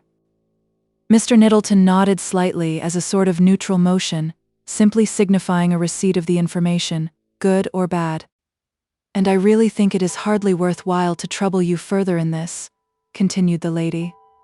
He's quite good enough for a little insignificant place like mine at Knapwater, and I know that I could not get on with one of the others for a single month. We'll try him. Certainly, Miss Aldclyffe, said the lawyer, and Mr. Manston was written to the effect that he was the successful competitor. Did you see how unmistakably her temper was getting the better of her, that minute you were in the room? Said Middleton to Tayling when their client had left the house. Middleton was a man who surveyed everybody's character in a sunless and shadowless northern light. A culpable slyness which marked him as a boy had been molded by time, the improver into honorable circumspection. We frequently find that the quality which, conjoined with the simplicity of the child, is vice, is virtue when it pervades the knowledge of the man. She was as near as damn it to boiling over when I added up her man, continued Middleton. His handsome face is his qualification in her eyes. They have met before, I saw that. He didn't seem conscious of it, said the junior. He didn't. That was rather puzzling to me. But still, if ever a woman's face spoke out plainly that she was in love with a man, Hers did that she was with him. Poor old maid, she's almost old enough to be his mother. If that Manston's a schemer, he'll marry her, as sure as I am Middleton. Let's hope he's honest, however. I don't think she's in love with him, said Tayling. He had seen but little of the pair, and yet he could not reconcile what he had noticed in Miss Aldclyffe's behavior with the idea that it was the bearing of a woman towards her lover. Well, your experience of the fiery phenomenon is more recent than mine, rejoined Middleton carelessly, and you may remember the nature of it best. Chapter 8. The Events of 18 Days. 1. From the 3rd to the 19th of September. Miss Aldclyffe's tenderness towards Cytherea, between the hours of her irascibility, increased till it became no less than doting fondness. Like nature in the tropics, with her hurricanes and the subsequent luxuriant vegetation effacing their ravages, Miss Aldclyffe compensated for her outbursts by excess of generosity afterwards. She seemed to be completely won out of herself by close contact with a young woman whose modesty was absolutely unimpaired, and whose artlessness was as perfect as was compatible with the complexity necessary to produce the due charm of womanhood. Cytherea, on her part, perceived with honest satisfaction that her influence for good over Miss Aldclyffe was considerable. Ideas and habits peculiar to the younger, which the elder lady had originally imitated as a mere whim, she grew in course of time to take a positive delight in. Among others were evening and morning prayers, dreaming over outdoor scenes, learning a verse from some poem whilst dressing. Yet try to force her sympathies as much as she would, Cytherea could feel no more than thankful for this, even if she always felt as much as thankful. The mysterious cloud hanging over the past life of her companion, of which the uncertain light already thrown upon it only seemed to render still darker the unpenetrated remainder, nourished in her a feeling which was scarcely too slight to be called dread. She would have infinitely preferred to be treated distantly as the mere dependent by such a changeable nature, like a fountain, always herself, yet always another. That a crime of any deep dye had ever been perpetrated or participated in by her namesake, she would not believe, but the reckless adventuring of the lady's youth seemed connected with deeds of darkness rather than of light. Sometimes Miss Aldclyffe appeared to be on the point of making some absorbing confidence, but reflection invariably restrained her. Cytherea hoped that such a confidence would come with time, and that she might thus be a means of soothing a mind which had obviously known extreme suffering. But Miss Aldclyffe's reticence concerning her past was not imitated by Cytherea.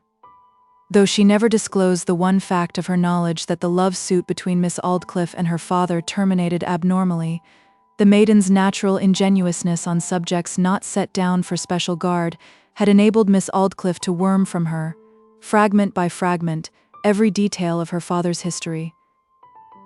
Cytherea saw how deeply Miss Aldclyffe sympathized, and it compensated her, to some extent, for the hasty resentments of other times. Thus uncertainly she lived on. It was perceived by the servants of the house that some secret bond of connection existed between Miss Aldclyffe and her companion, but they were woman and woman, not woman and man. The facts were ethereal and refined, and so they could not be worked up into a taking story. Whether, as old critics disputed, a supernatural machinery be necessary to an epic or no, an ungodly machinery is decidedly necessary to a scandal. Another letter had come to her from Edward, very short, but full of entreaty, asking why she would not write just one line of cold friendship at least. She then allowed herself to think, little by little, whether she had not perhaps been too harsh with him, and at last wondered if he were really much to blame for being engaged to another woman. "Ah, Brain, there is one in me stronger than you," she said.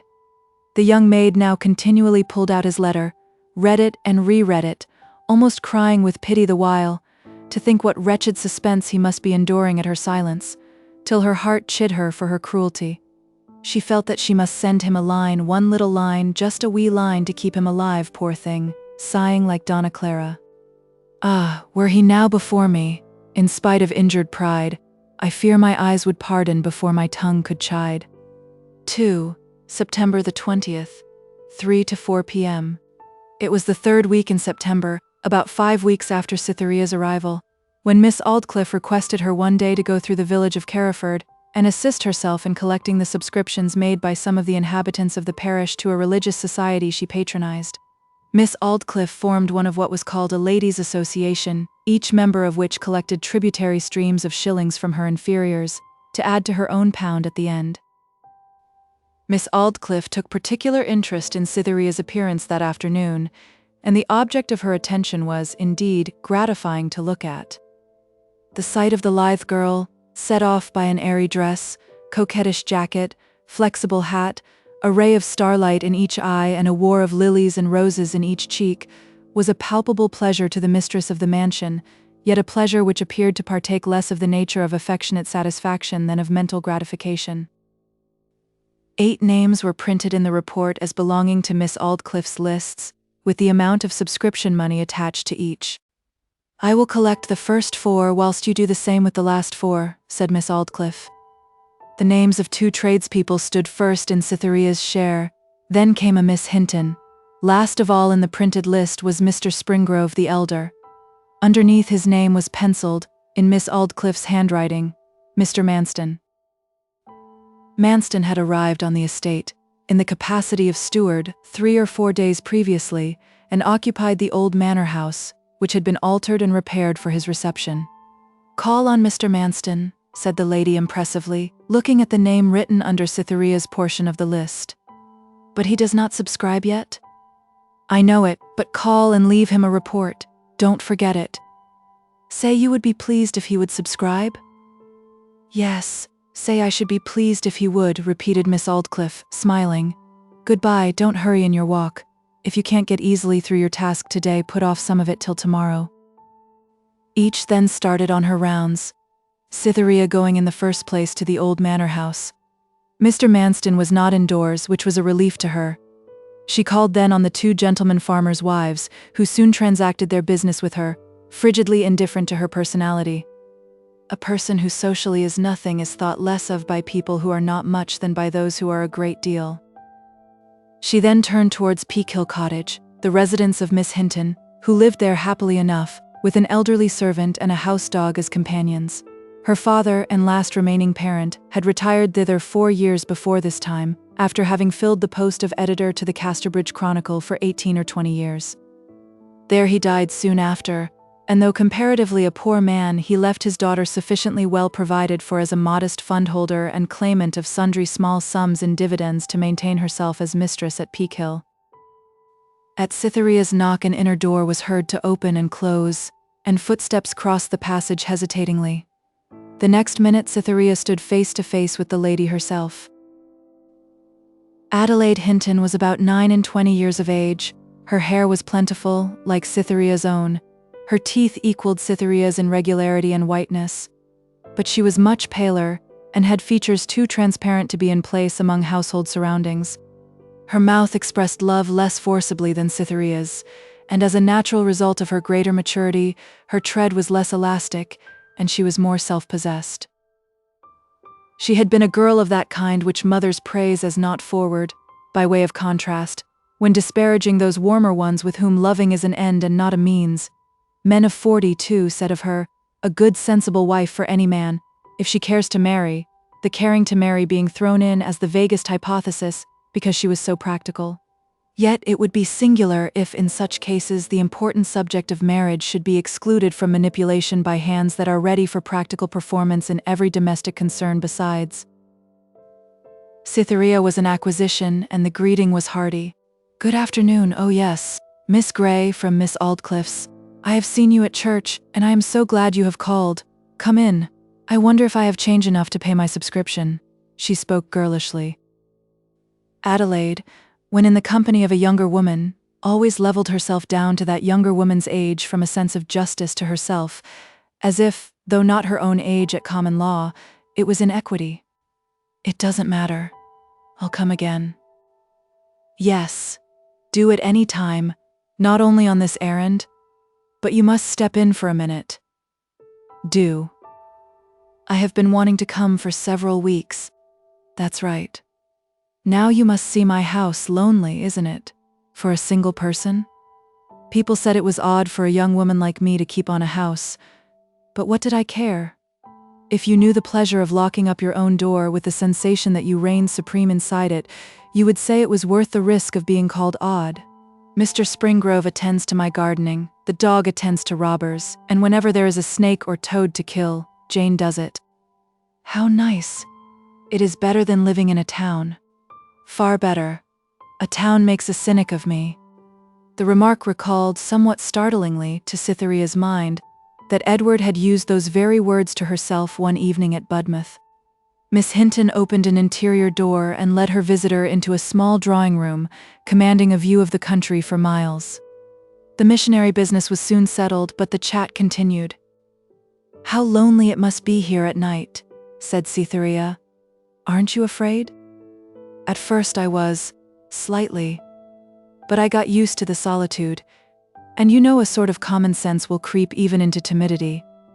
I say to myself sometimes at night, if I were anybody but a harmless woman, not worth the trouble of a worm's ghost to appear to me, I should think that every sound I hear was a spirit.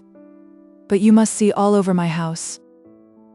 Cytherea was highly interested in seeing. "I say you must do this, and you must do that, as if you were a child," remarked Adelaide. "A privileged friend of mine tells me this use of the imperative comes of being so constantly in nobody's society but my own." "Ah, yes. I suppose she is right."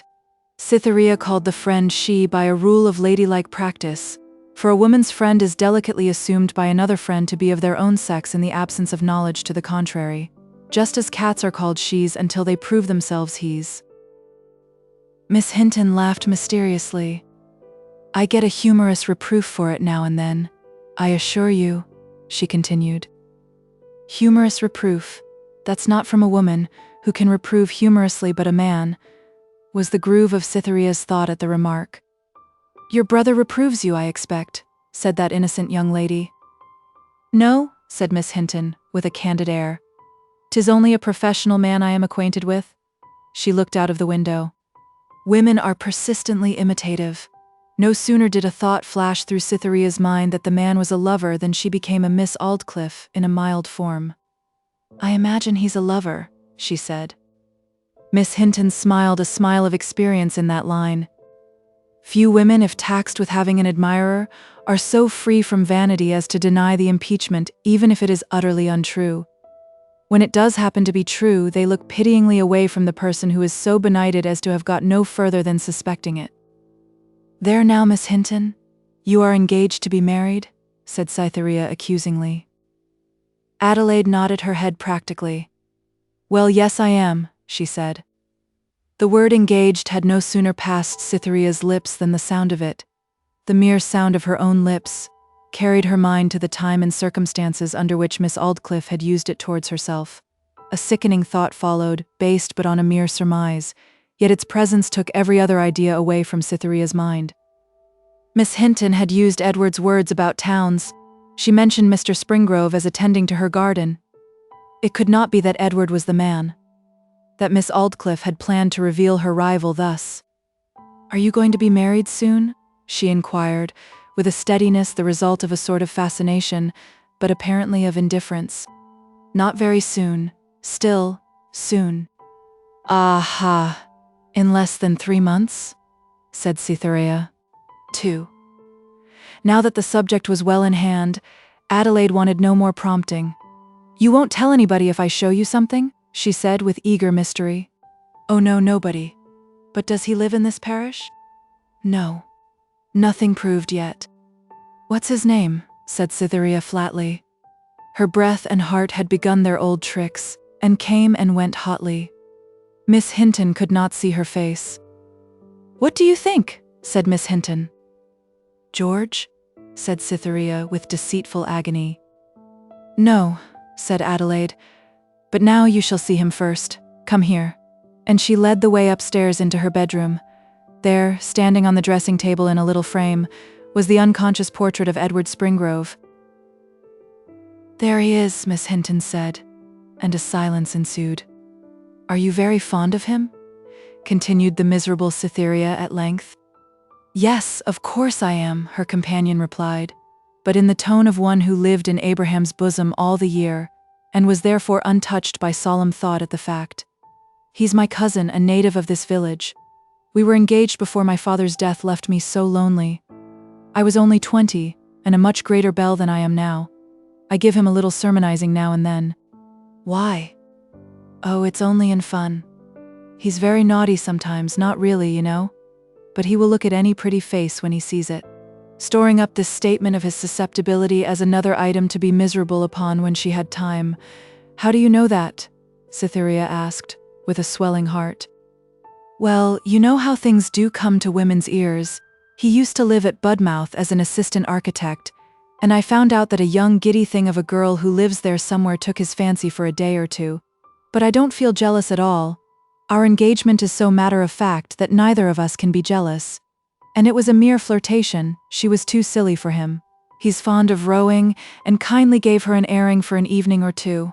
I'll warrant they talked the most unmitigated rubbish under the sun, all shallowness and pastime, just as everything is at watering places, neither of them caring a bit for the other, she giggling like a goose all the time. Concentrated essence of woman pervaded the room rather than air. She didn't, and it wasn't shallowness. Cytherea burst out, with brimming eyes. 'Twas deep deceit on one side, and entire confidence on the other. Yes, it was. The pent-up emotion had swollen and swollen inside the young thing till the dam could no longer embay it. The instant the words were out, she would have given worlds to have been able to recall them. "Do you know her or him?" said Miss Hinton, starting with suspicion at the warmth shown. The two rivals had now lost their personality quite.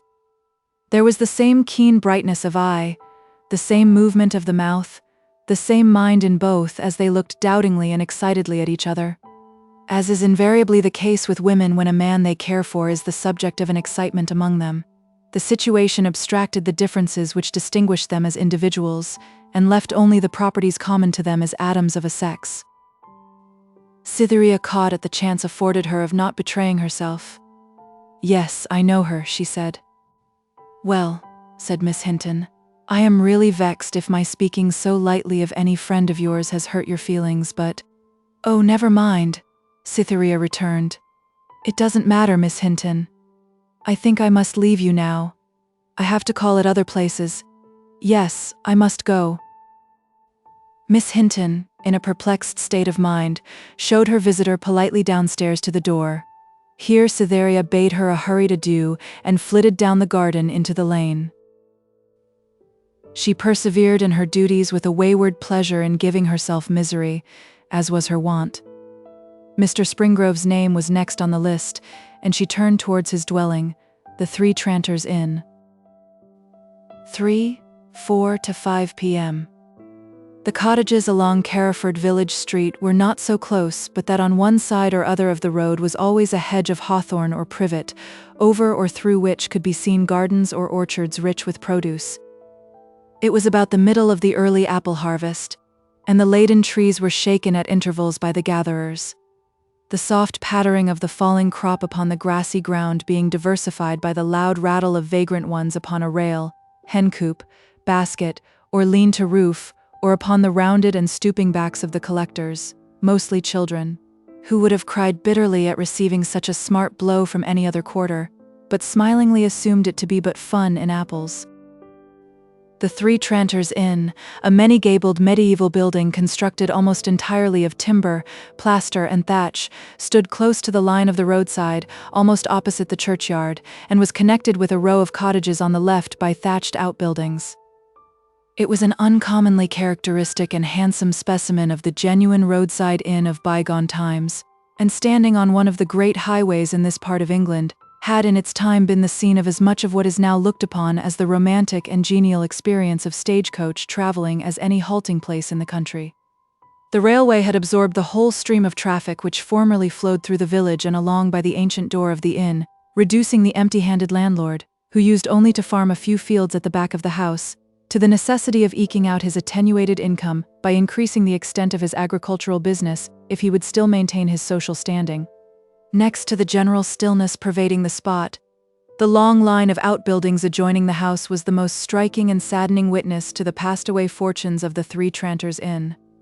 It was the bulk of the original stabling, and where once the hoofs of 20 horses had daily rattled over the stony yard, to and from the stalls within, thick grass now grew, whilst the line of roofs once so straight, over the decayed stalls, had sunk into vast hollows till they seemed like the cheeks of toothless age. On a green plot at the other end of the building grew 2 or 3 large, wide-spreading elm trees, from which the sign was suspended representing the 3 men called tranters, irregular carriers, standing side by side, and exactly alike to a hair's breadth, the grain of the wood and joints of the boards being visible through the thin paint depicting their forms, which were still further disfigured by red stains running downwards from the rusty nails above. Under the trees now stood a cider mill and press, and upon the spot sheltered by the boughs were gathered Mr. Springrove himself, his men, the parish clerk, 2 or 3 other men, grinders and supernumeraries, a woman with an infant in her arms, a flock of pigeons, and some little boys with straws in their mouths, endeavoring, whenever the men's backs were turned, to get a sip of the sweet juice issuing from the vat. Edward Springrove the elder, the landlord, now more particularly a farmer, and for 2 months in the year a cider maker, was an employer of labor of the old school, who worked himself among his men. He was now engaged in packing the pomace into horsehair bags with a rammer, and Gad Weedy, his man, was occupied in shoveling up more from a tub at his side. The shovel shone like silver from the action of the juice, and ever and anon, in its motion to and fro, caught the rays of the declining sun and reflected them in bristling stars of light. Mr. Springrove had been too young a man when the pristine days of the 3 tranters had departed forever to have much of the host left in him now. He was a poet with a rough skin, one whose sturdiness was more the result of external circumstances than of intrinsic nature. Too kindly constituted to be very provident, he was yet not imprudent. He had a quiet humorousness of disposition, not out of keeping with a frequent melancholy, the general expression of his countenance being one of abstraction. Like Walt Whitman, he felt as his years increased. "I foresee too much. It means more than I thought." On the present occasion he wore gaiters and a leathern apron, and worked with his shirt sleeves rolled up beyond his elbows, disclosing solid and fleshy rather than muscular arms. They were stained by the cider, and 2 or 3 brown apple pips from the pomace he was handling were to be seen sticking on them here and there. The other prominent figure was that of Richard Cricket, the parish clerk, a kind of bowdlerized rake who ate only as much as a woman, and had the rheumatism in his left hand. The remainder of the group, brown-faced peasants, wore smock frocks embroidered on the shoulders with hearts and diamonds, and were girt round their middle with a strap, another being worn round the right wrist. "And have you seen the steward, Mr. Springrove?" said the clerk. "Just a glimpse of him, but 'twas just enough to show me that he's not here for long." "Why mid that be?" "He'll never stand the vagaries of the female figure holdin' the reins, not he." "She to pay and well," said a grinder, "and money's money." "Ah, 'tis very much so," the clerk replied. "Yes, yes, Nybor Cricket," said Springrove, "but she'll flee in a passion, all the fat will be in the fire, and there's an end on't." "Yes, she is a one," continued the farmer, resting, raising his eyes, and reading the features of a distant apple. "She is," said Gad, resting too. It is wonderful how prompt a journeyman is in following his master's initiative to rest, and reflectively regarding the ground in front of him.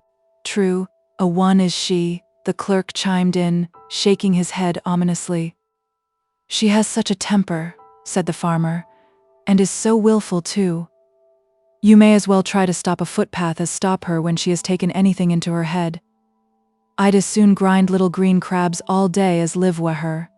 'Tis a temper she hev?" "'Tis," the clerk replied, "though I be a servant of the church that say it, but she isn't goin' to flee in a passion this time." The audience waited for the continuation of the speech, as if they knew from experience the exact distance off it lay in the future. The clerk swallowed nothing as if it were a great deal, and then went on.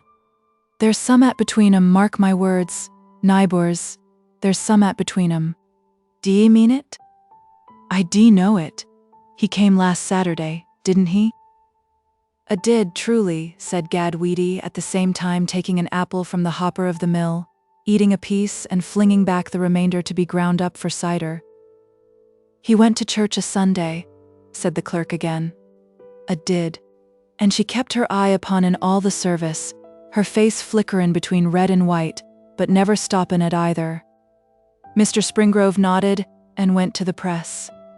"Well," said the clerk, "you don't call her the kind o' woman to make mistakes in just trottin' through the weekly service o' God? Why, as a rule she's as right as I be myself."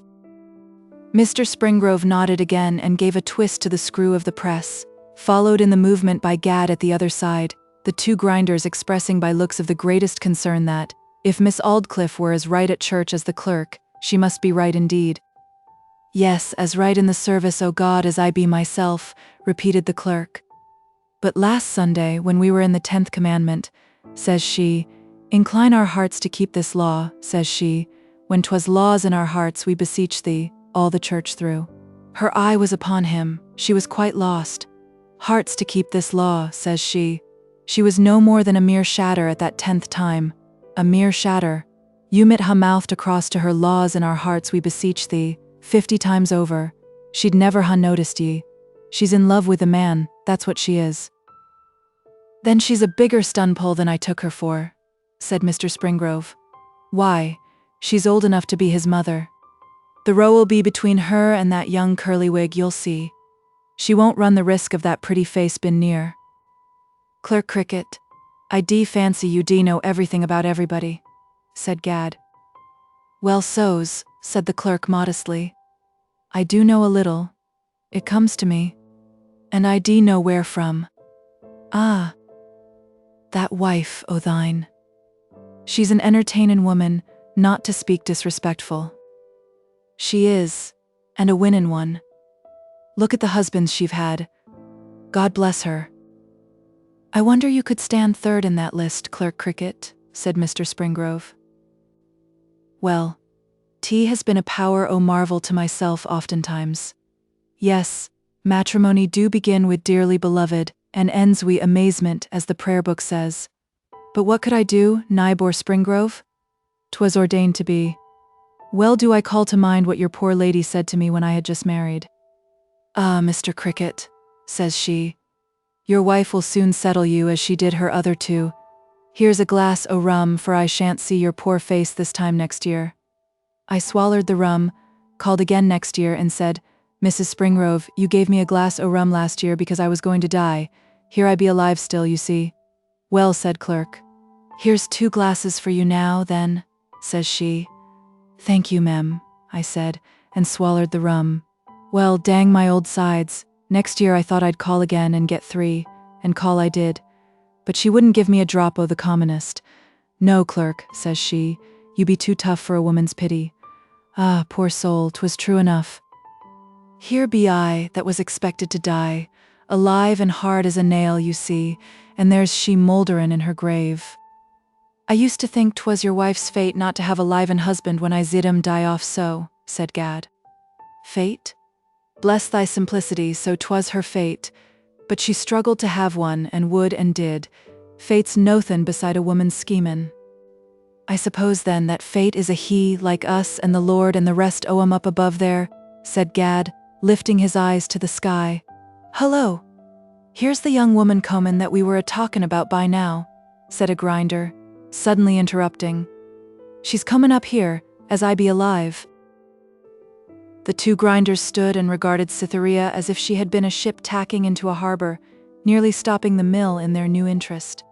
"Stylish accoutrements about the head and shoulders, to my thinkin'," said the clerk. "Sheenin' curls, and plenty o' 'em. If there's one kind of pride more excusable than another in a young woman, 'tis being proud of her hair," said Mr. Springrove. "Dear man, the pride there is only a small piece o' the whole, I warrant now. Though she can show such a figure, she han't a stick o' furniture to call her own." "Come, Clerk Cricket, let the maid be a maid while she is a maid," said Farmer Springrove chivalrously. "Oh," replied the servant of the church, "I've nothin' to say against it. Oh no.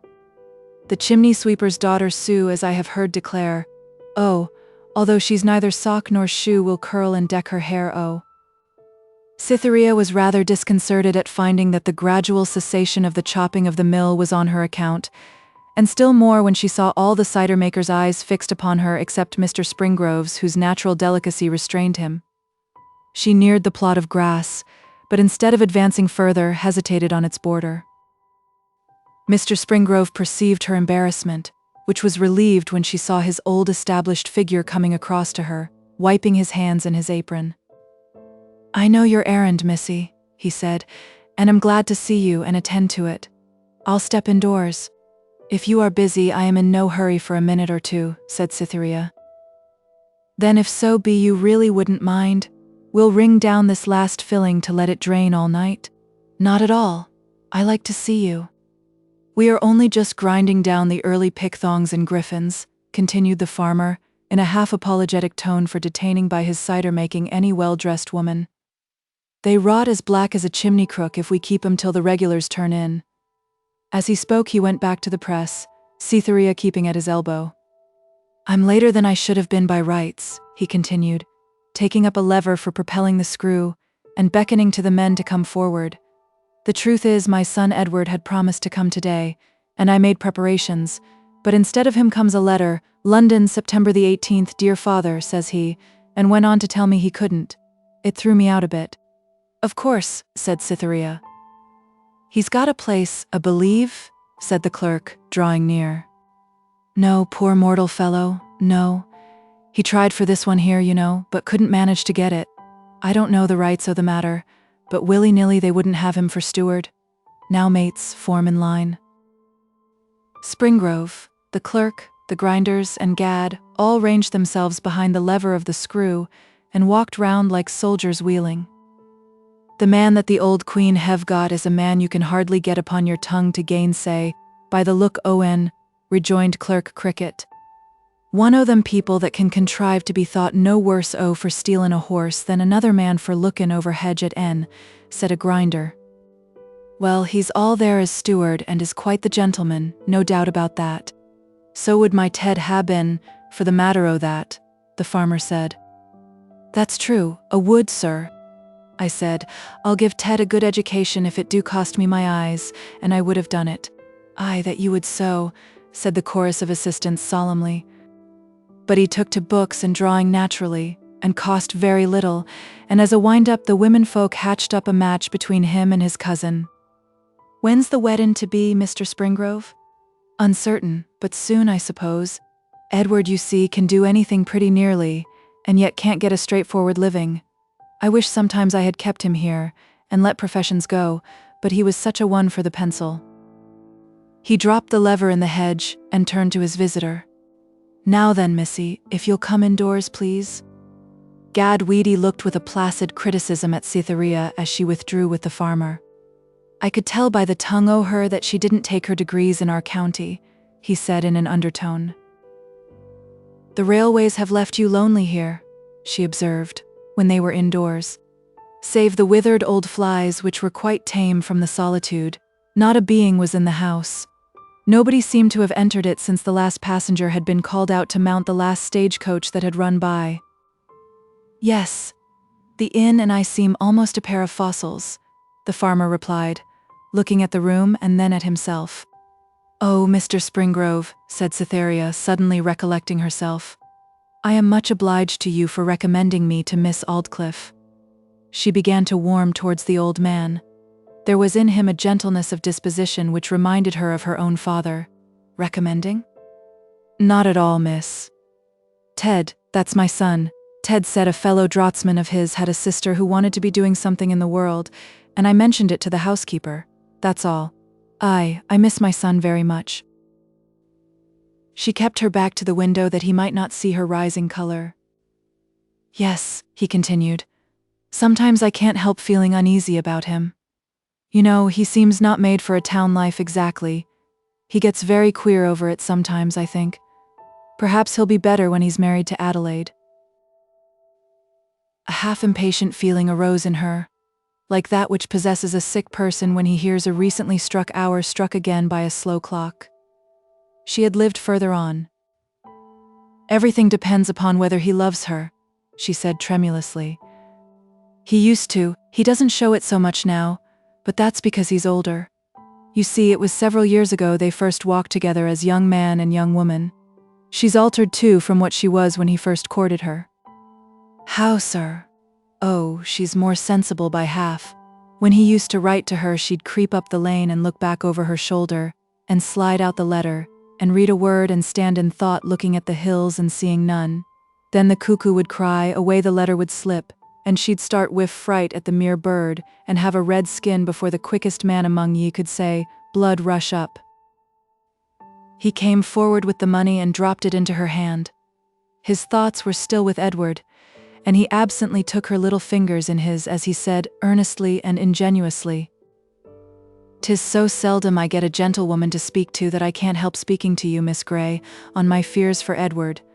I sometimes am afraid that he'll never get on, that he'll die poor and despised under the worst mental conditions, a keen sense of having been passed in the race by men whose brains are nothing to his own. All through his seeing too far into things, being discontented with makeshifts, thinking perfection in things, and then sickened that there's no such thing as perfection. I shan't be sorry to see him marry, since it may settle him down and do him good. We'll hope for the best."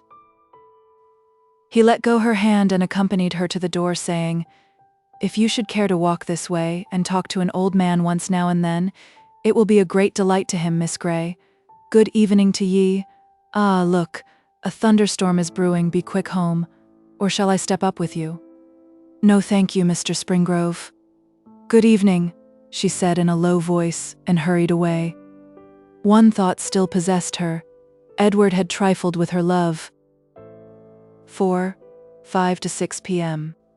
She followed the road into a bower of trees, overhanging it so densely that the pass appeared like a rabbit's burrow, and presently reached a side entrance to the park. The clouds rose more rapidly than the farmer had anticipated. The sheep moved in a trail and complained incoherently.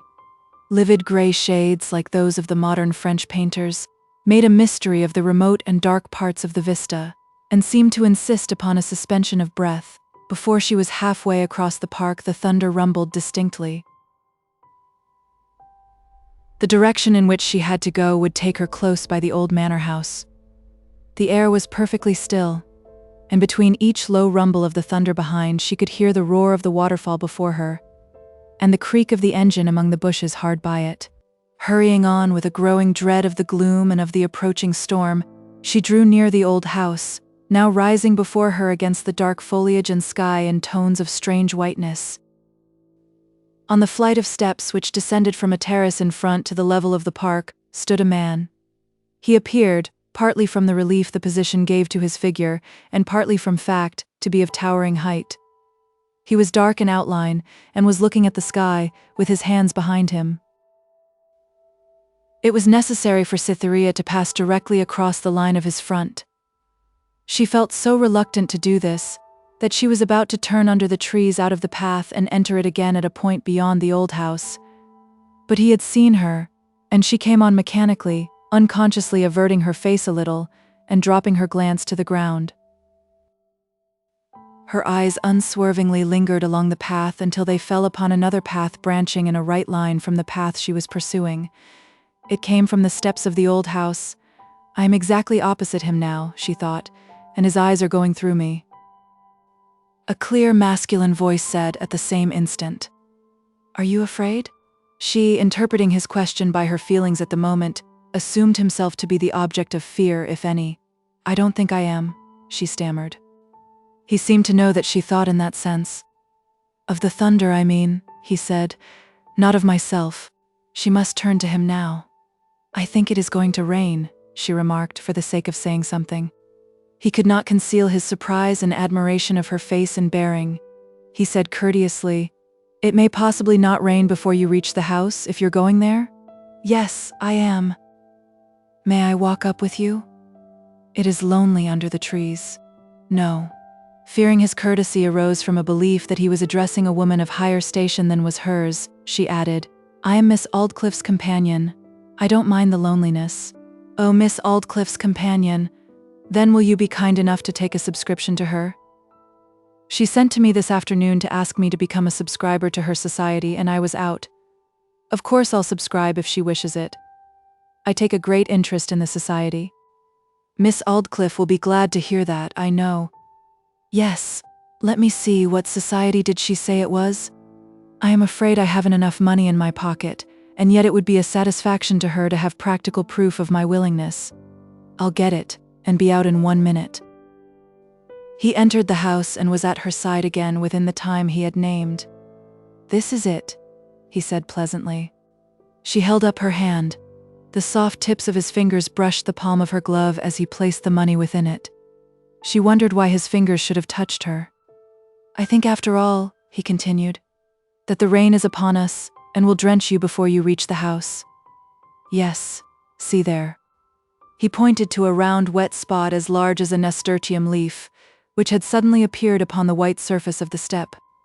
"You had better come into the porch. It is not nearly night yet. The clouds make it seem later than it really is." Heavy drops of rain, followed immediately by a forked flash of lightning and sharp rattling thunder, compelled her, willingly or no, to accept his invitation. She ascended the steps, stood beside him just within the porch, and for the first time obtained a series of short views of his person, as they waited there in silence. He was an extremely handsome man, well-formed and well-dressed, of an age which seemed to be 2 or 3 years less than 30. The most striking point in his appearance was the wonderful, almost preternatural clearness of his complexion.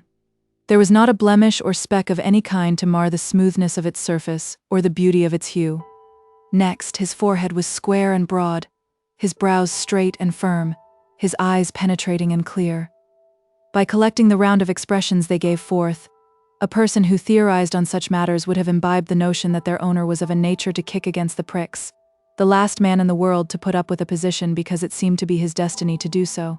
One who took upon himself to resist fate with the vindictive determination of a theomachist.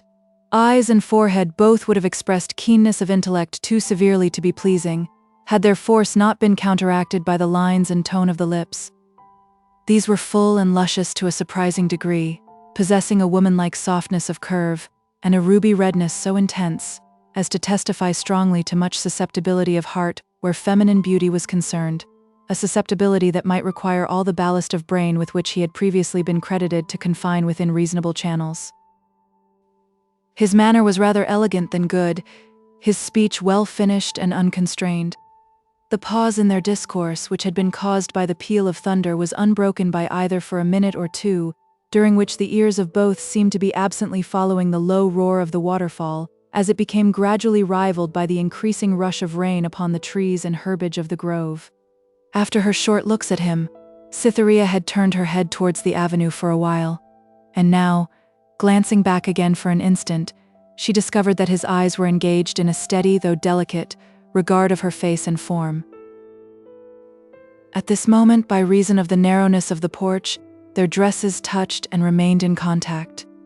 His clothes are something exterior to every man, but to a woman her dress is part of her body. Its motions are all present to her intelligence if not to her eyes.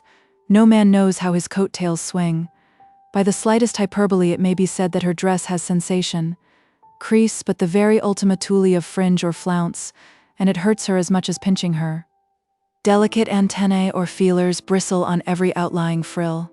Go to the uppermost, she is there. Tread on the lowest, the fair creature is there almost before you.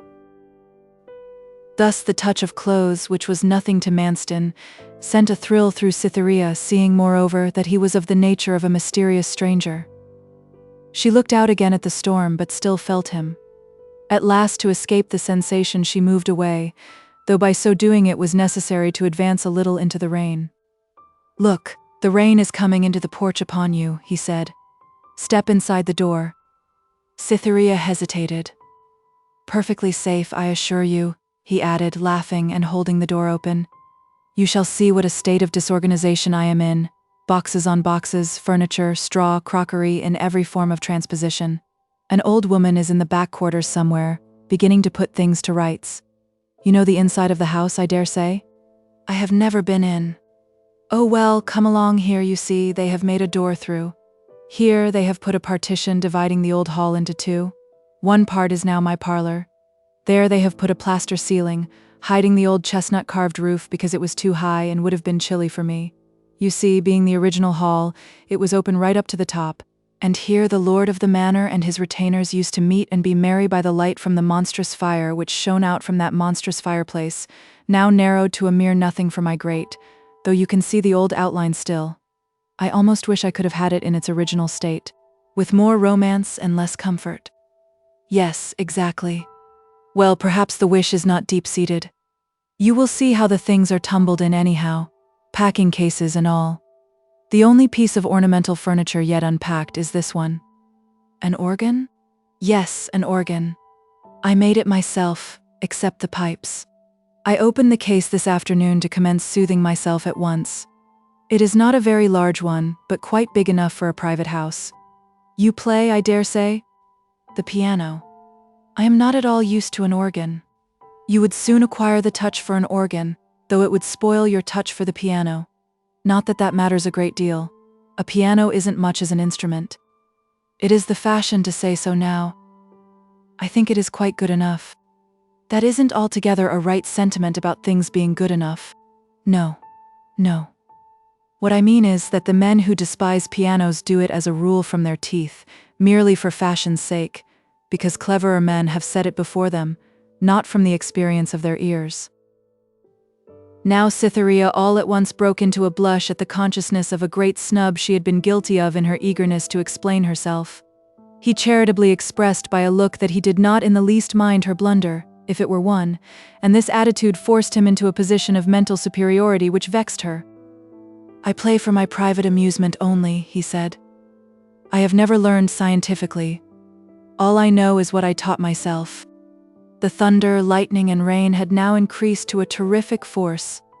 The clouds from which darts, forks, zigzags, and balls of fire continually sprang did not appear to be more than 100 yards above their heads, and every now and then a flash and a peal made gaps in the steward's descriptions.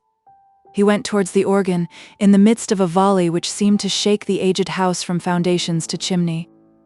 "You are not going to play now, are you?" said Cytherea uneasily.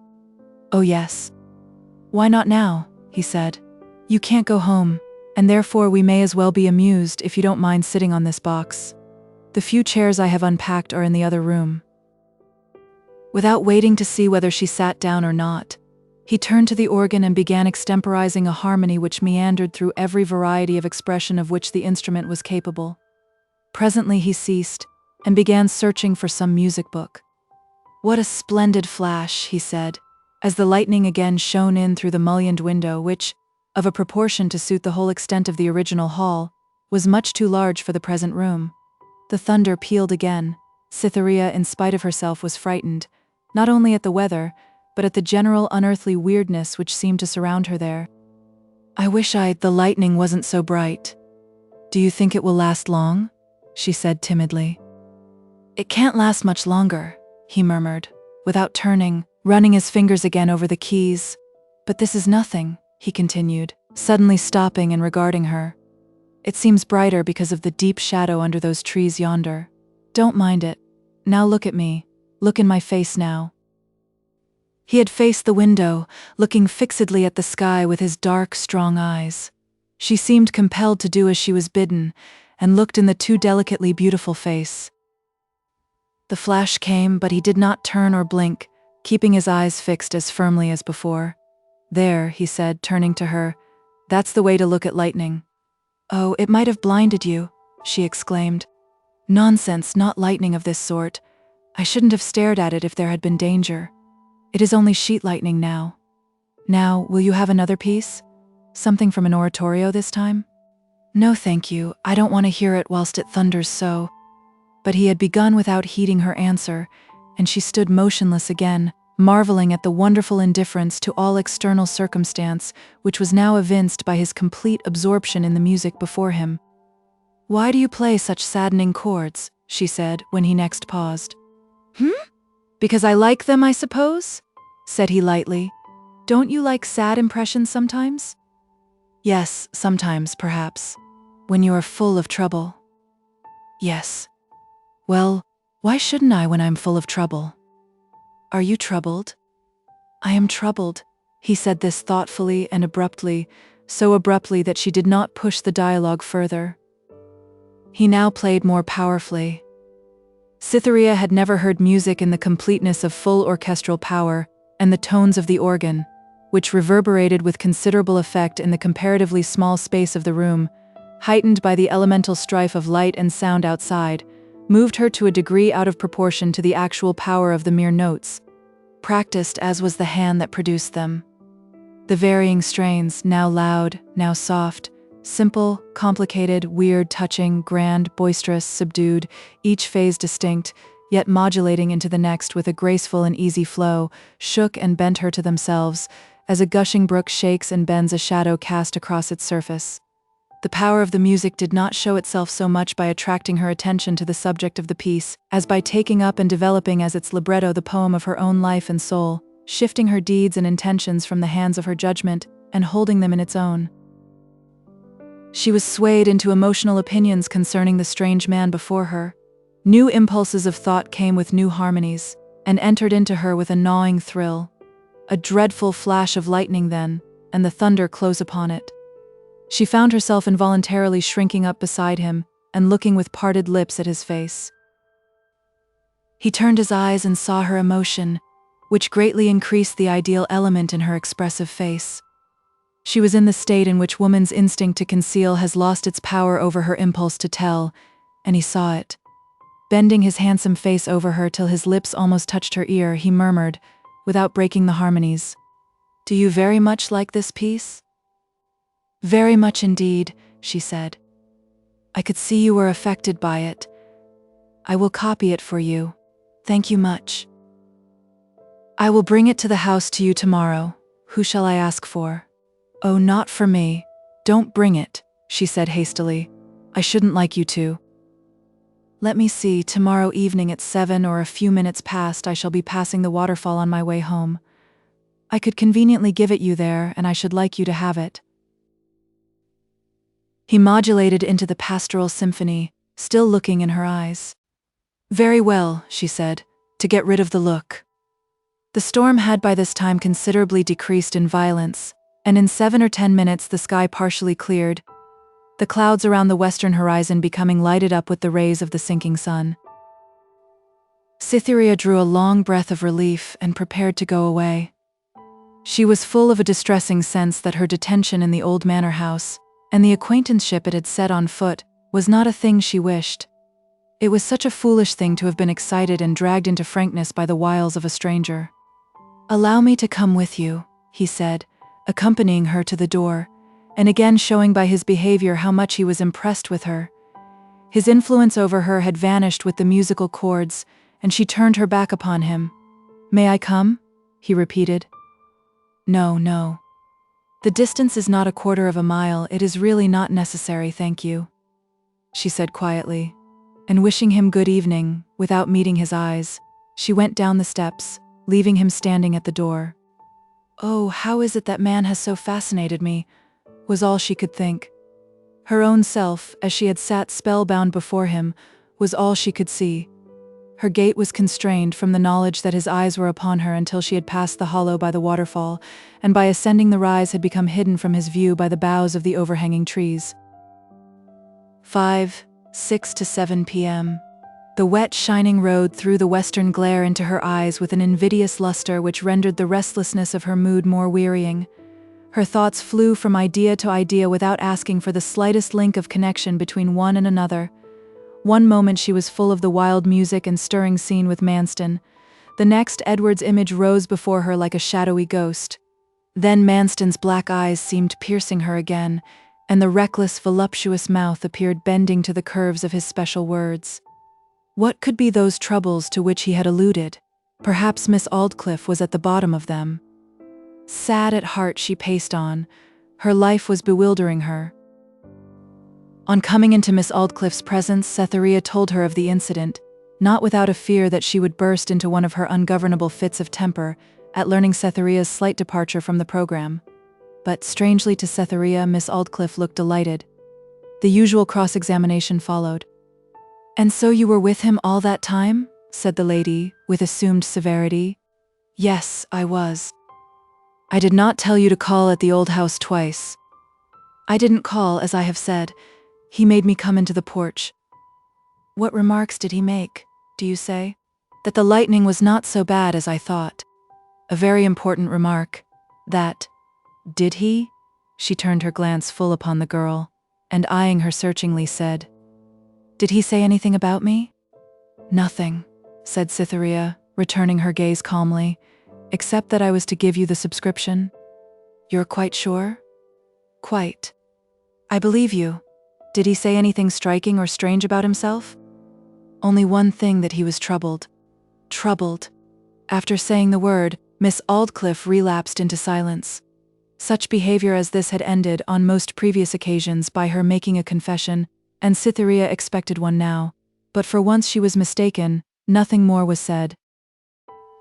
When she had returned to her room, she sat down and penned a farewell letter to Edward Springrove, as little able as any other excitable and brimming young woman of 19 to feel that the wisest and only dignified course at that juncture was to do nothing at all. She told him that, to her painful surprise, she had learnt that his engagement to another woman was a matter of notoriety. She insisted that all honor bade him marry his early love, a woman far better than her unworthy self, who only deserved to be forgotten, and begged him to remember that he was not to see her face again. She upbraided him for levity and cruelty in meeting her so frequently at Budmouth, and above all in stealing the kiss from her lips on the last evening of the water excursions. "I never can forget it," she said, and then felt a sensation of having done her duty, ostensibly persuading herself that her reproaches and commands were of such a force that no man to whom they were uttered could ever approach her more. Yet it was all unconsciously said in words which betrayed a lingering tenderness of love at every unguarded turn. Like Beatrice accusing Dante from the chariot, try as she might to play the superior being who contemned such mere eye-sensuousness, she betrayed at every point a pretty woman's jealousy of a rival, and covertly gave her old lover hints for excusing himself at each fresh indictment. This done, Cytherea, still in a practical mood, upbraided herself with weakness in allowing a stranger like Mr. Manston to influence her as he had done that evening. What right on earth had he to suggest so suddenly that she might meet him at the waterfall to receive his music? She would have given much to be able to annihilate the ascendancy he had obtained over her during that extraordinary interval of melodious sound. Not being able to endure the notion of his living a minute longer in the belief he was then holding, she took her pen and wrote to him also. Knapwater House, September 20th. I find I cannot meet you at 7 o'clock by the waterfall as I promised. The emotion I felt made me forgetful of realities. C. Gray. A great statesman thinks several times and acts. A young lady acts and thinks several times. When, a few minutes later, she saw the postman carry off the bag containing one of the letters and a messenger with the other, she, for the first time, asked herself the question whether she had acted very wisely in writing to either of the two men who had so influenced her. Chapter 9. The Events of 10 Weeks. 1. From September the 21st to the middle of November. The foremost figure within Cytherea's horizon, exclusive of the inmates of Knapwater House, was now the steward, Mr. Manston. It was impossible that they should live within a quarter of a mile of each other, be engaged in the same service, and attend the same church, without meeting at some spot or another, twice or thrice a week.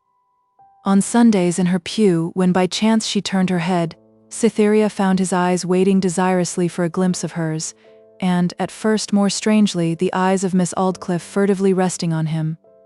On coming out of church, he frequently walked beside Cytherea till she reached the gate at which residence in the house turned into the shrubbery.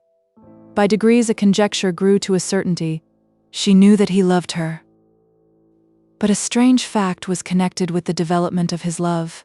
He was palpably making the strongest efforts to subdue, or at least to hide, the weakness, and as it sometimes seemed, rather from his own conscience than from surrounding eyes. Hence she found that not one of his encounters with her was anything more than the result of pure accident.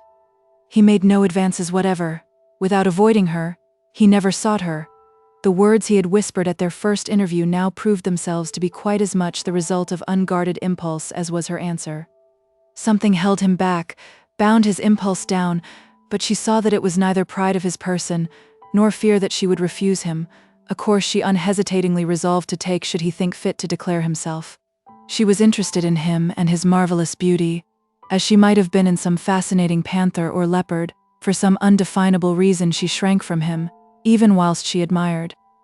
The keynote of her nature, a warm precipitance of soul, as Coleridge happily writes it, which Manston had so directly pounced upon at their very first interview, gave her now a tremulous sense of being in some way in his power. The state of mind was, on the whole, a dangerous one for a young and inexperienced woman, and perhaps the circumstance which, more than any other, led her to cherish Edward's image now was that he had taken no notice of the receipt of her letter, stating that she discarded him. It was plain then, she said, that he did not care deeply for her, and she thereupon could not quite leave off caring deeply for him. Ingenium mulierum nolunt ubi velis, ubi nolus cupiunt ultro. The month of October passed, and November began its course. The inhabitants of the village of Carriford grew weary of supposing that Miss Aldclyffe was going to marry her steward. New whispers arose and became very distinct, though they did not reach Miss Aldclyffe's ears, to the effect that the steward was deeply in love with Cytherea Grey. Indeed, the fact became so obvious that there was nothing left to say about it except that their marriage would be an excellent one for both, for her in point of comfort, and for him in point of love. As circles in a pond grow wider and wider, the next fact, which at first had been patent only to Cytherea herself, in due time spread to her neighbours, and they too wondered that he made no overt advances. By the middle of November, a theory made up of a combination of the other two was received with general favour, its substance being that a guilty intrigue had been commenced between Manston and Miss Aldclyffe, some years before, when he was a very young man, and she still in the enjoyment of some womanly beauty, but now that her seniority began to grow emphatic, she was becoming distasteful to him.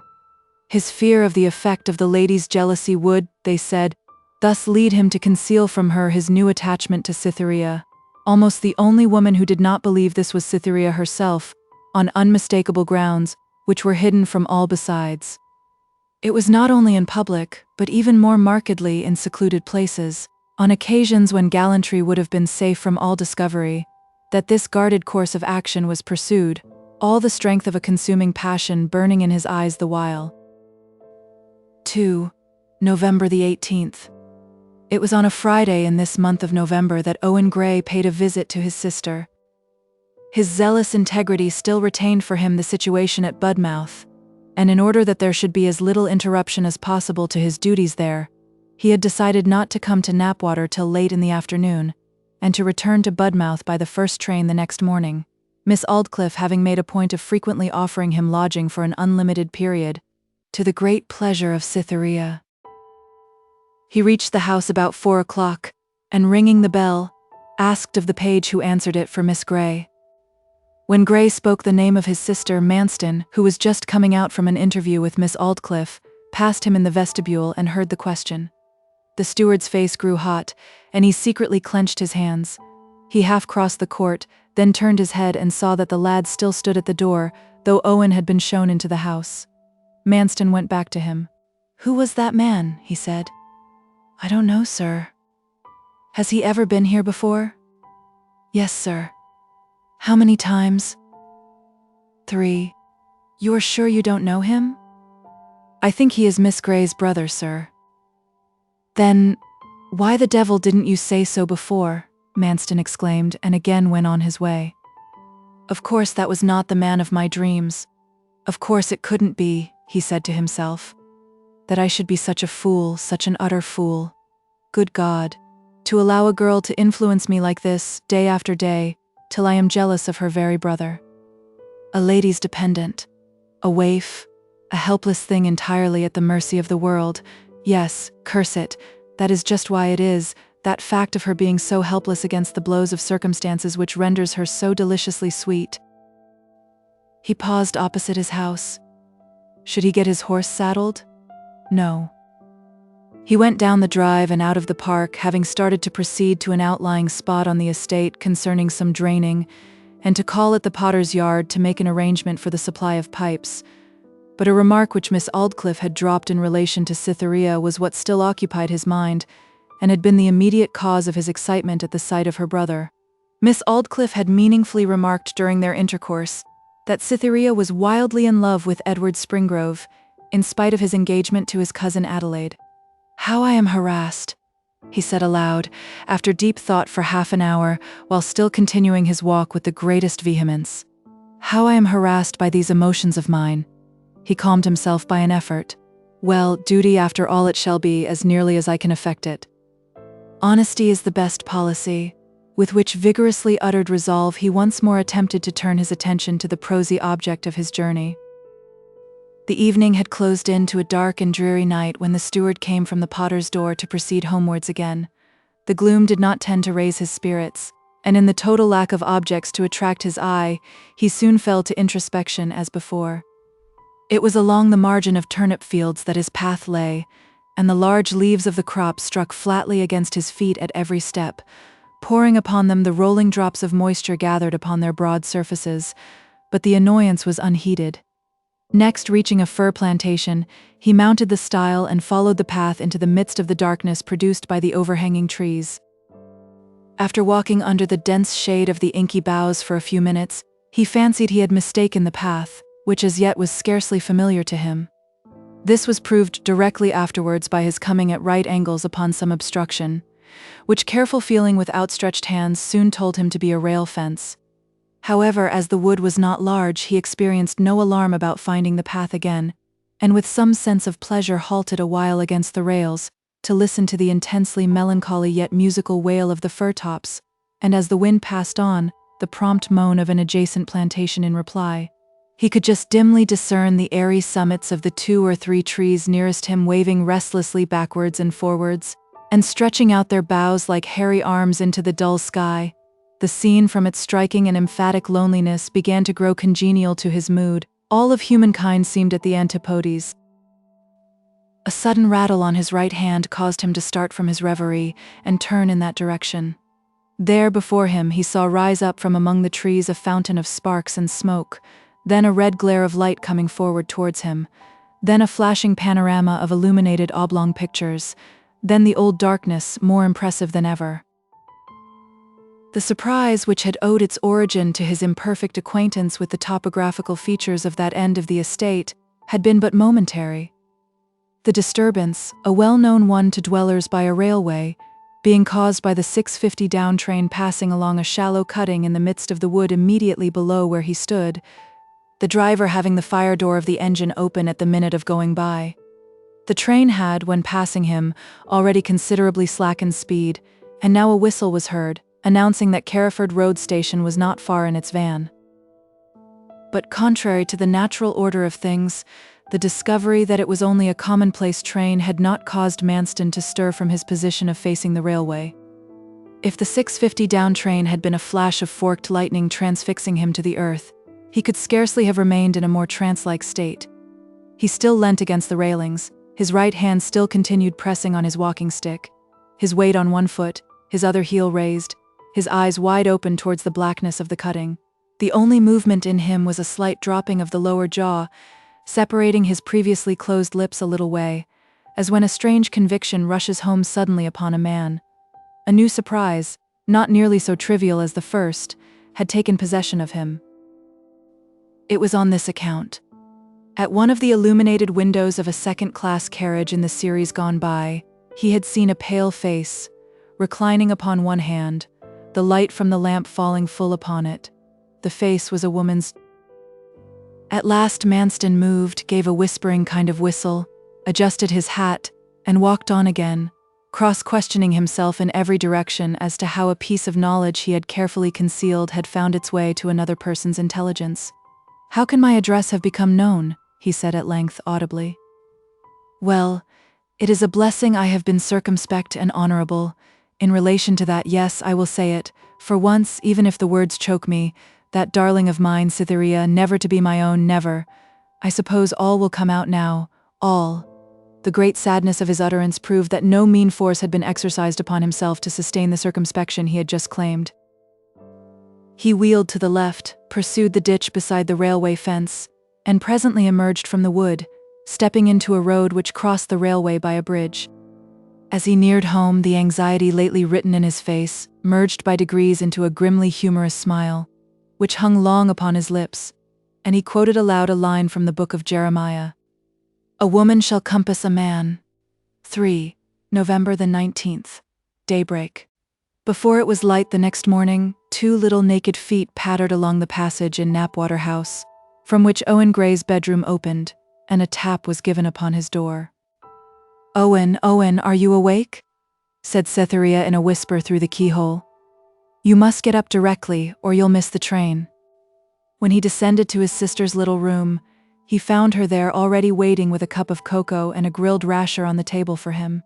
A hasty meal was dispatched in the intervals of putting on his overcoat and finding his hat, and they then went softly through the long deserted passages, the kitchen maid who had prepared their breakfast walking before them with a lamp held high above her head, which cast long wheeling shadows down corridors intersecting the one they followed, their remoter ends being lost in darkness. The door was unbolted and they stepped out. Owen had preferred walking to the station to accepting the pony carriage which Miss Aldclyffe had placed at his disposal, having a morbid horror of giving trouble to people richer than himself, and especially to their men servants, who looked down upon him as a hybrid monster in social position. Cytherea proposed to walk a little way with him. "I want to talk to you as long as I can," she said tenderly. Brother and sister then emerged by the heavy door into the drive. The feeling and aspect of the hour were precisely similar to those under which the steward had left the house the evening previous, excepting that apparently unearthly reversal of natural sequence, which is caused by the world getting lighter instead of darker. The tearful glimmer of the languid dawn was just sufficient to reveal to them the melancholy red leaves, lying thickly in the channels by the roadside, ever and anon loudly tapped on by heavy drops of water, which the boughs above had collected from the foggy air. They passed the old house, engaged in a deep conversation, and had proceeded about 20 yards by a cross route in the direction of the turnpike road, when the form of a woman emerged from the porch of the building. She was wrapped in a grey waterproof cloak, the hood of which was drawn over her head and closely round her face, so closely that her eyes were the sole features uncovered. With this one exception of her appearance there, the most perfect stillness and silence pervaded the steward's residence from basement to chimney. Not a shutter was open, not a twine of smoke came forth. Underneath the ivy-covered gateway she stood still and listened for 2 or possibly 3 minutes, till she became conscious of others in the park. Seeing the pair, she stepped back, with the apparent intention of letting them pass out of sight, and evidently wishing to avoid observation. But looking at her watch and returning it rapidly to her pocket, as if surprised at the lateness of the hour, she hurried out again, and across the park by a still more oblique line than that traced by Owen and his sister. These, in the meantime, had got into the road, and were walking along it as the woman came up on the other side of the boundary hedge, looking for a gate or stile, by which she too might get off the grass upon the hard ground. Their conversation, of which every word was clear and distinct, in the still air of the dawn, to the distance of 1/4 of a mile, reached her ears and withdrew her attention from all other matters and sights whatsoever. Thus arrested, she stood for an instant as precisely in the attitude of Imogen by the cave of Belarius, as if she had studied the position from the play. When they had advanced a few steps, she followed them in some doubt, still screened by the hedge. "Do you believe in such odd coincidences?" said Cytherea. "How do you mean, believe in them? They occur sometimes." "Yes, one will occur often enough, that is, 2 disconnected events will fall strangely together by chance, and people scarcely notice the fact beyond saying, 'Oddly enough it happened that so-and-so were the same,' and so on. But when 3 such events coincide without any apparent reason for the coincidence, it seems as if there must be invisible means at work. You see, 3 things falling together in that manner are 10 times as singular as 2 cases of coincidence which are distinct." "Well, of course, what a mathematical head you have, Cytherea. But I don't see so much to marvel at in our case. That the man who kept the public house in which Miss Aldclyffe fainted, and who found out her name and position, lives in this neighbourhood, is accounted for by the fact that she got him the berth to stop his tongue. That you came here was simply owing to Springrove. Ah, but look at this. Miss Aldclyffe is the woman our father first loved, and I have come to Miss Aldclyffe's. You can't get over that." From these premises she proceeded to argue like an elderly divine on the designs of Providence which were apparent in such conjunctures, and went into a variety of details connected with Miss Aldclyffe's history. "Had I better tell Miss Aldclyffe that I know all this?" she inquired at last. "What's the use?" he said. "Your possessing the knowledge does no harm. You are at any rate comfortable here, and a confession to Miss Aldclyffe might only irritate her." "No, hold your tongue, Cytherea." "I fancy I should have been tempted to tell her too," Cytherea went on, had I not found out that there exists a very odd, almost imperceptible, and yet real connection of some kind between her and Mr. Manston, which is more than that of a mutual interest in the estate. "She is in love with him," exclaimed Owen. "Fancy that?" "Ah, that's what everybody says who has been keen enough to notice anything. I said so at first, and yet now I cannot persuade myself that she is in love with him at all." "Why can't you?" "She doesn't act as if she were. She isn't. You will know I don't say it from any vanity, Owen. She isn't the least jealous of me. Perhaps she is in some way in his power. No, she is not. He was openly advertised for and chosen from 40 or 50 who answered the advertisement, without knowing whose it was. And since he has been here, she has certainly done nothing to compromise herself in any way. Besides, why should she have brought an enemy here at all?" "Then she must have fallen in love with him." "You know as well as I do, Sith, that with women there's nothing between the two poles of emotion towards an interesting male acquaintance. 'Tis either love or aversion."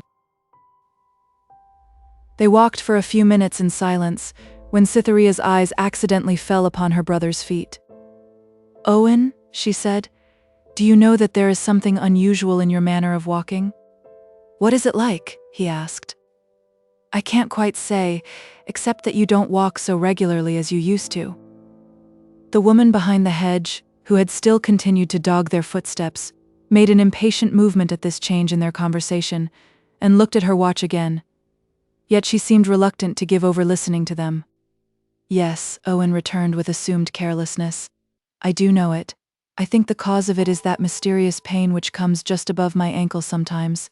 You remember the first time I had it?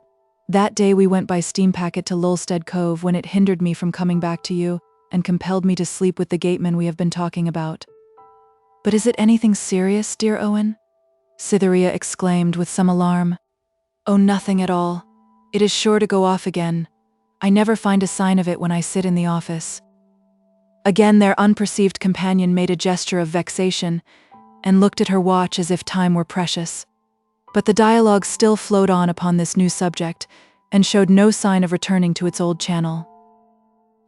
Gathering up her skirt decisively, she renounced all further hope, and hurried along the ditch till she had dropped into a valley, and came to a gate which was beyond the view of those coming behind. This she softly opened, and came out upon the road, following it in the direction of the railway station. Presently she heard Owen Gray's footsteps in her rear, his quickened pace implying that he had parted from his sister.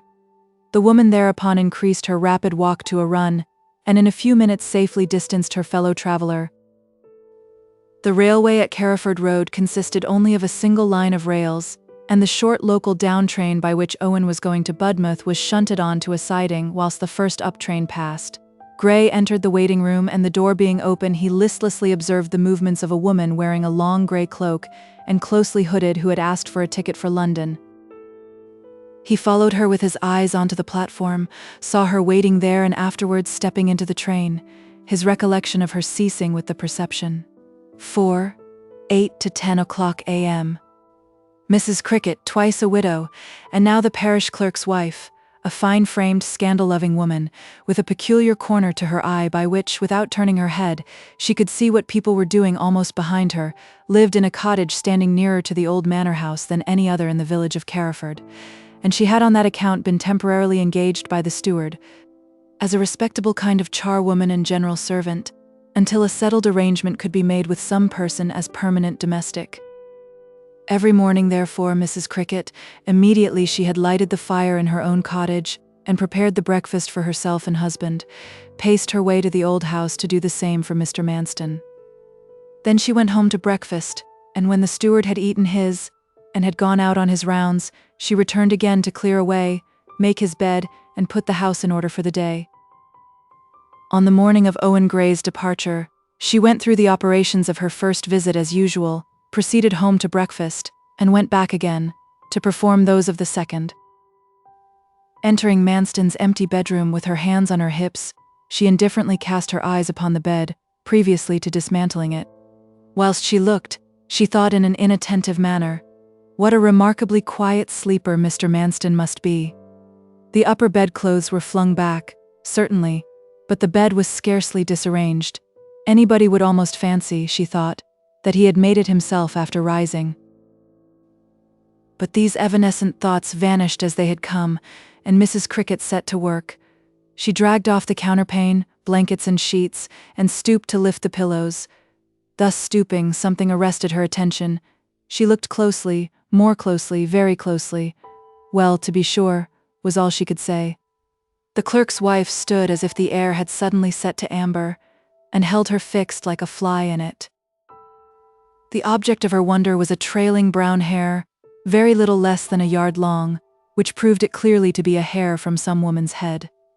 She drew it off the pillow and took it to the window.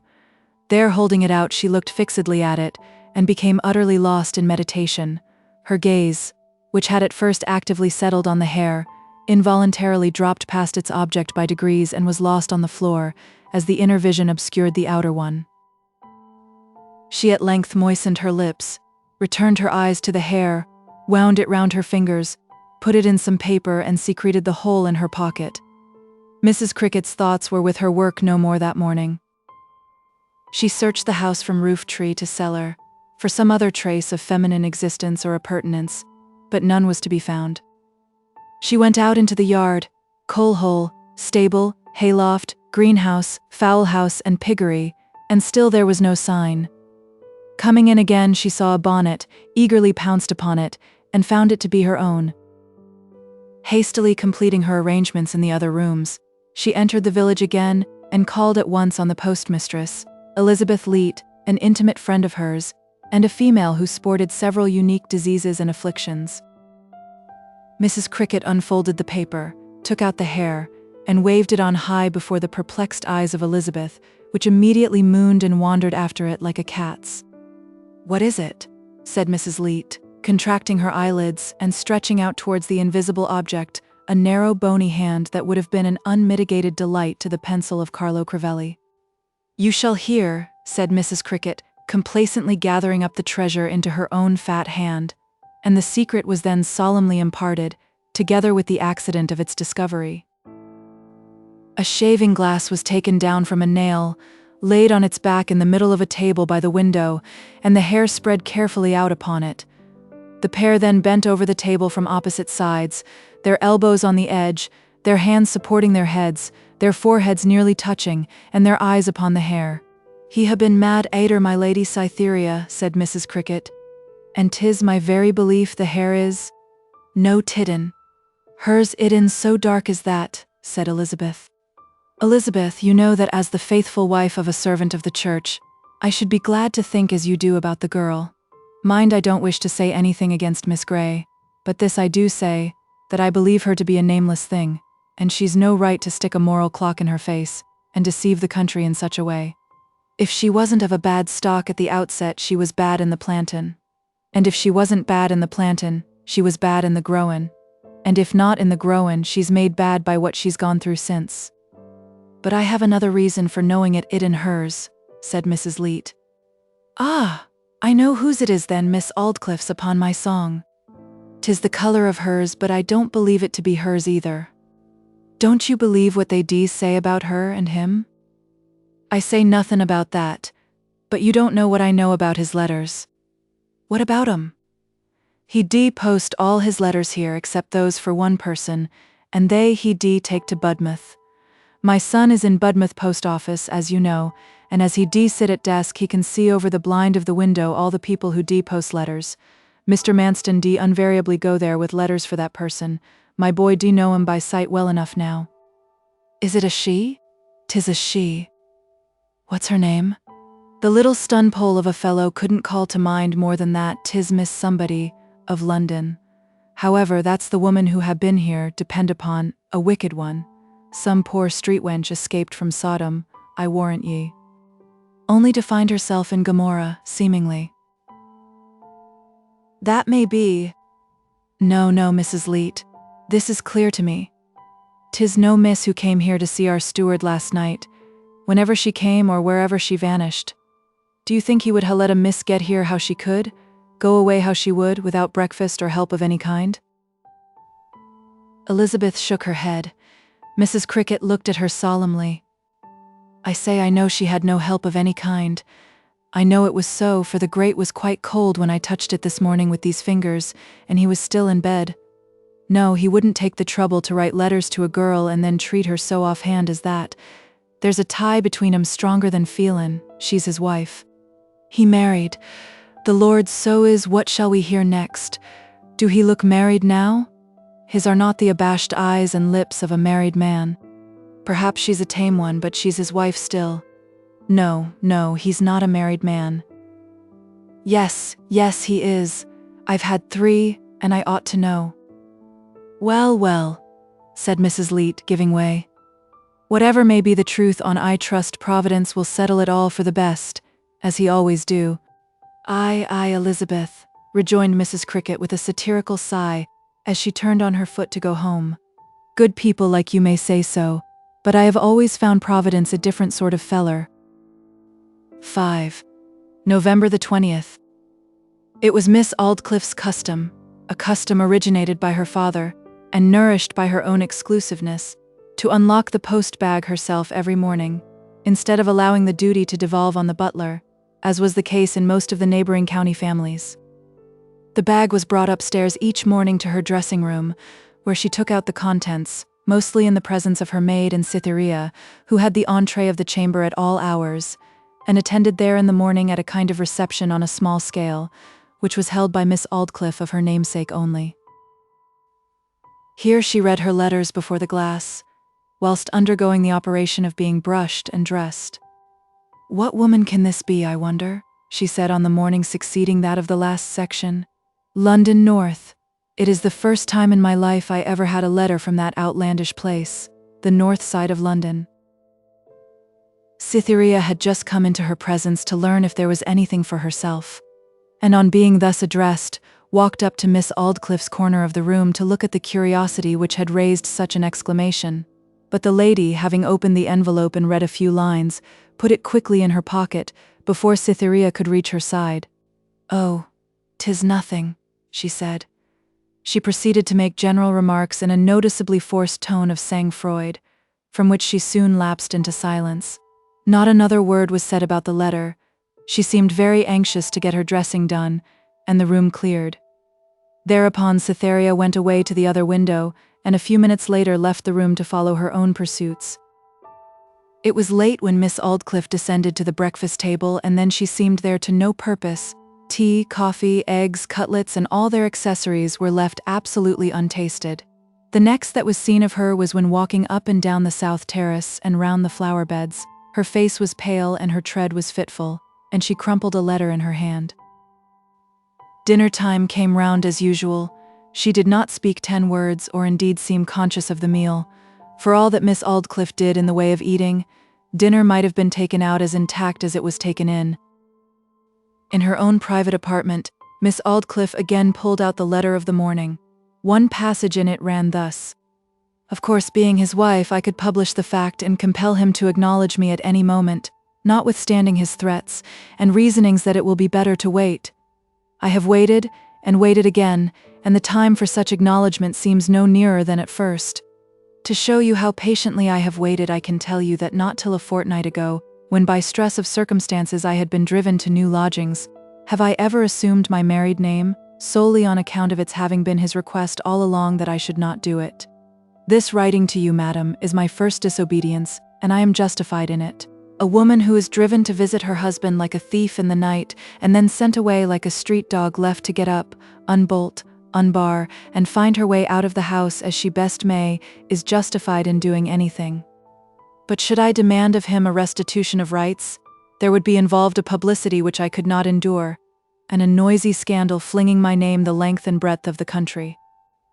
What I still prefer to any such violent means is that you reason with him privately, and compel him to bring me home to your parish in a decent and careful manner, in the way that would be adopted by any respectable man, whose wife had been living away from him for some time, by reason, say, of peculiar family circumstances which had caused disunion, but not enmity, and who at length was enabled to reinstate her in his house. You will, I know, oblige me in this, especially as knowledge of a peculiar transaction of your own, which took place some years ago, has lately come to me in a singular way. I will not at present trouble you by describing how. It is enough that I alone, of all people living, know all the sides of the story, those from whom I collected it having each only a partial knowledge which confuses them and points to nothing. One person knows of your early engagement and its sudden termination, another of the reason of those strange meetings at inns and coffee houses, another of what was sufficient to cause all this, and so on. I know what fits one and all the circumstances like a key, and shows them to be the natural outcrop of a rational, though rather rash line of conduct for a young lady. You will at once perceive how it was that some at least of these things were revealed to me. This knowledge then, common to and secretly treasured by us both, is the ground upon which I beg for your friendship and help, with a feeling that you will be too generous to refuse it to me. I may add that as yet, my husband knows nothing of this, neither need he if you remember my request. A threat. A flat, stinging threat, as delicately wrapped up in words as the woman could do it. A threat from a miserable, unknown creature to an Aldclyffe, and not the least proud member of the family either. A threat on his account. Oh, shall it be? Presently this humor of defiance vanished, and the members of her body became supple again, her proceedings proving that it was absolutely necessary to give way, Aldclyffe as she was.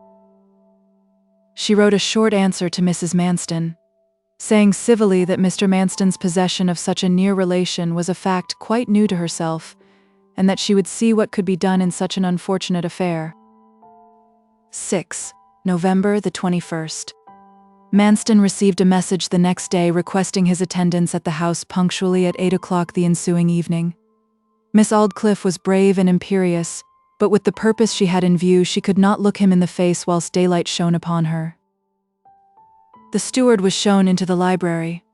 On entering it, he was immediately struck with the unusual gloom which pervaded the apartment. The fire was dead and dull, one lamp, and that a comparatively small one was burning at the extreme end, leaving the main proportion of the lofty and somber room in an artificial twilight, scarcely powerful enough to render visible the titles of the folio and quarto volumes which were jammed into the lower tiers of the bookshelves. After keeping him waiting for more than 20 minutes, Miss Aldclyffe knew that excellent recipe for taking the stiffness out of human flesh, and for extracting all prearrangement from human speech. She entered the room. Manston sought her eye directly.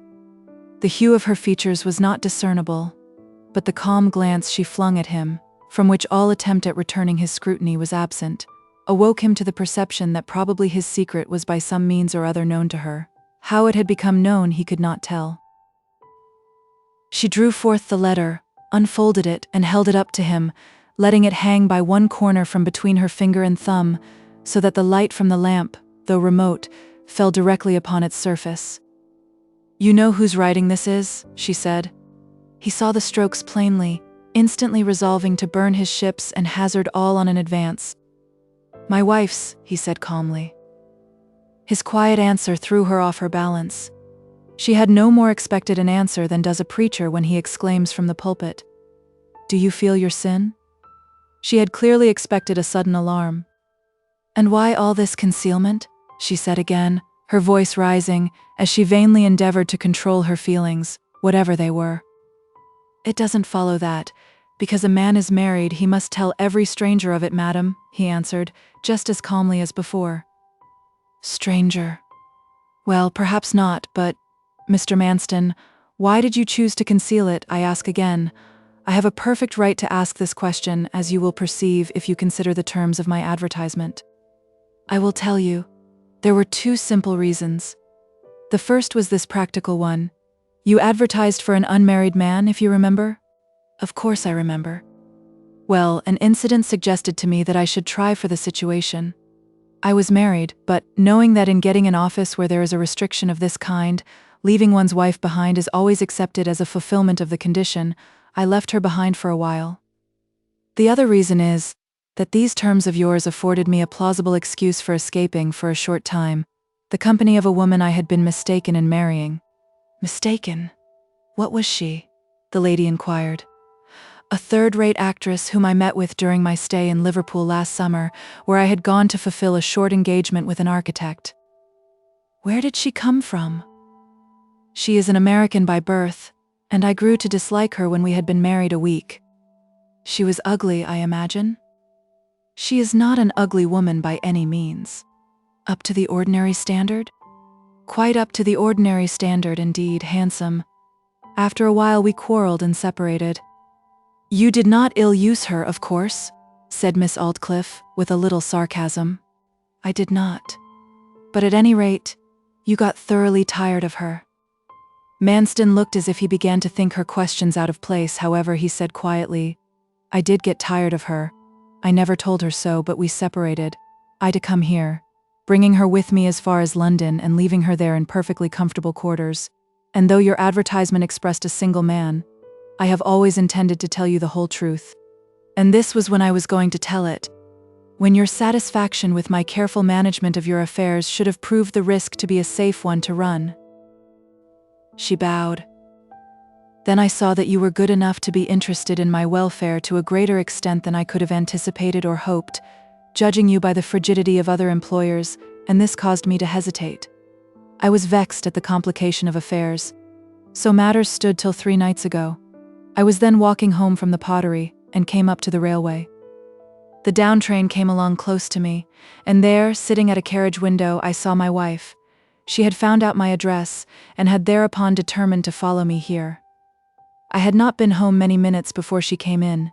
Next morning early she left again. Because you treated her so cavalierly? And as I suppose, wrote to you directly. That's the whole story of her, madam. Whatever were Manston's real feelings towards the lady who had received his explanation in these supercilious tones, they remained locked within him as within a casket of steel. Did your friends know of your marriage, Mr. Manston? She continued. Nobody at all. We kept it a secret for various reasons. It is true then that, as your wife tells me in this letter, she has not passed as Mrs. Manston till within these last few days? It is quite true. I was in receipt of a very small and uncertain income when we married, and so she continued playing at the theatre as before our marriage, and in her maiden name. Has she any friends? I have never heard that she has any in England. She came over here on some theatrical speculation, as one of a company who were going to do much, but who never did anything, and here she has remained. A pause ensued, which was terminated by Miss Aldclyffe. I understand, she said. Now, though I have no direct right to concern myself with your private affairs, beyond those which arise from your misleading me and getting the office you hold. As to that, madam, he interrupted, rather hotly, as to coming here, I am vexed as much as you. Somebody, a member of the Institute of Architects who, I could never tell, sent to my old address in London your advertisement cut from the paper. It was forwarded to me. I wanted to get away from Liverpool, and it seemed as if this was put in my way on purpose, by some old friend or other. I answered the advertisement certainly, but I was not particularly anxious to come here, nor am I anxious to stay. Miss Aldclyffe descended from haughty superiority to womanly persuasion with a haste which was almost ludicrous. Indeed, the quos ego of the whole lecture had been less the genuine menace of the imperious ruler of Knapwater than an artificial utterance to hide a failing heart. Now, Mr. Manston, you wrong me. Don't suppose I wish to be overbearing, or anything of the kind, and you will allow me to say this much, at any rate, that I have become interested in your wife, as well as in yourself. Certainly, madam, he said, slowly, like a man feeling his way in the dark. Manston was utterly at fault now. His previous experience of the effect of his form and features upon womankind en masse had taught him to flatter himself that he could account by the same law of natural selection for the extraordinary interest Miss Aldclyffe had hitherto taken in him as an unmarried man. An interest he did not at all object to, seeing that it kept him near Cytherea and enabled him, a man of no wealth, to rule on the estate as if he were its lawful owner. Like Curius at his Sabine farm, he had counted it his glory not to possess gold himself, but to have power over her who did. But at this hint of the lady's wish to take his wife under her wing also, he was perplexed. Could she have any sinister motive in doing so? But he did not allow himself to be troubled with these doubts, which only concerned his wife's happiness. She tells me, continued Miss Aldclyffe, how utterly alone in the world she stands, and that is an additional reason why I should sympathize with her.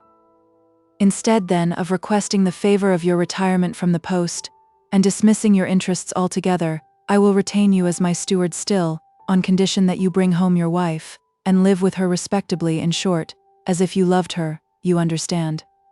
I wish you to stay here if you grant that everything shall flow smoothly between yourself and her."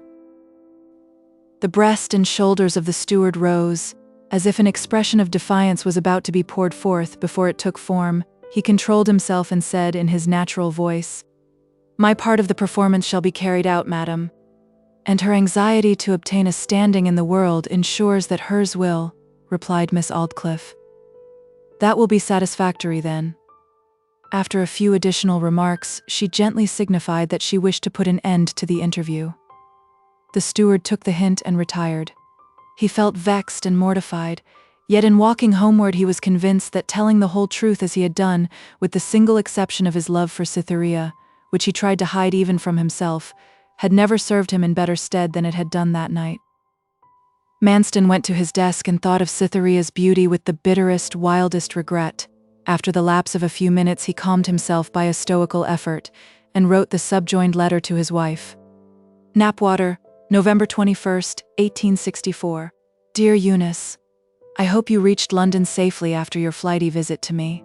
As I promised, I have thought over our conversation that night, and your wish that your coming here should be no longer delayed. After all, it was perfectly natural that you should have spoken unkindly as you did, ignorant as you were of the circumstances which bound me. So I have made arrangements to fetch you home at once. It is hardly worthwhile for you to attempt to bring with you any luggage you may have gathered about you, beyond mere clothing. Dispose of superfluous things at a broker's. Your bringing them would only make a talk in this parish, and lead people to believe we had long been keeping house separately. Will next Monday suit you for coming? You have nothing to do that can occupy you for more than a day or two, as far as I can see, and the remainder of this week will afford ample time. I can be in London the night before, and we will come down together by the midday train. Your very affectionate husband, Aeneas Manston. Now, of course, I shall no longer write to you as Mrs. Rondley. The address on the envelope was Mrs. Manston, 41 Charles Square, Hoxton, London, N. He took the letter to the house, and it being too late for the country post, sent one of the stablemen with it to Casterbridge, instead of troubling to go to Budmouth with it himself as heretofore. He had no longer any necessity to keep his condition a secret. 7. From the 22nd to the 27th of November. But the next morning Manston found that he had been forgetful of another matter, in naming the following Monday to his wife for the journey. The fact was this. A letter had just come, reminding him that he had left the whole of the succeeding week open for an important business engagement with a neighboring land agent, at that gentleman's residence 13 miles off. The particular day he had suggested to his wife had in the interim been appropriated by his correspondent. The meeting could not now be put off. So he wrote again to his wife, stating that business, which could not be postponed, called him away from home on Monday, and would entirely prevent him coming all the way to fetch her on Sunday night as he had intended, but that he would meet her at the Carriford Road station with a conveyance when she arrived there in the evening. The next day came his wife's answer to his first letter, in which she said that she would be ready to be fetched at the time named. Having already written his second letter, which was by that time in her hands, he made no further reply. The week passed away. The steward had, in the meantime, let it become generally known in the village that he was a married man, and by a little judicious management, sound family reasons for his past secrecy upon the subject, which were floated as adjuncts to the story, were placidly received. They seemed so natural and justifiable to the unsophisticated minds of 9/10 of his neighbors, that curiosity in the matter, beyond a strong curiosity to see the lady's face, was well nigh extinguished. Chapter 10. The Events of a Day and Night. 1. November the 28th, until 10 p.m. Monday came, the day named for Mrs. Manston's journey from London to her husband's house. A day of singular and great events, influencing the present and future of nearly all the personages whose actions in a complex drama form the subject of this record. The proceedings of the steward demand the first notice. Whilst taking his breakfast on this particular morning, the clock pointing to 8, the horse and gig that was to take him to Chettlewood waiting ready at the door, Manston hurriedly cast his eyes down the column of Bradshaw which showed the details and duration of the selected train's journey. The inspection was carelessly made, the leaf being kept open by the aid of one hand, whilst the other still held his cup of coffee, much more carelessly than would have been the case had the expected newcomer been Cytherea Grey instead of his lawful wife. He did not perceive, branching from the column down which his finger ran, a small twist, called a shunting line, inserted at a particular place, to imply that at that point the train was divided into two. By this oversight he understood that the arrival of his wife at Carriford Road Station would not be till late in the evening. By the second half of the train, containing the third-class passengers, and passing 2 hours and 3/4 later than the previous one, by which the lady, as a second-class passenger, would really be brought.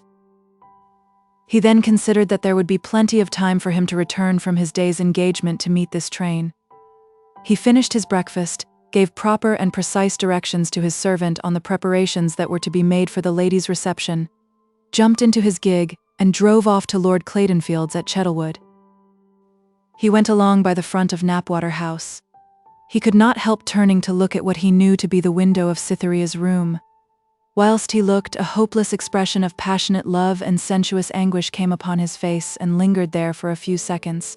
Then, as on previous occasions, it was resolutely repressed, and he trotted along the smooth white road, again endeavouring to banish all thought of the young girl whose beauty and grace had so enslaved him.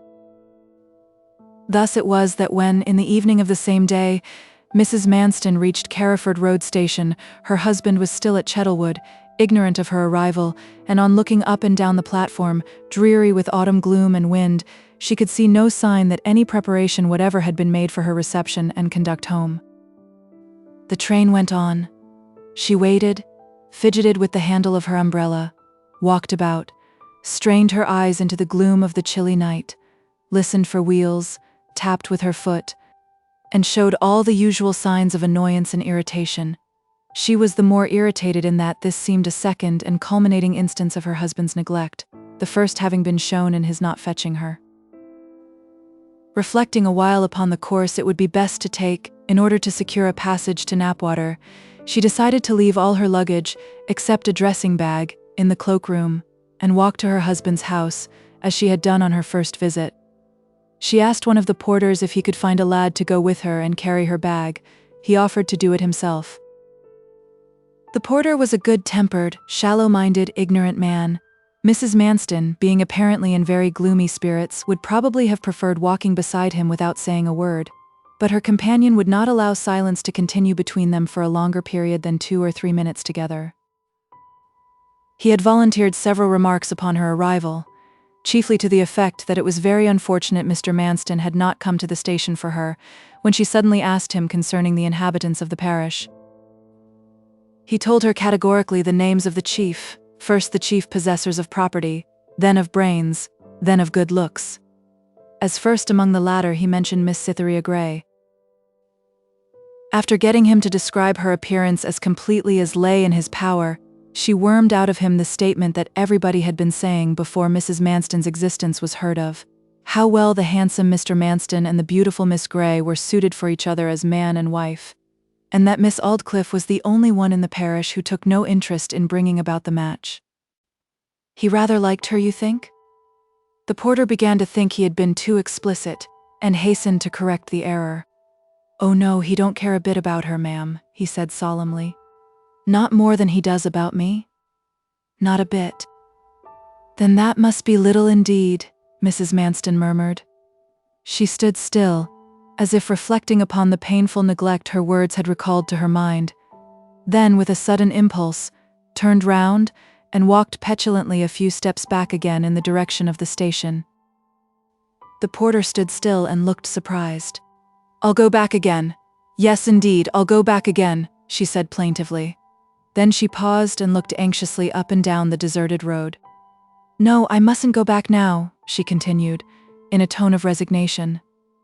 Seeing that the porter was watching her, she turned about and came on as before, giving vent to a slight laugh. It was a laugh full of character, the low forced laugh which seeks to hide the painful perception of a humiliating position under the mask of indifference. Altogether her conduct had shown her to be what in fact she was: a weak, though a calculating woman, one clever to conceive, weak to execute.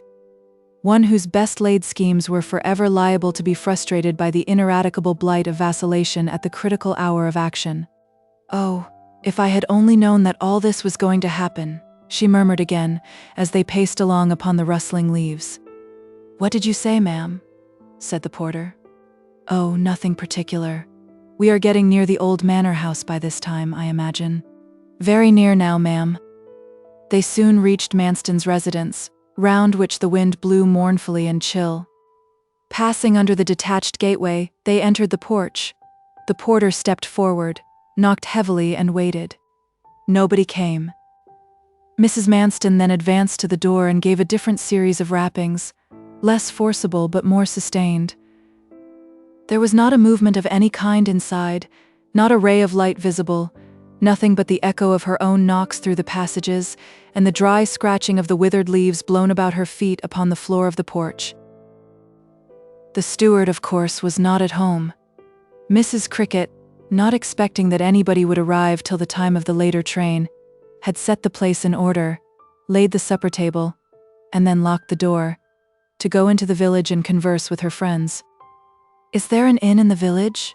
said Mrs. Manston, after the fourth and loudest rapping upon the iron-studded old door had resulted only in the fourth and loudest echo from the passages inside. "Yes, ma'am." "Who keeps it?" "Farmer Springrove." "I will go there tonight," she said decisively. "It is too cold and altogether too bad for a woman to wait in the open road on anybody's account, gentle or simple." They went down the park and through the gate into the village of Carriford. By the time they reached the Three Tranters, it was verging upon 10 o'clock. There, on the spot where 2 months earlier in the season the sunny and lively group of villagers making cider under the trees had greeted Cytherea's eyes, was nothing now intelligible but a vast cloak of darkness, from which came the low sough of the elms and the occasional creak of the swinging sign. They went to the door, Mrs. Manston shivering, but less from the cold than from the dreariness of her emotions. Neglect is the coldest of winter winds. It so happened that Edward Springrove was expected to arrive from London either on that evening or the next, and at the sound of voices his father came to the door fully expecting to see him. A picture of disappointment seldom witnessed in a man's face was visible in old Mr. Springrove's when he saw that the comer was a stranger. Mrs. Manston asked for a room, and one that had been prepared for Edward was immediately named as being ready for her. Another being adaptable for Edward, should he come in. Without taking any refreshment, or entering any room downstairs, or even lifting her veil, she walked straight along the passage and up to her apartment, the chambermaid preceding her. "If Mr. Manston comes tonight," she said, sitting on the bed as she had come in, and addressing the woman, "tell him I cannot see him." "Yes, ma'am." The woman left the room and Mrs. Manston locked the door. Before the servant had gone down more than 2 or 3 stairs, Mrs. Manston unfastened the door again and held it ajar. "Bring me some brandy," she said.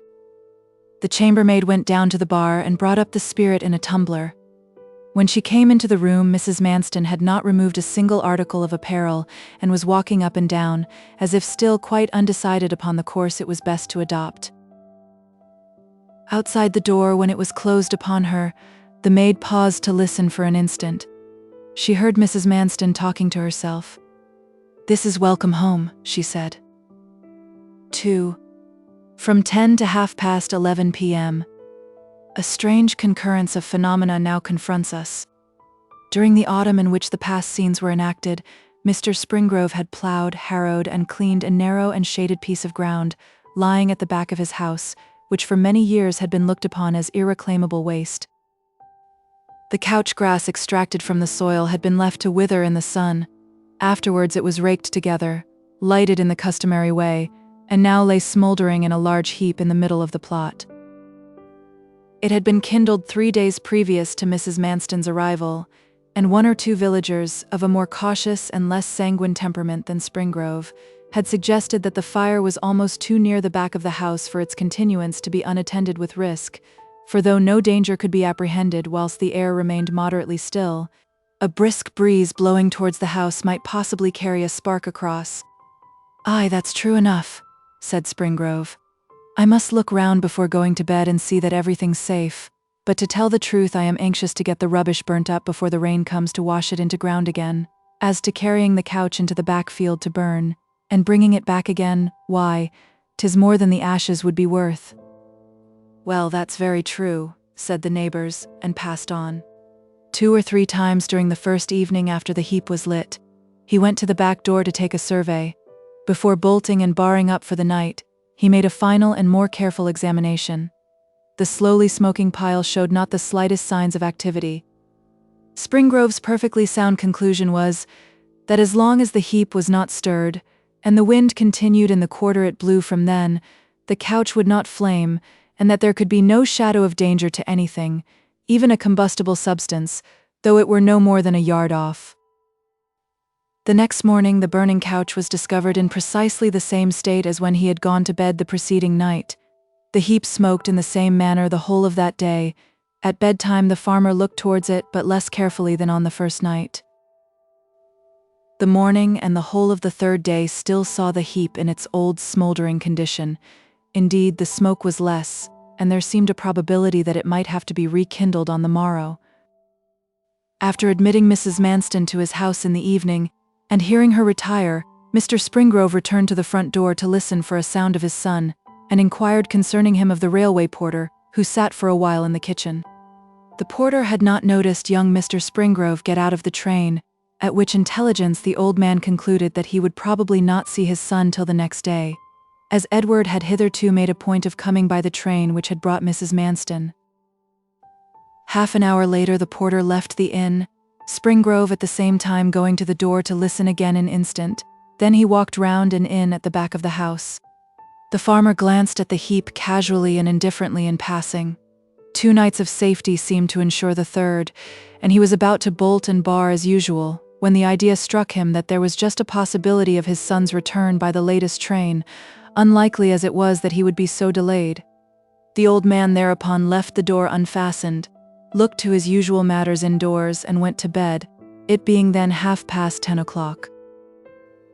Farmers and horticulturists well know that it is in the nature of a heap of couch grass, when kindled in calm weather, to smolder for many days and even weeks, until the whole mass is reduced to a powdery charcoal ash, displaying the while scarcely a sign of combustion beyond the volcano-like smoke from its summit.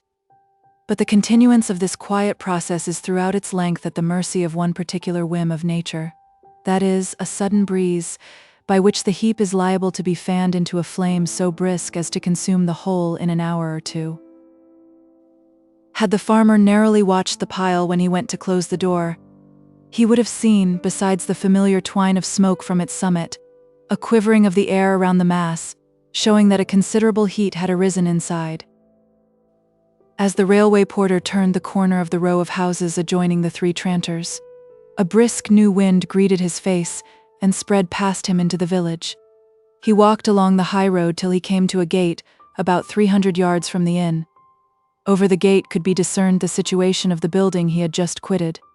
He carelessly turned his head in passing, and saw behind him a clear red glow indicating the position of the couch heap, a glow without a flame, increasing and diminishing in brightness as the breeze quickened or fell, like the coal of a newly lighted cigar.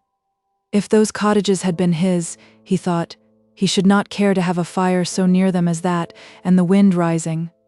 But the cottages not being his, he went on his way to the station, where he was about to resume duty for the night. The road was now quite deserted. Till 4 o'clock the next morning, when the carters would go by to the stables, there was little probability of any human being passing the 3 Tranters Inn. By 11, everybody in the house was asleep. It truly seemed as if the treacherous element knew there had arisen a grand opportunity for devastation. At 11:15, a slight stealthy crackle made itself heard amid the increasing moans of the night wind. The heap glowed brighter still, and burst into a flame. The flame sank, another breeze entered it, sustained it, and it grew to be first continuous and weak, then continuous and strong. At 11:20, a blast of wind carried an airy bit of ignited fern several yards forward, in a direction parallel to the houses and inn, and there deposited it on the ground. 5 minutes later, another puff of wind carried a similar piece to a distance of 25 yards, where it also was dropped softly on the ground. Still, the wind did not blow in the direction of the houses, and even now to a casual observer they would have appeared safe. But nature does few things directly. A minute later yet, an ignited fragment fell upon the straw covering of a long thatched heap or grave of mangel wurzel, lying in a direction at right angles to the house and down toward the hedge. There the fragment faded to darkness. A short time subsequent to this, after many intermediate deposits and seemingly baffled attempts, another fragment fell on the mangel wurzel grave and continued to glow. The glow was increased by the wind. The straw caught fire and burst into flame. It was inevitable that the flame should run along the ridge of the thatch towards a piggery at the end. Yet had the piggery been tiled, the time-honored hostel would even now at this last moment have been safe. But it was constructed as piggeries are mostly constructed, of wood and thatch. The hurdles and straw roof of the frail erection became ignited in their turn, and abutting as the shed did on the back of the inn, flamed up to the eaves of the main roof in less than 30 seconds. 3. 11:30 to 12 in the afternoon. A hazardous length of time elapsed before the inmates of the 3 Tranters knew of their danger. When at length the discovery was made, the rush was a rush for bare life. A man's voice calling, then screams, then loud stamping and shouts were heard. Mr. Springrove ran out first. 2 minutes later appeared the ostler and chambermaid, who were man and wife. The inn, as has been stated, was a quaint old building, and as inflammable as a beehive. It overhung the base at the level of the first floor, and again overhung at the eaves, which were finished with heavy oak barge boards. Every atom in its substance, every feature in its construction, favored the fire. The forked flames, lurid and smoky, became nearly lost to view, bursting forth again with a bound and loud crackle, increased tenfold in power and brightness. The crackling grew sharper. Long quivering shadows began to be flung from the stately trees at the end of the house.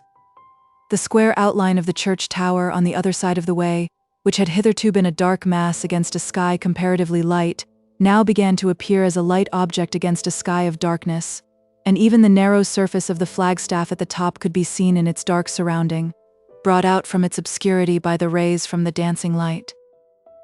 Shouts and other noises increased in loudness and frequency. The lapse of 10 minutes brought most of the inhabitants of that end of the village into the street, followed in a short time by the rector, Mr. Ronham. Casting a hasty glance up and down, he beckoned to 1 or 2 of the men and vanished again. In a short time wheels were heard, and Mr. Ronham and the men reappeared with the garden engine, the only one in the village except that at Knapwater House. After some little trouble, the hose was connected with a tank in the old stable yard, and the puny instrument began to play. Several seemed paralyzed at first, and stood transfixed, their rigid faces looking like red-hot iron in the glaring light. In the confusion a woman cried, "Ring the bells backwards," and 3 or 4 of the old and superstitious entered the belfry and jangled them indescribably. Some were only half-dressed, and, to add to the horror among them was Clerk Cricket, running up and down with a face streaming with blood, ghastly and pitiful to see, his excitement being so great that he had not the slightest conception of how, when, or where he came by the wound. The crowd was now busy at work, and tried to save a little of the furniture of the inn. The only room they could enter was the parlor, from which they managed to bring out the bureau, a few chairs, some old silver candlesticks, and half a dozen light articles, but these were all. Fiery mats of thatch slid off the roof and fell into the road with a deadened thud, whilst white flakes of straw and wood ash were flying in the wind like feathers. At the same time 2 of the cottages adjoining, upon which a little water had been brought to play from the rector's engine, were seen to be on fire. The attenuated spurt of water was as nothing upon the heated and dry surface of the thatched roof. The fire prevailed without a minute's hindrance, and dived through to the rafters. Suddenly arose a cry, "Where's Mr. Springrove?" He had vanished from the spot by the churchyard wall, where he had been standing a few minutes earlier. "I fancy he's gone inside," said a voice. "Madness and folly. What can he save?" said another. "Good God, find him, help here." A wild rush was made at the door, which had fallen to, and in defiance of the scorching flame that burst forth, 3 men forced themselves through it. Immediately inside the threshold, they found the object of their search lying senseless on the floor of the passage. To bring him out and lay him on a bank was the work of an instant. A basin of cold water was dashed in his face, and he began to recover consciousness, but very slowly. He had been saved by a miracle. No sooner were his preservers out of the building than the window frames lit up as if by magic with deep and waving fringes of flames. Simultaneously, the joints of the boards forming the front door started into view as glowing bars of fire. A star of red light penetrated the center, gradually increasing in size till the flames rushed forth. Then the staircase fell. "Everybody is out safe," said a voice. "Yes, thank God," said 3 or 4 others. "Oh, we forgot that a stranger came. I think she is safe." "I hope she is," said the weak voice of someone coming up from behind. It was the chambermaid's. Springrove at that moment aroused himself. He staggered to his feet and threw his hands up wildly. "Everybody, no. The lady who came by train, Mrs. Manston. I tried to fetch her out, but I fell." An exclamation of horror burst from the crowd. It was caused partly by this disclosure of Springrove, more by the added perception which followed his words. An average interval of about 3 minutes had elapsed between one intensely fierce gust of wind and the next, and now another poured over them. The roof swayed, and a moment afterwards fell in with a crash, pulling the gable after it, and thrusting outwards the front wall of woodwork, which fell into the road with a rumbling echo. A cloud of black dust, myriads of sparks, and a great outburst of flame followed the uproar of the fall. "Who is she? What is she?" burst from every lip again and again, incoherently, and without leaving a sufficient pause for a reply, had a reply been volunteered. The autumn wind, tameless and swift and proud, still blew upon the dying old house, which was constructed so entirely of combustible materials that it burnt almost as fiercely as a cornrick. The heat in the road increased, and now for an instant at the height of the conflagration all stood still and gazed silently, awestruck and helpless in the presence of so irresistible an enemy. Then, with minds full of the tragedy unfolded to them, they rushed forward again with the obtuse directness of waves, to their labor of saving goods from the houses adjoining, which it was evident were all doomed to destruction. The minutes passed by. The 3 Tranters Inn sank into a mere heap of red-hot charcoal. The fire pushed its way down the row as the church clock opposite slowly struck the hour of midnight, and the bewildered chimes, scarcely heard amid the crackling of the flames, wandered through the wayward air of the old 113th Psalm. 9 to 11 p.m. Manston mounted his gig and set out from Chettlewood that evening in no very enviable frame of mind. The thought of domestic life in Knapwater Old House, with the now eclipsed wife of the past, was more than disagreeable, was positively distasteful to him. Yet he knew that the influential position, which from whatever fortunate cause he held on Miss Aldclyffe's manor, would never again fall to his lot on any other, and he tacitly assented to this dilemma, hoping that some consolation or other would soon suggest itself to him. Married as he was near Cytherea. He occasionally looked at his watch as he drove along the lanes, timing the pace of his horse by the hour, that he might reach Carriford Road Station just soon enough to meet the last London train. He soon began to notice in the sky a slight yellow halo near the horizon. It rapidly increased, it changed color and grew redder, then the glare visibly brightened and dimmed at intervals, showing that its origin was affected by the strong wind prevailing. Manston reined in his horse on the summit of a hill, and considered. "It is a rick yard on fire," he thought. "No house could produce such a raging flame so suddenly." He trotted on again, attempting to particularize the local features in the neighborhood of the fire, but this it was too dark to do, and the excessive winding of the roads misled him as to its direction, not being an old inhabitant of the district, or a countryman used to forming such judgments. Whilst the brilliancy of the light shortened its real remoteness to an apparent distance of not more than half, it seemed so near that he again stopped his horse, this time to listen, but he could hear no sound.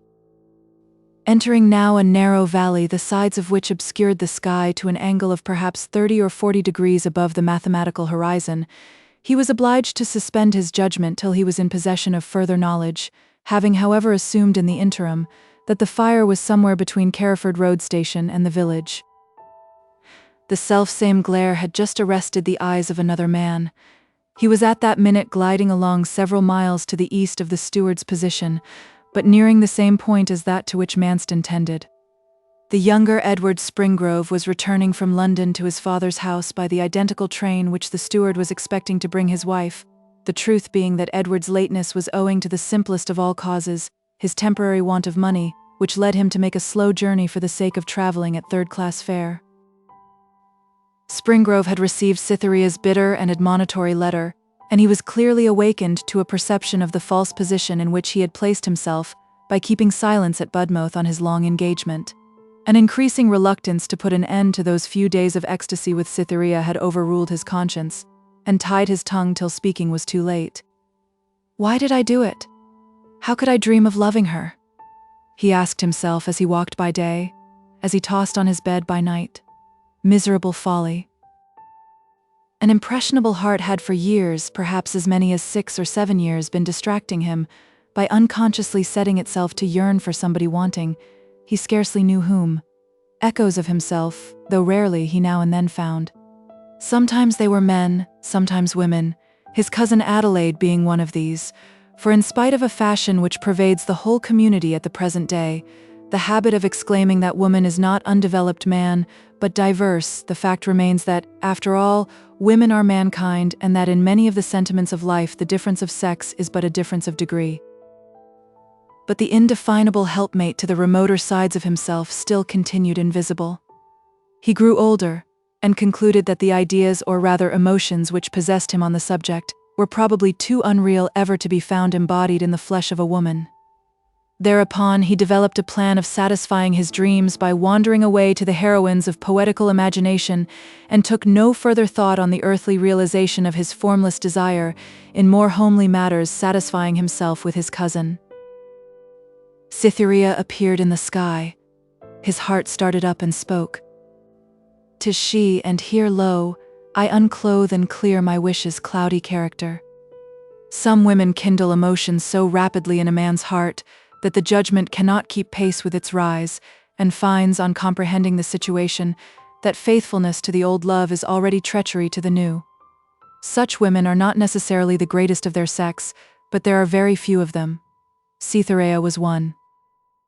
On receiving the letter from her, he had taken to thinking over these things, and had not answered it at all. But hungry generations soon tread down the muser in a city. At length he thought of the strong necessity of living.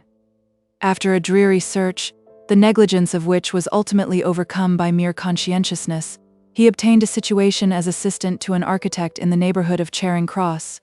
The duties would not begin till after the lapse of a month. He could not at first decide whither he should go to spend the intervening time, but in the midst of his reasonings he found himself on the road homeward, impelled by a secret and unowned hope of getting a last glimpse of Cytherea there. 5. Midnight. It was 11:45 when Manston drove into the station yard. The train was punctual, and the bell, announcing its arrival, rang as he crossed the booking office to go out upon the platform. The porter who had accompanied Mrs. Manston to Carriford, and had returned to the station on his night duty, recognized the steward as he entered, and immediately came towards him. "Mrs. Manston came by the 9 o'clock train, sir," he said. The steward gave vent to an expression of vexation. "Her luggage is here, sir," the porter said. "Put it up behind me in the gig if it is not too much," said Manston. "Directly this train is in and gone, sir." The man vanished and crossed the line to meet the entering train. "Where is that fire?" Manston said to the booking clerk. Before the clerk could speak, another man ran in and answered the question without having heard it. "Half Carriford is burnt down, or will be," he exclaimed. "You can't see the flames from this station on account of the trees, but step on the bridge, 'tis tremendous." He also crossed the line to assist at the entry of the train, which came in the next minute. The steward stood in the office. One passenger alighted, gave up his ticket, and crossed the room in front of Manston, a young man with a black bag and umbrella in his hand. He passed out of the door, down the steps, and struck out into the darkness. "Who was that young man?" said Manston, when the porter had returned. The young man, by a kind of magnetism, had drawn the steward's thoughts after him. He's an architect. My own old profession.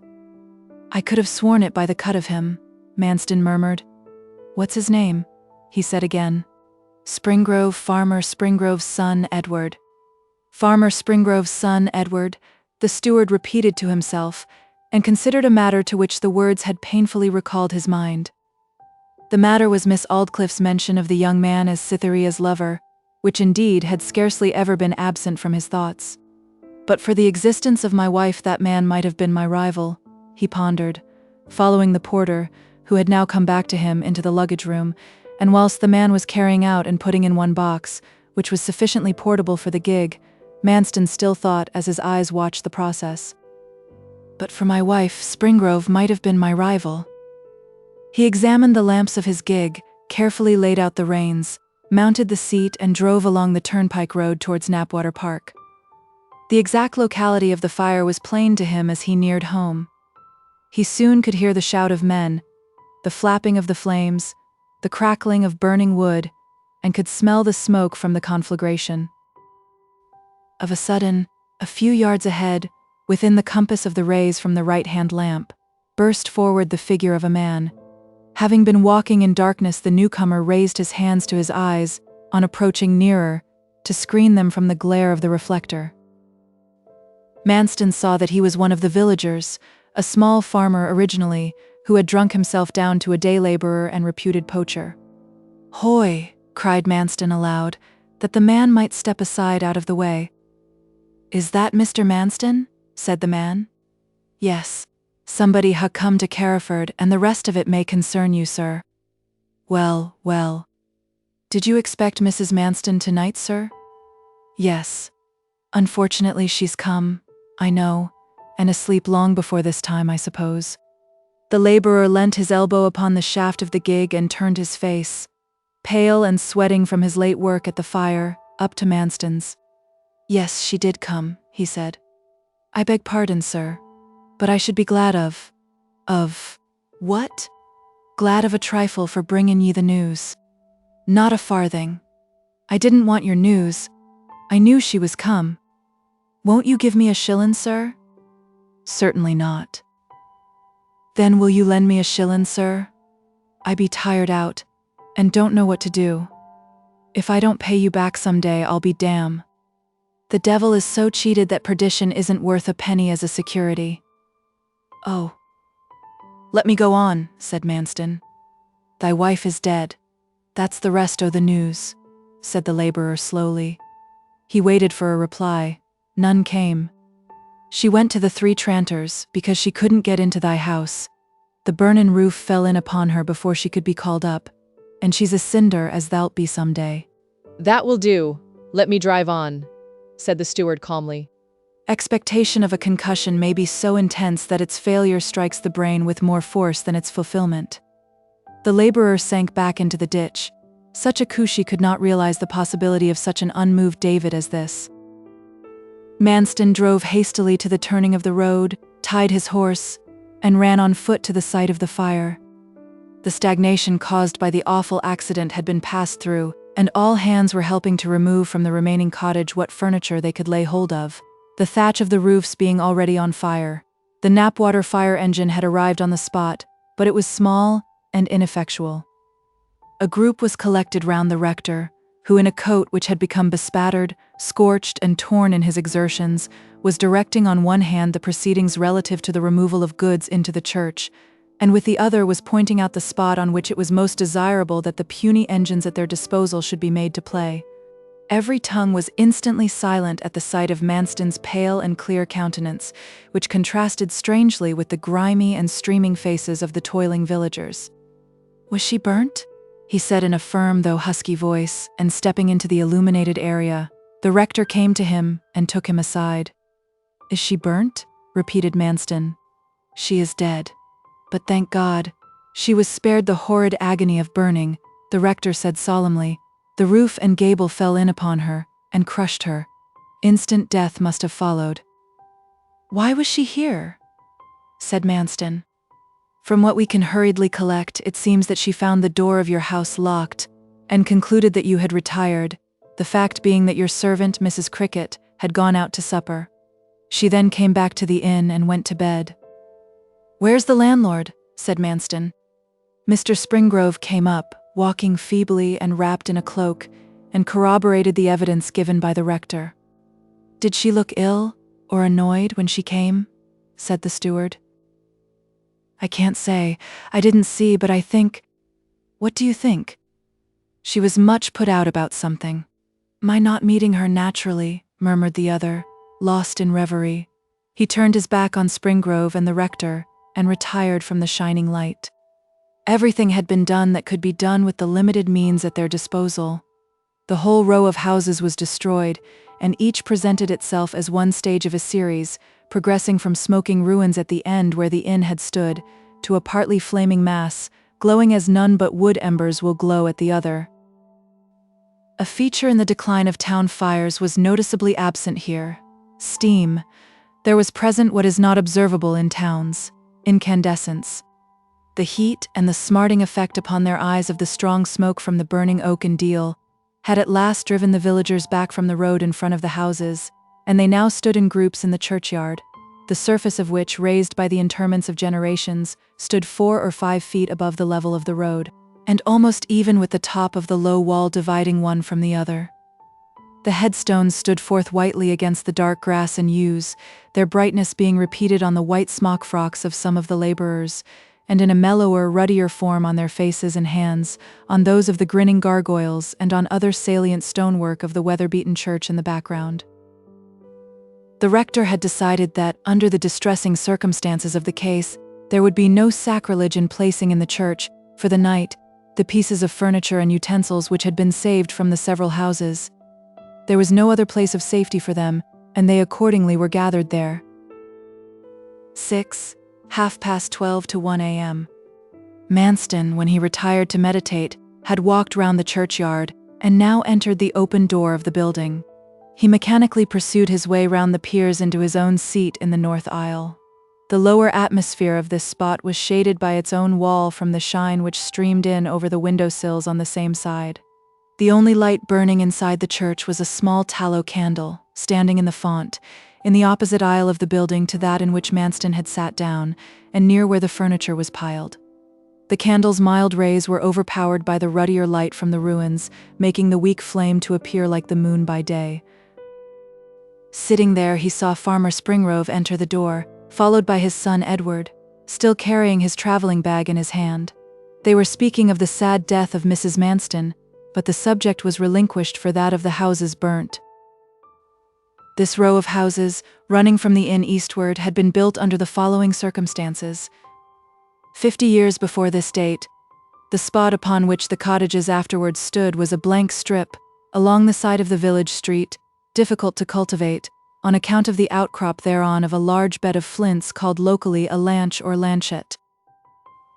The Aldclyffe, then in possession of the estate, conceived the idea that a row of cottages would be an improvement to the spot, and accordingly granted leases of portions to several respectable inhabitants. Each lessee was to be subject to the payment of a merely nominal rent for the whole term of lives, on condition that he built his own cottage, and delivered it up intact at the end of the term. Those who had built had, one by one, relinquished their indentures, either by sale or barter, to Farmer Springrove's father. New lives were added in some cases, by payment of a sum to the lord of the manor, etc., and all the leases were now held by the farmer himself, as one of the chief provisions for his old age. The steward had become interested in the following conversation. "Try not to be so depressed, father. They are all insured." The words came from Edward in an anxious tone. "You mistake, Edward. They are not insured," returned the old man gloomily. "Not?" the son asked. "Not one," said the farmer. "In the Helmet Fire Office, surely?" "They were insured there, every one.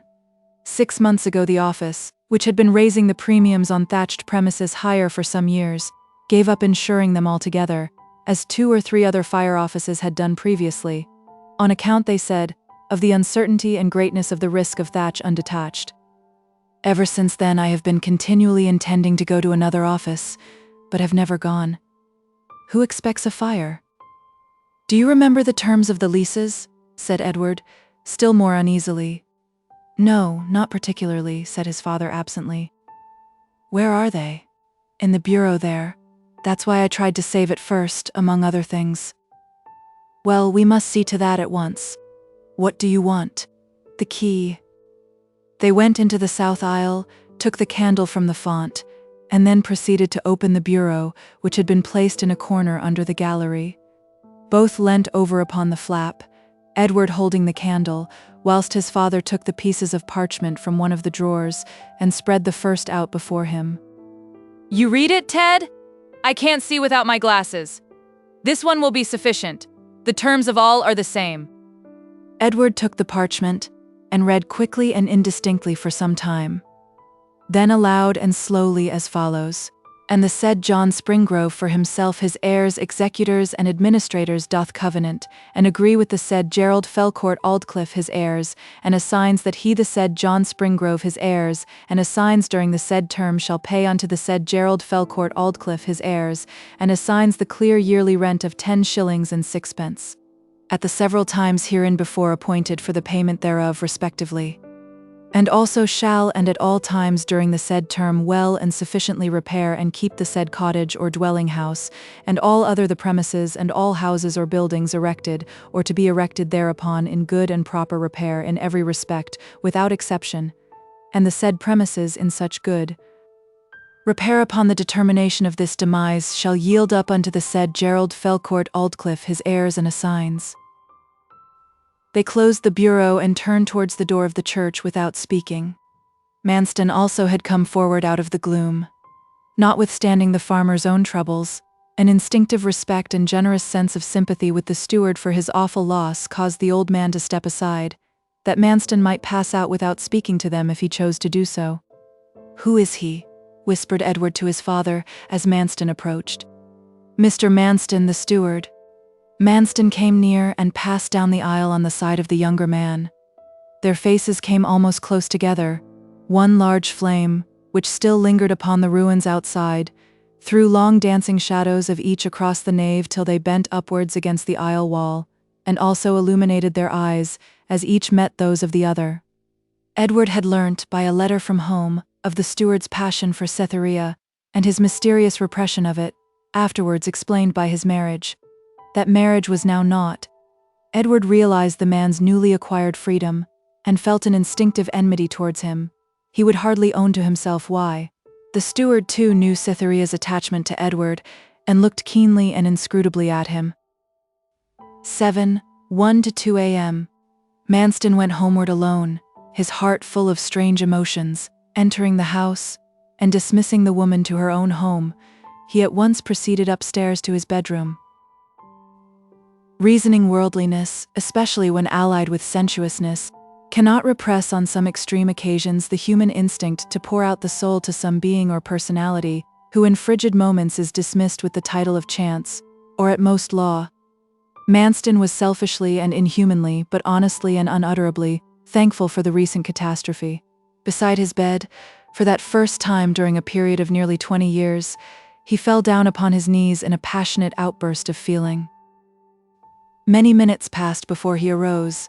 He walked to the window and then seemed to remember for the first time that some action on his part was necessary in connection with the sad circumstance of the night. Leaving the house at once, he went to the scene of the fire, arriving there in time to hear the rector making an arrangement with a certain number of men to watch the spot till morning. The ashes were still red-hot and flaming. Manston found that nothing could be done towards searching them at that hour of the night. He turned homeward again, in the company of the rector, who had considerately persuaded him to retire from the scene for a while, and promised that as soon as a man could live amid the embers of the Three Tranters Inn, they should be carefully searched for the remains of his unfortunate wife. Manston then went indoors, to wait for morning. Chapter 11. The Events of 5 Days. 1. November the 29th. The search began at dawn, but 9:15 came without bringing any result. Manston ate a little breakfast and crossed the hollow of the park which intervened between the old and modern manor houses to ask for an interview with Miss Aldclyffe. He met her midway. She was about to pay him a visit of condolence, and to place every man on the estate at his disposal, that the search for any relic of his dead and destroyed wife might not be delayed an instant. He accompanied her back to the house. At first they conversed as if the death of the poor woman was an event which the husband must of necessity deeply lament, and when all under this head that social form seemed to require had been uttered, they spoke of the material damage done, and of the steps which had better be taken to remedy it. It was not till both were shut inside her private room that she spoke to him in her blunt and cynical manner. A certain newness of bearing in him, peculiar to the present morning, had hitherto forbidden her this tone. The demeanor of the subject of her favoritism had altered, she could not tell in what way. He was entirely a changed man. "Are you really sorry for your poor wife, Mr. Manston?" she said. "Well, I am," he answered shortly. "But only as for any human being who has met with a violent death?" He confessed it, for she was not a good woman, he added. "I should be sorry to say such a thing now the poor creature is dead," Miss Aldclyffe returned reproachfully. "Why?" he asked. "Why should I praise her if she doesn't deserve it? I say exactly what I have often admired Sterne for saying in one of his letters, that neither reason nor scripture asks us to speak nothing but good of the dead. And now, madam," he continued, after a short interval of thought, "I may perhaps hope that you will assist me, or rather not thwart me, in endeavoring to win the love of a young lady living about you, one in whom I am much interested already." "Cytherea." "Yes, Cytherea." "You have been loving Cytherea all the while?" "Yes." Surprise was a preface to much agitation in her, which caused her to rise from her seat and pace to the side of the room. The steward quietly looked on and added, "I have been loving and still love her." She came close up to him, wistfully contemplating his face, one hand moving indecisively at her side.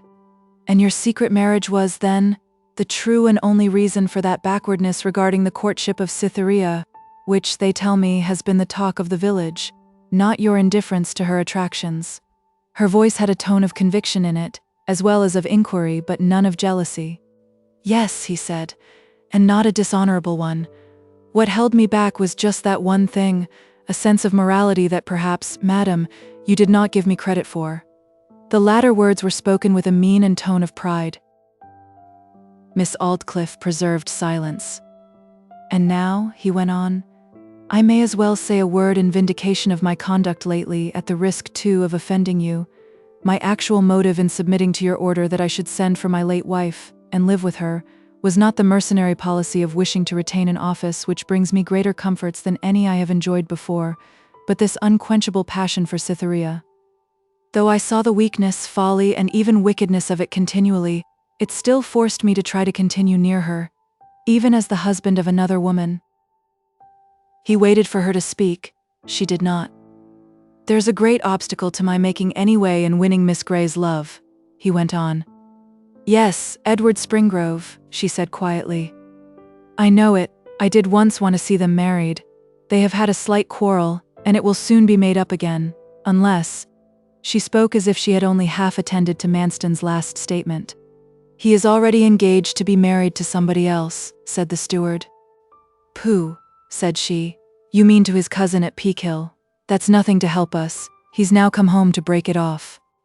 "He must not break it off," said Manston, firmly and calmly. His tone attracted her, startled her. Recovering herself, she said haughtily, "Well, that's your affair, not mine. Though my wish has been to see her your wife, I can't do anything dishonorable to bring about such a result." "But it must be made your affair," he said in a hard, steady voice, looking into her eyes as if he saw there the whole panorama of her past. One of the most difficult things to portray by written words is that peculiar mixture of moods expressed in a woman's countenance when, after having been sedulously engaged in establishing another's position, she suddenly suspects him of undermining her own. It was thus that Miss Aldclyffe looked at the steward. "You know something of me?" she faltered. "I know all," he said. "Then curse that wife of yours. She wrote and said she wouldn't tell you." She burst out. Couldn't she keep her word for a day? She reflected and then said, "But no more as to a stranger. I will not yield. I have committed no crime. I yielded to her threats in a moment of weakness. Though I felt inclined to defy her at the time, it was chiefly because I was mystified as to how she got to know of it. Pooh. I will put up with threats no more. Oh, can you threaten me? She added softly, as if she had for the moment forgotten to whom she had been speaking. My love must be made your affair, he repeated, without taking his eyes from her. An agony, which was not the agony of being discovered in a secret, obstructed her utterance for a time. How can you turn upon me so when I schemed to get you here, schemed that you might win her till I found you were married? Oh, how can you? Oh, she wept, and the weeping of such a nature was as harrowing as the weeping of a man. Your getting me here was bad policy. As to your secret, the most absurd thing in the world, he said, not heeding her distress. I knew all, except the identity of the individual, long ago. Directly I found that my coming here was a contrived thing, and not a matter of chance, it fixed my attention upon you at once. All that was required was the mere spark of life, to make of a bundle of perceptions an organic whole. Policy. How can you talk of policy? Think, do think. And how can you threaten me when you know that I would befriend you readily without a threat? Yes, I think you would, he said more kindly, but your indifference for so many years has made me doubt it. No, not indifference. 'Twas enforced silence. My father lived. He took her hand and held it gently. Now listen, he said, more quietly and humanly, when she had become calmer. Springrove must marry the woman he's engaged to. You may make him, but only in one way. Well, but don't speak sternly, Aeneas. Do you know that his father has not been particularly thriving for the last 2 or 3 years? I have heard something of it, once or twice, though his rents have been promptly paid, haven't they? Oh yes? And do you know the terms of the leases of the houses which are burnt? He said, explaining to her that by those terms she might compel him even to rebuild every house. The case is the clearest case of fire by negligence that I have ever known. In addition to that, he continued, I don't want them rebuilt. You know it was intended by my father, directly they fell in, to clear the site for a new entrance to the park? Yes, but that doesn't affect the position, which is that Farmer Springrove is in your power to an extent which is very serious for him. I won't do it. 'Tis a conspiracy. Won't you for me? He said eagerly. Miss Aldclyffe changed color. I don't threaten now, I implore, he said. Because you might threaten if you chose, she mournfully answered. But why be so, when your marriage with her was my own pet idea long before it was yours? What must I do? Scarcely anything, simply this. When I have seen old Mr. Springrove, which I shall do in a day or 2, and told him that he will be expected to rebuild the houses, do you see the young man? See him yourself, in order that the proposals made may not appear to be anything more than an impulse of your own. You or he will bring up the subject of the houses. To rebuild them would be a matter of at least £600, and he will almost surely say that we are hard in insisting upon the extreme letter of the leases. Then tell him that scarcely can you yourself think of compelling an old tenant like his father to any such painful extreme. There shall be no compulsion to build, simply a surrender of the leases. Then speak feelingly of his cousin, as a woman whom you respect and love, and whose secret you have learnt to be that she is heartsick with hope deferred. Beg him to marry her, his betrothed and your friend, as some return for your consideration towards his father. Don't suggest too early a day for their marriage, or he will suspect you of some motive beyond womanly sympathy. Coax him to make a promise to her that she shall be his wife at the end of a 12-month, and get him, on assenting to this, to write to Cytherea entirely renouncing her. She has already asked him to do that. So much the better, and telling her too that he is about to fulfill his long-standing promise to marry his cousin. If you think it worthwhile, you may say Cytherea was not indisposed to think of me before she knew I was married. I have at home a note she wrote me the first evening I saw her, which looks rather warm, and which I could show you. Trust me, he will give her up. When he is married to Adelaide Hinton, Cytherea will be induced to marry me, perhaps before. A woman's pride is soon wounded. And hadn't I better write to Mr. Middleton, and inquire more particularly what's the law upon the houses? Oh no, there's no hurry for that. We know well enough how the case stands. quite well enough to talk in general terms about it, and I want the pressure to be put upon young Springrove before he goes away from home again." She looked at him furtively, long and sadly, as after speaking he became lost in thought, his eyes listlessly tracing the pattern of the carpet.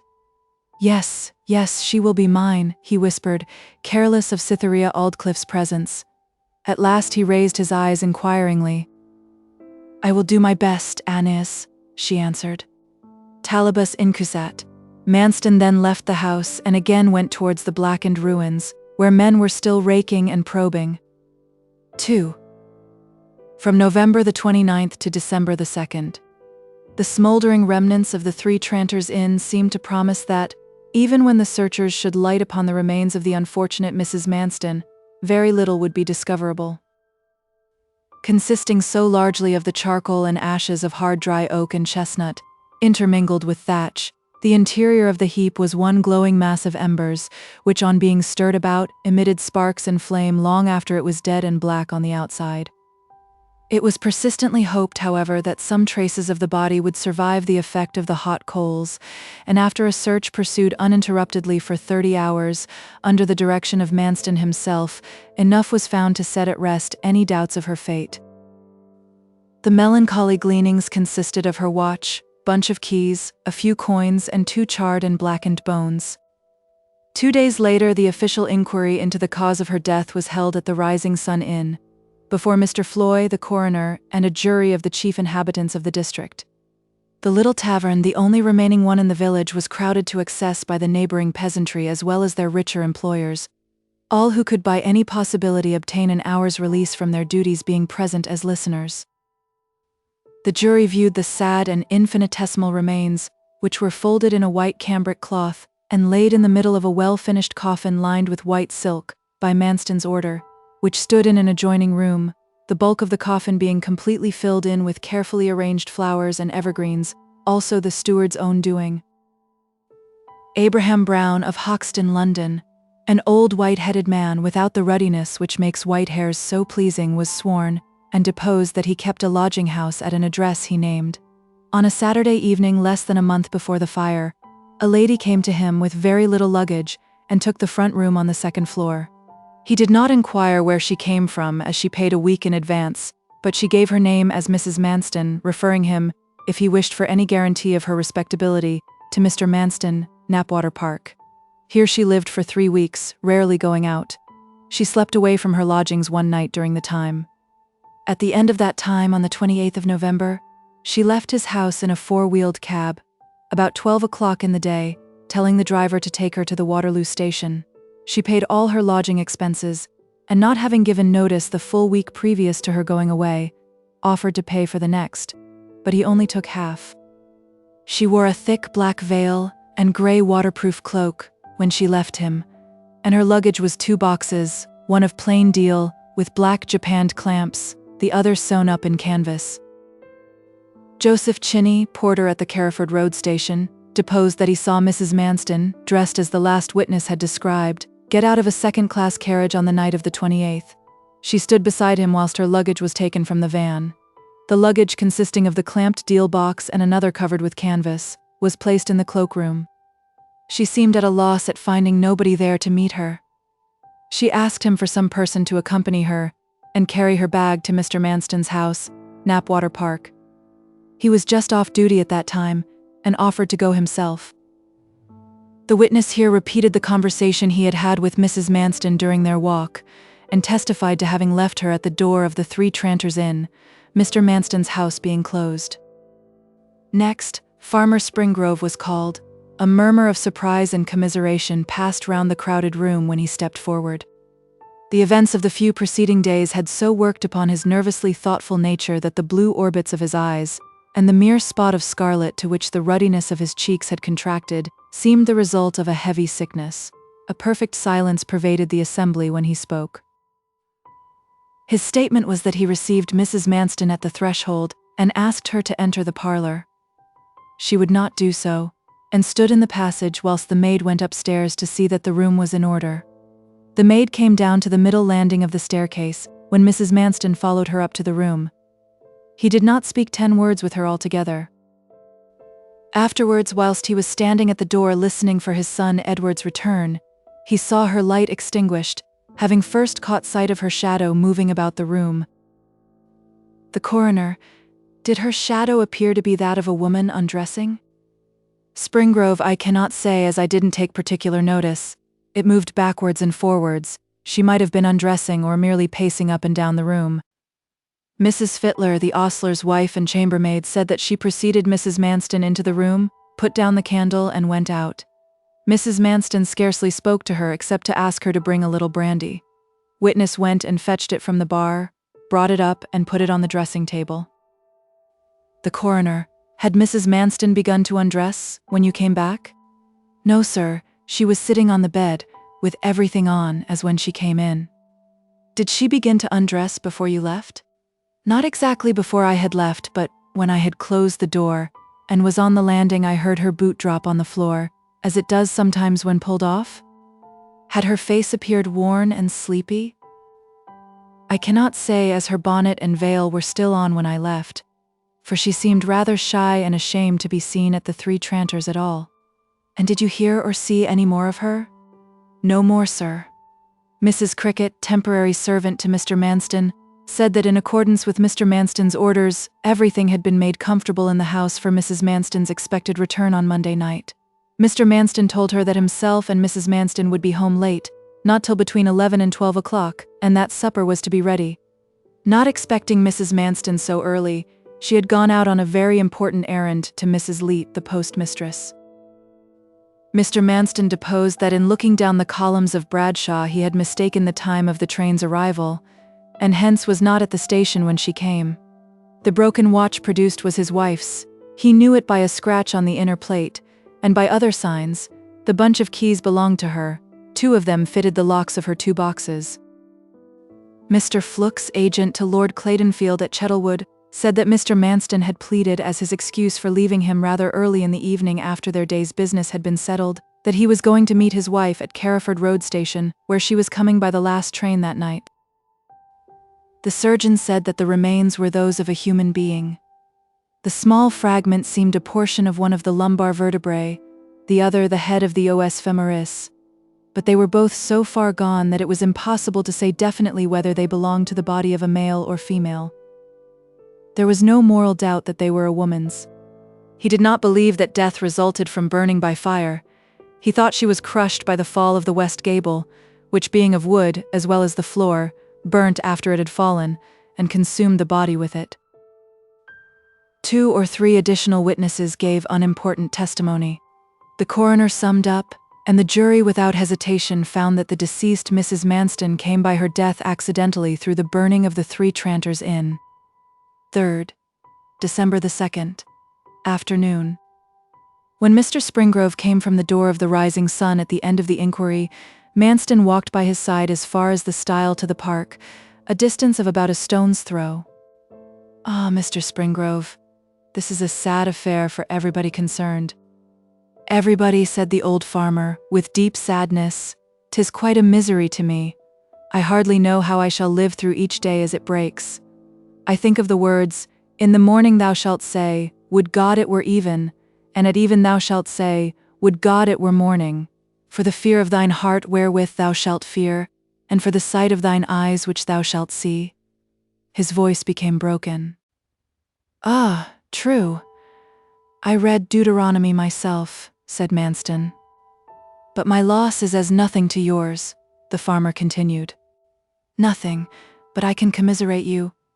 I should be worse than unfeeling if I didn't, although my own affliction is of so sad and solemn a kind. Indeed, my own loss makes me more keenly alive to yours, different in nature as it is. What sum do you think would be required of me to put the houses in place again? I have roughly thought 600 or 700 pounds. If the letter of the law is to be acted up to, said the old man, with more agitation in his voice. Yes, exactly. Do you know enough of Miss Aldclyffe's mind to give me an idea of how she means to treat me? Well, I am afraid I must tell you that though I know very little of her mind as a rule, in this matter I believe she will be rather peremptory. She might share to the extent of a 6th or an 8th perhaps, in consideration of her getting new lamps for old, but I should hardly think more. The steward stepped upon the stile, and Mr. Springrove went along the road with a bowed head and heavy footsteps towards his niece's cottage, in which, rather against the wish of Edward, they had temporarily taken refuge. The additional weight of this knowledge soon made itself perceptible. Though indoors with Edward or Adelaide nearly the whole of the afternoon, nothing more than monosyllabic replies could be drawn from him. Edward continually discovered him looking fixedly at the wall or floor, quite unconscious of another's presence. At supper he ate just as usual, but quite mechanically, and with the same abstraction. 4. December the 3rd. The next morning he was in no better spirits. Afternoon came, his son was alarmed, and managed to draw from him an account of the conversation with the steward. "Nonsense, he knows nothing about it," said Edward vehemently. "I'll see Miss Aldclyffe myself. Now promise me, father, that you'll not believe till I come back, and tell you to believe it that Miss Aldclyffe will do any such unjust thing." Edward started at once for Knapwater House. He strode rapidly along the high road till he reached a wicket where a footpath allowed of a short cut to the mansion. Here he leant down upon the bars for a few minutes, meditating as to the best manner of opening his speech, and surveying the scene before him in that absent mood which takes cognizance of little things without being conscious of them at the time, though they appear in the eye afterwards as vivid impressions. It was a yellow, lustrous, late autumn day, one of those days of the quarter when morning and evening seem to meet together without the intervention of a noon. The clear yellow sunlight had tempted forth Miss Aldclyffe herself, who was at this same time taking a walk in the direction of the village. As Springrove lingered, he heard behind the plantation a woman's dress brushing along amid the prickly husks and leaves which had fallen into the path from the boughs of the chestnut trees. In another minute she stood in front of him. He answered her casual greeting respectfully, and was about to request a few minutes' conversation with her, when she directly addressed him on the subject of the fire. "It is a sad misfortune for your father," she said, "and I hear that he has lately let his insurances expire?" "He has, madam, and you are probably aware that either by the general terms of his holding, or the same coupled with the origin of the fire, the disaster may involve the necessity of his rebuilding the whole row of houses, or else of becoming a debtor to the estate, to the extent of some hundreds of pounds." She assented. "I have been thinking of it," she went on, and then repeated in substance the words put into her mouth by the steward. Some disturbance of thought might have been fancied as taking place in Springrove's mind during her statement, but before she had reached the end, his eyes were clear and directed upon her. "I don't accept your conditions of release," he said. "They are not conditions exactly. Well, whatever they are not, they are very uncalled for remarks." "Not at all. The houses have been burnt by your family's negligence." "I don't refer to the houses. You have, of course, the best of all rights to speak of that matter.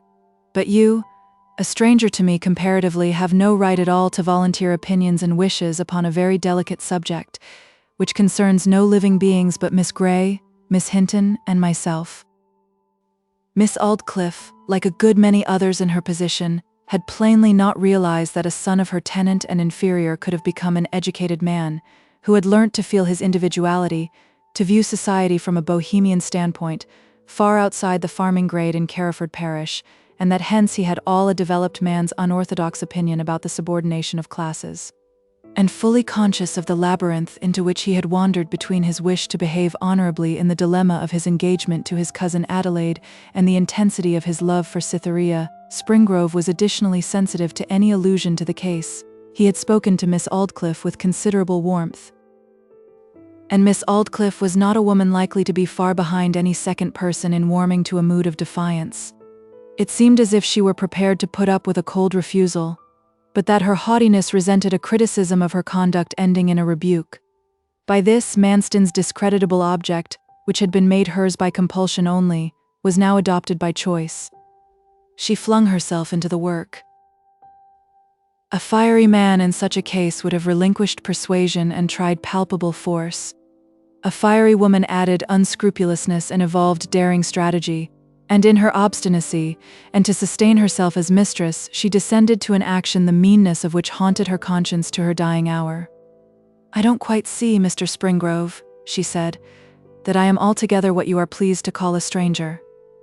I have known your family, at any rate, for a good many years, and I know Miss Grey particularly well, and her state of mind with regard to this matter. Perplexed love makes us credulous and curious as old women. Edward was willing, he owned it to himself, to get at Cytherea's state of mind even through so dangerous a medium. "A letter I received from her," he said with assumed coldness, "tells me clearly enough what Miss Grey's mind is." "You think she still loves you?" "Oh yes, of course you do. All men are like that." "I have reason to." He could feign no further than the first speech. "I should be interested in knowing what reason," she said, with sarcastic archness. Edward felt he was allowing her to do, in fractional parts, what he rebelled against when regarding it as a whole, but the fact that his antagonist had the presence of a queen, and features only in the early evening of their beauty, was not without its influence upon a keenly conscious man. Her bearing had charmed him into toleration, as Mary Stuart's charmed the indignant Puritan visitors. He again answered her honestly. The best of reasons, the tone of her letter.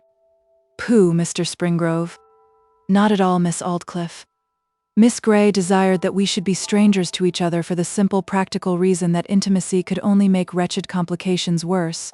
Not from lack of love, love is only suppressed. Don't you know yet that in thus putting aside a man, a woman's pity for the pain she inflicts gives her a kindness of tone which is often mistaken for suppressed love?" said Miss Aldclyffe, with soft insidiousness. This was a translation of the ambiguity of Cytherea's tone which he had certainly never thought of, and he was too ingenuous not to own it. "I had never thought of it," he said. "And don't believe it?" "Not unless there was some other evidence to support the view." She paused a minute, and then began hesitatingly. "My intention was what I did not dream of owning to you. My intention was to try to induce you to fulfill your promise to Miss Hinton, not solely on her account and yours, though partly. I love Cytherea Grey with all my soul, and I want to see her happy even more than I do you. I did not mean to drag her name into the affair at all. But I am driven to say that she wrote that letter of dismissal to you, for it was a most pronounced dismissal, not on account of your engagement. She is old enough to know that engagements can be broken as easily as they can be made. She wrote it because she loved another man, very suddenly, and not with any idea or hope of marrying him, but none the less deeply." "Who?" "Mr. Manston." "Good. I can't listen to you for an instant, madam." "Why? She hadn't seen him." "She had. He came here the day before she wrote to you, and I could prove to you, if it were worthwhile, that on that day she went voluntarily to his house, though not artfully or blamably, stayed for 2 hours playing and singing, that no sooner did she leave him than she went straight home, and wrote the letter saying she should not see you again. Entirely because she had seen him and fallen desperately in love with him, a perfectly natural thing for a young girl to do, considering that he's the handsomest man in the county. Why else should she not have written to you before? Because she did not know of the connection between me and my cousin until then. I must think she did. On what ground? On the strong ground of my having told her so, distinctly, the very first day she came to live with me. Well, what do you seek to impress upon me after all? This, that the day Miss Grey wrote to me saying it was better that we should part, coincided with the day she had seen a certain man, a remarkably handsome and talented man. Yes, I admit that. And that it coincided with the hour just subsequent to her seeing him. Yes, just when she had seen him, and been to his house alone with him. It is nothing. And stayed there playing and singing with him. Admit that too, he said. An accident might have caused it. And at the same instant that she wrote your dismissal, she wrote a letter referring to a secret appointment with him. Never, by God, madam, never. What do you say, sir? Never. She sneered. There is no accounting for beliefs, and the whole history is a very trivial matter, but I am resolved to prove that a lady's word is truthful, though upon a matter which concerns neither you nor herself. You shall learn that she did write him a letter concerning an assignation, that is, if Mr. Manston still has it, and will be considerate enough to lend it me. But besides, continued Edward, a married man to do what would cause a young girl to write a note of the kind you mention. She flushed a little. That I don't know anything about, she stammered, But Cytherea didn't, of course, dream any more than I did, or others in the parish, that he was married. Of course she didn't. And I have reason to believe that he told her of the fact directly afterwards, that she might not compromise herself, or allow him to. It is notorious that he struggled honestly and hard against her attractions, and succeeded in hiding his feelings, if not in quenching them. We'll hope that he did. But circumstances are changed now. Very greatly changed, he murmured abstractedly. You must remember, she added more suasively, that Miss Grey has a perfect right to do what she likes with her heart, that is to say. Her descent from irritation was caused by perceiving that Edward's faith was really disturbed by her strong assertions, and it gratified her. Edward's thoughts flew to his father, and the object of his interview with her. Tongue-fencing was utterly distasteful to him. I will not trouble you by remaining longer, madam, he remarked gloomily. Our conversation has ended sadly for me. Don't think so, she said. And don't be mistaken. I am older than you are, many years older, and I know many things. Full of miserable doubt and bitterly regretting that he had raised his father's expectations by anticipations impossible of fulfillment. Edward slowly went his way into the village and approached his cousin's house. The farmer was at the door looking eagerly for him. He had been waiting there for more than half an hour. His eye kindled quickly. "Well, Ted, what does she say?" he asked, in the intensely sanguine tones which fall sadly upon a listener's ear, because, antecedently, they raise pictures of inevitable disappointment for the speaker, in some direction or another. "Nothing for us to be alarmed at," said Edward, with a forced cheerfulness. "But must we rebuild?" "It seems we must, father." The old man's eyes swept the horizon. Then he turned to go in, without making another observation. All light seemed extinguished in him again. When Edward went in, he found his father with the bureau open, unfolding the leases with a shaking hand, folding them up again without reading them, then putting them in their niche only to remove them again. Adelaide was in the room, she said thoughtfully to Edward as she watched the farmer. "I hope it won't kill poor uncle, Edward. What should we do if anything were to happen to him? He is the only near relative you and I have in the world." It was perfectly true, and somehow Edward felt more bound up with her after that remark. She continued, "And he was only saying so hopefully the day before the fire, that he wouldn't for the world let anyone else give me away to you when we are married."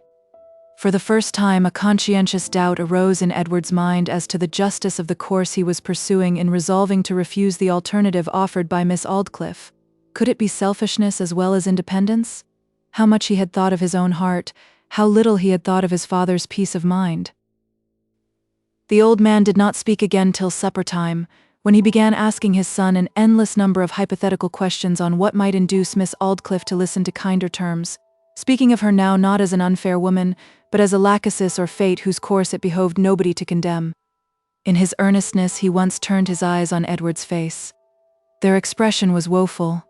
The pupils were dilated and strange in aspect. "If she will only agree to that?" he reiterated for the 100th time, increasing the sadness of his listeners. An aristocratic knocking came to the door, and Jane entered with a letter, addressed, "Mr. Edward Springrove, Jr." "Charles from Knapwater House brought it," she said. "Miss Aldclyffe's writing," said Mr. Springrove, before Edward had recognized it himself.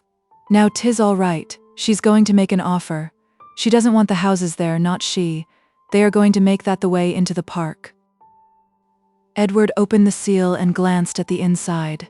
He said, with a supreme effort of self-command, "It is only directed by Miss Aldclyffe, and refers to nothing connected with the fire.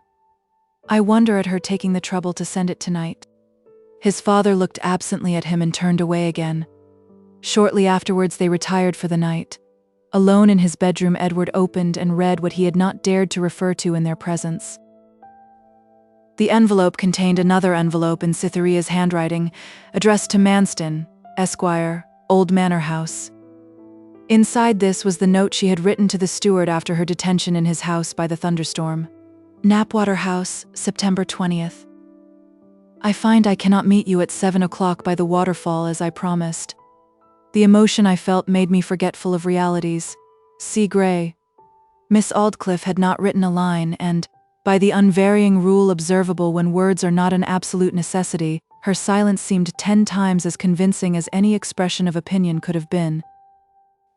He then, step by step, recalled all the conversation on the subject of Cytherea's feelings that had passed between himself and Miss Aldclyffe in the afternoon, and by a confusion of thought, natural enough under the trying experience, concluded that because the lady was truthful in her portraiture of effects, she must necessarily be right in her assumption of causes. That is, he was convinced that Cytherea, the hitherto believed faithful Cytherea, had, at any rate, looked with something more than indifference upon the extremely handsome face and form of Manston.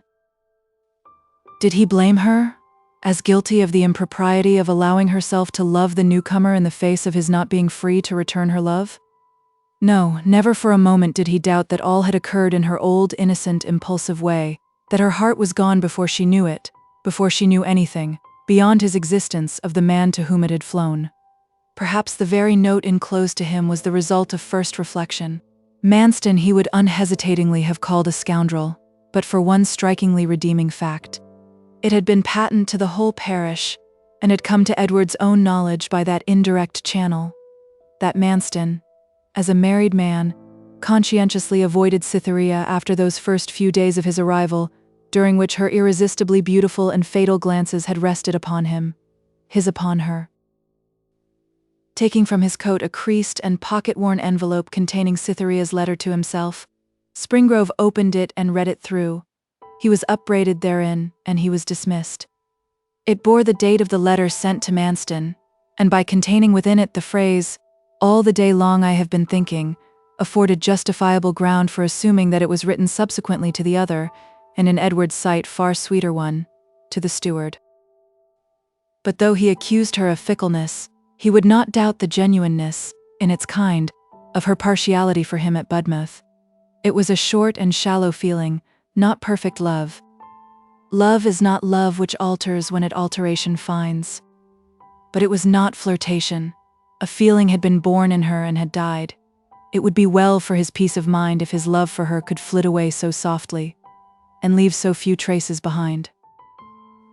Miss Aldclyffe had shown herself desperately concerned in the whole matter by the alacrity with which she had obtained the letter from Manston, and her labours to induce himself to marry his cousin, taken in connection with her apparent interest in, if not love for, Cytherea. Her eagerness, too, could only be accounted for on the ground that Cytherea indeed loved the steward.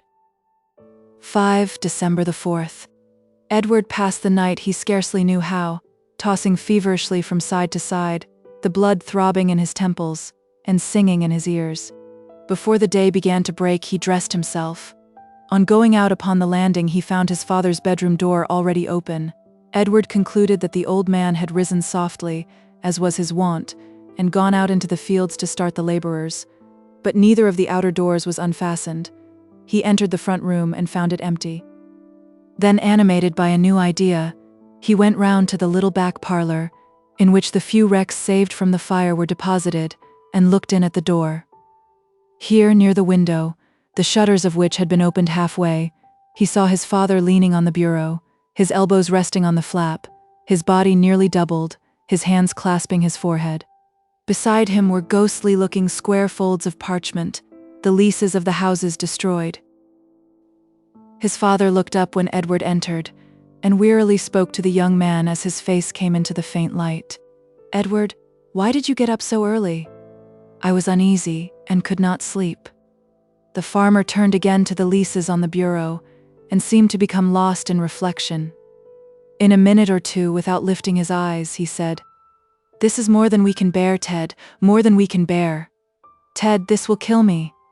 Not the loss only, the sense of my neglect about the insurance and everything. Borrow I never will. 'Tis all misery now. God help us, all misery now." Edward did not answer, continuing to look fixedly at the dreary daylight outside. "Ted," the farmer went on, "this upset of bein' burnt out o' home makes me very nervous and doubtful about everything. There's this troubles me besides, our livin' here with your cousin and fillin' up her house. It must be very awkward for her, but she says she doesn't mind. Have you said anything to her lately about when you're going to marry her?" "Nothing at all lately." "Well, perhaps you may as well, now we are so mixed in together. No time has ever been mentioned to her at all, first or last, and I think it right that now, since she has waited so patiently and so long, you are almost called upon to say you are ready. It would simplify matters very much if you were to walk up to church with her one of these mornings, get the thing done and go on live in here as we are. If you don't, I must get a house all the sooner. It would lighten my mind, too, about the 2 little freeholds over the hill, not a morsel apiece, divided as they were between her mother and me, but a tidy bit tied together again. Just think about it, will ye, Ted? He stopped from exhaustion produced by the intense concentration of his mind upon the weary subject, and looked anxiously at his son. Yes, I will, said Edward. But I am going to see her of the great house this morning. The farmer went on, his thoughts reverting to the old subject. I must know the rights of the matter, the when and the where. I don't like seeing her, but I'd rather talk to her than the steward. I wonder what she'll say to me. The younger man knew exactly what she would say. If his father asked her what he was to do, and when, she would simply refer him to Manston. Her character was not that of a woman who shrank from a proposition she had once laid down. If his father were to say to her that his son had at last resolved to marry his cousin within the year, and had given her a promise to that effect, she would say, Mr. Springrove, the houses are burnt. We'll let them go, trouble no more about them. His mind was already made up. He said calmly, Father, when you are talking to Miss Aldclyffe, mention to her that I have asked Adelaide if she is willing to marry me next Christmas. She is interested in my union with Adelaide, and the news will be welcome to her. And yet she can be iron with reference to me and her property, the farmer murmured. Very well, Ted, I'll tell her. 6, December the 5th. Of the many contradictory particulars constituting a woman's heart, 2 had shown their vigorous contrast in Cytherea's bosom just at this time. It was a dark morning, the morning after old Mr. Springrove's visit to Miss Aldclyffe, which had terminated as Edward had intended. Having risen an hour earlier than was usual with her, Cytherea sat at the window of an elegant little sitting-room on the ground floor, which had been appropriated to her by the kindness or whim of Miss Aldclyffe, that she might not be driven into that lady's presence against her will. She leant with her face on her hand, looking out into the gloomy grey air. A yellow glimmer from the flapping flame of the newly lit fire fluttered on one side of her face and neck like a butterfly about to settle there, contrasting warmly with the other side of the same fair face, which received from the window the faint cold morning light, so weak that her shadow from the fire had a distinct outline on the window shutter in spite of it. There the shadow danced like a demon, blue and grim.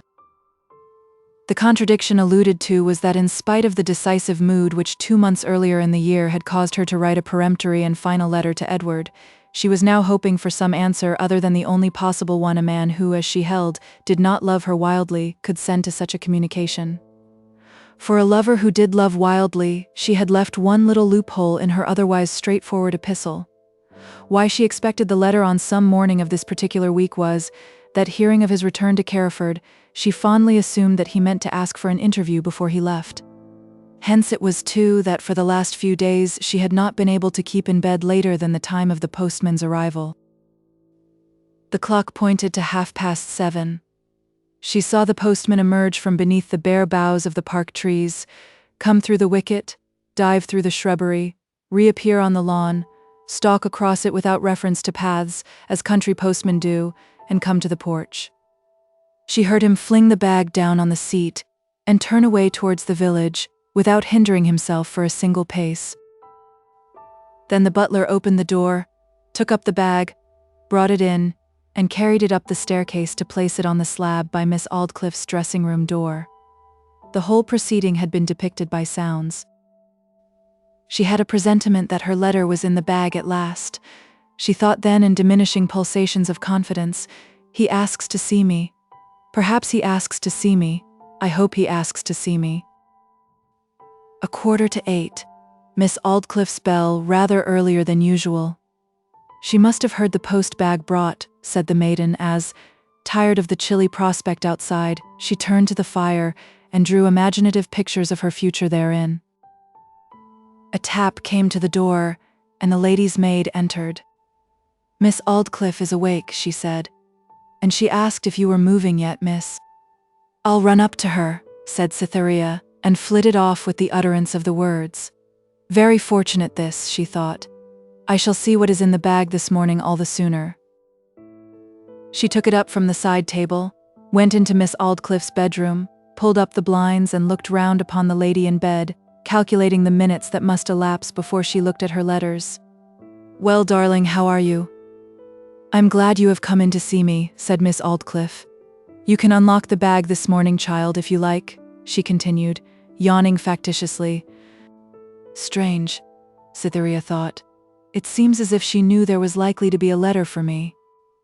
From her bed, Miss Aldclyffe watched the girl's face as she tremblingly opened the post bag and found there an envelope addressed to her in Edward's handwriting, one he had written the day before, after the decision he had come to on an impartial, and on that account torturing, survey of his own, his father's, his cousin Adelaide's, and what he believed to be Cytherea's position. The haughty mistress's soul sickened remorsefully within her, when she saw suddenly appear upon the speaking countenance of the young lady before her a wan, desolate look of agony. The master sentences of Edward's letter were these: "You speak truly. That we never meet again is the wisest and only proper course. That I regret the past as much as you do yourself, it is hardly necessary for me to say." Continued in the next part.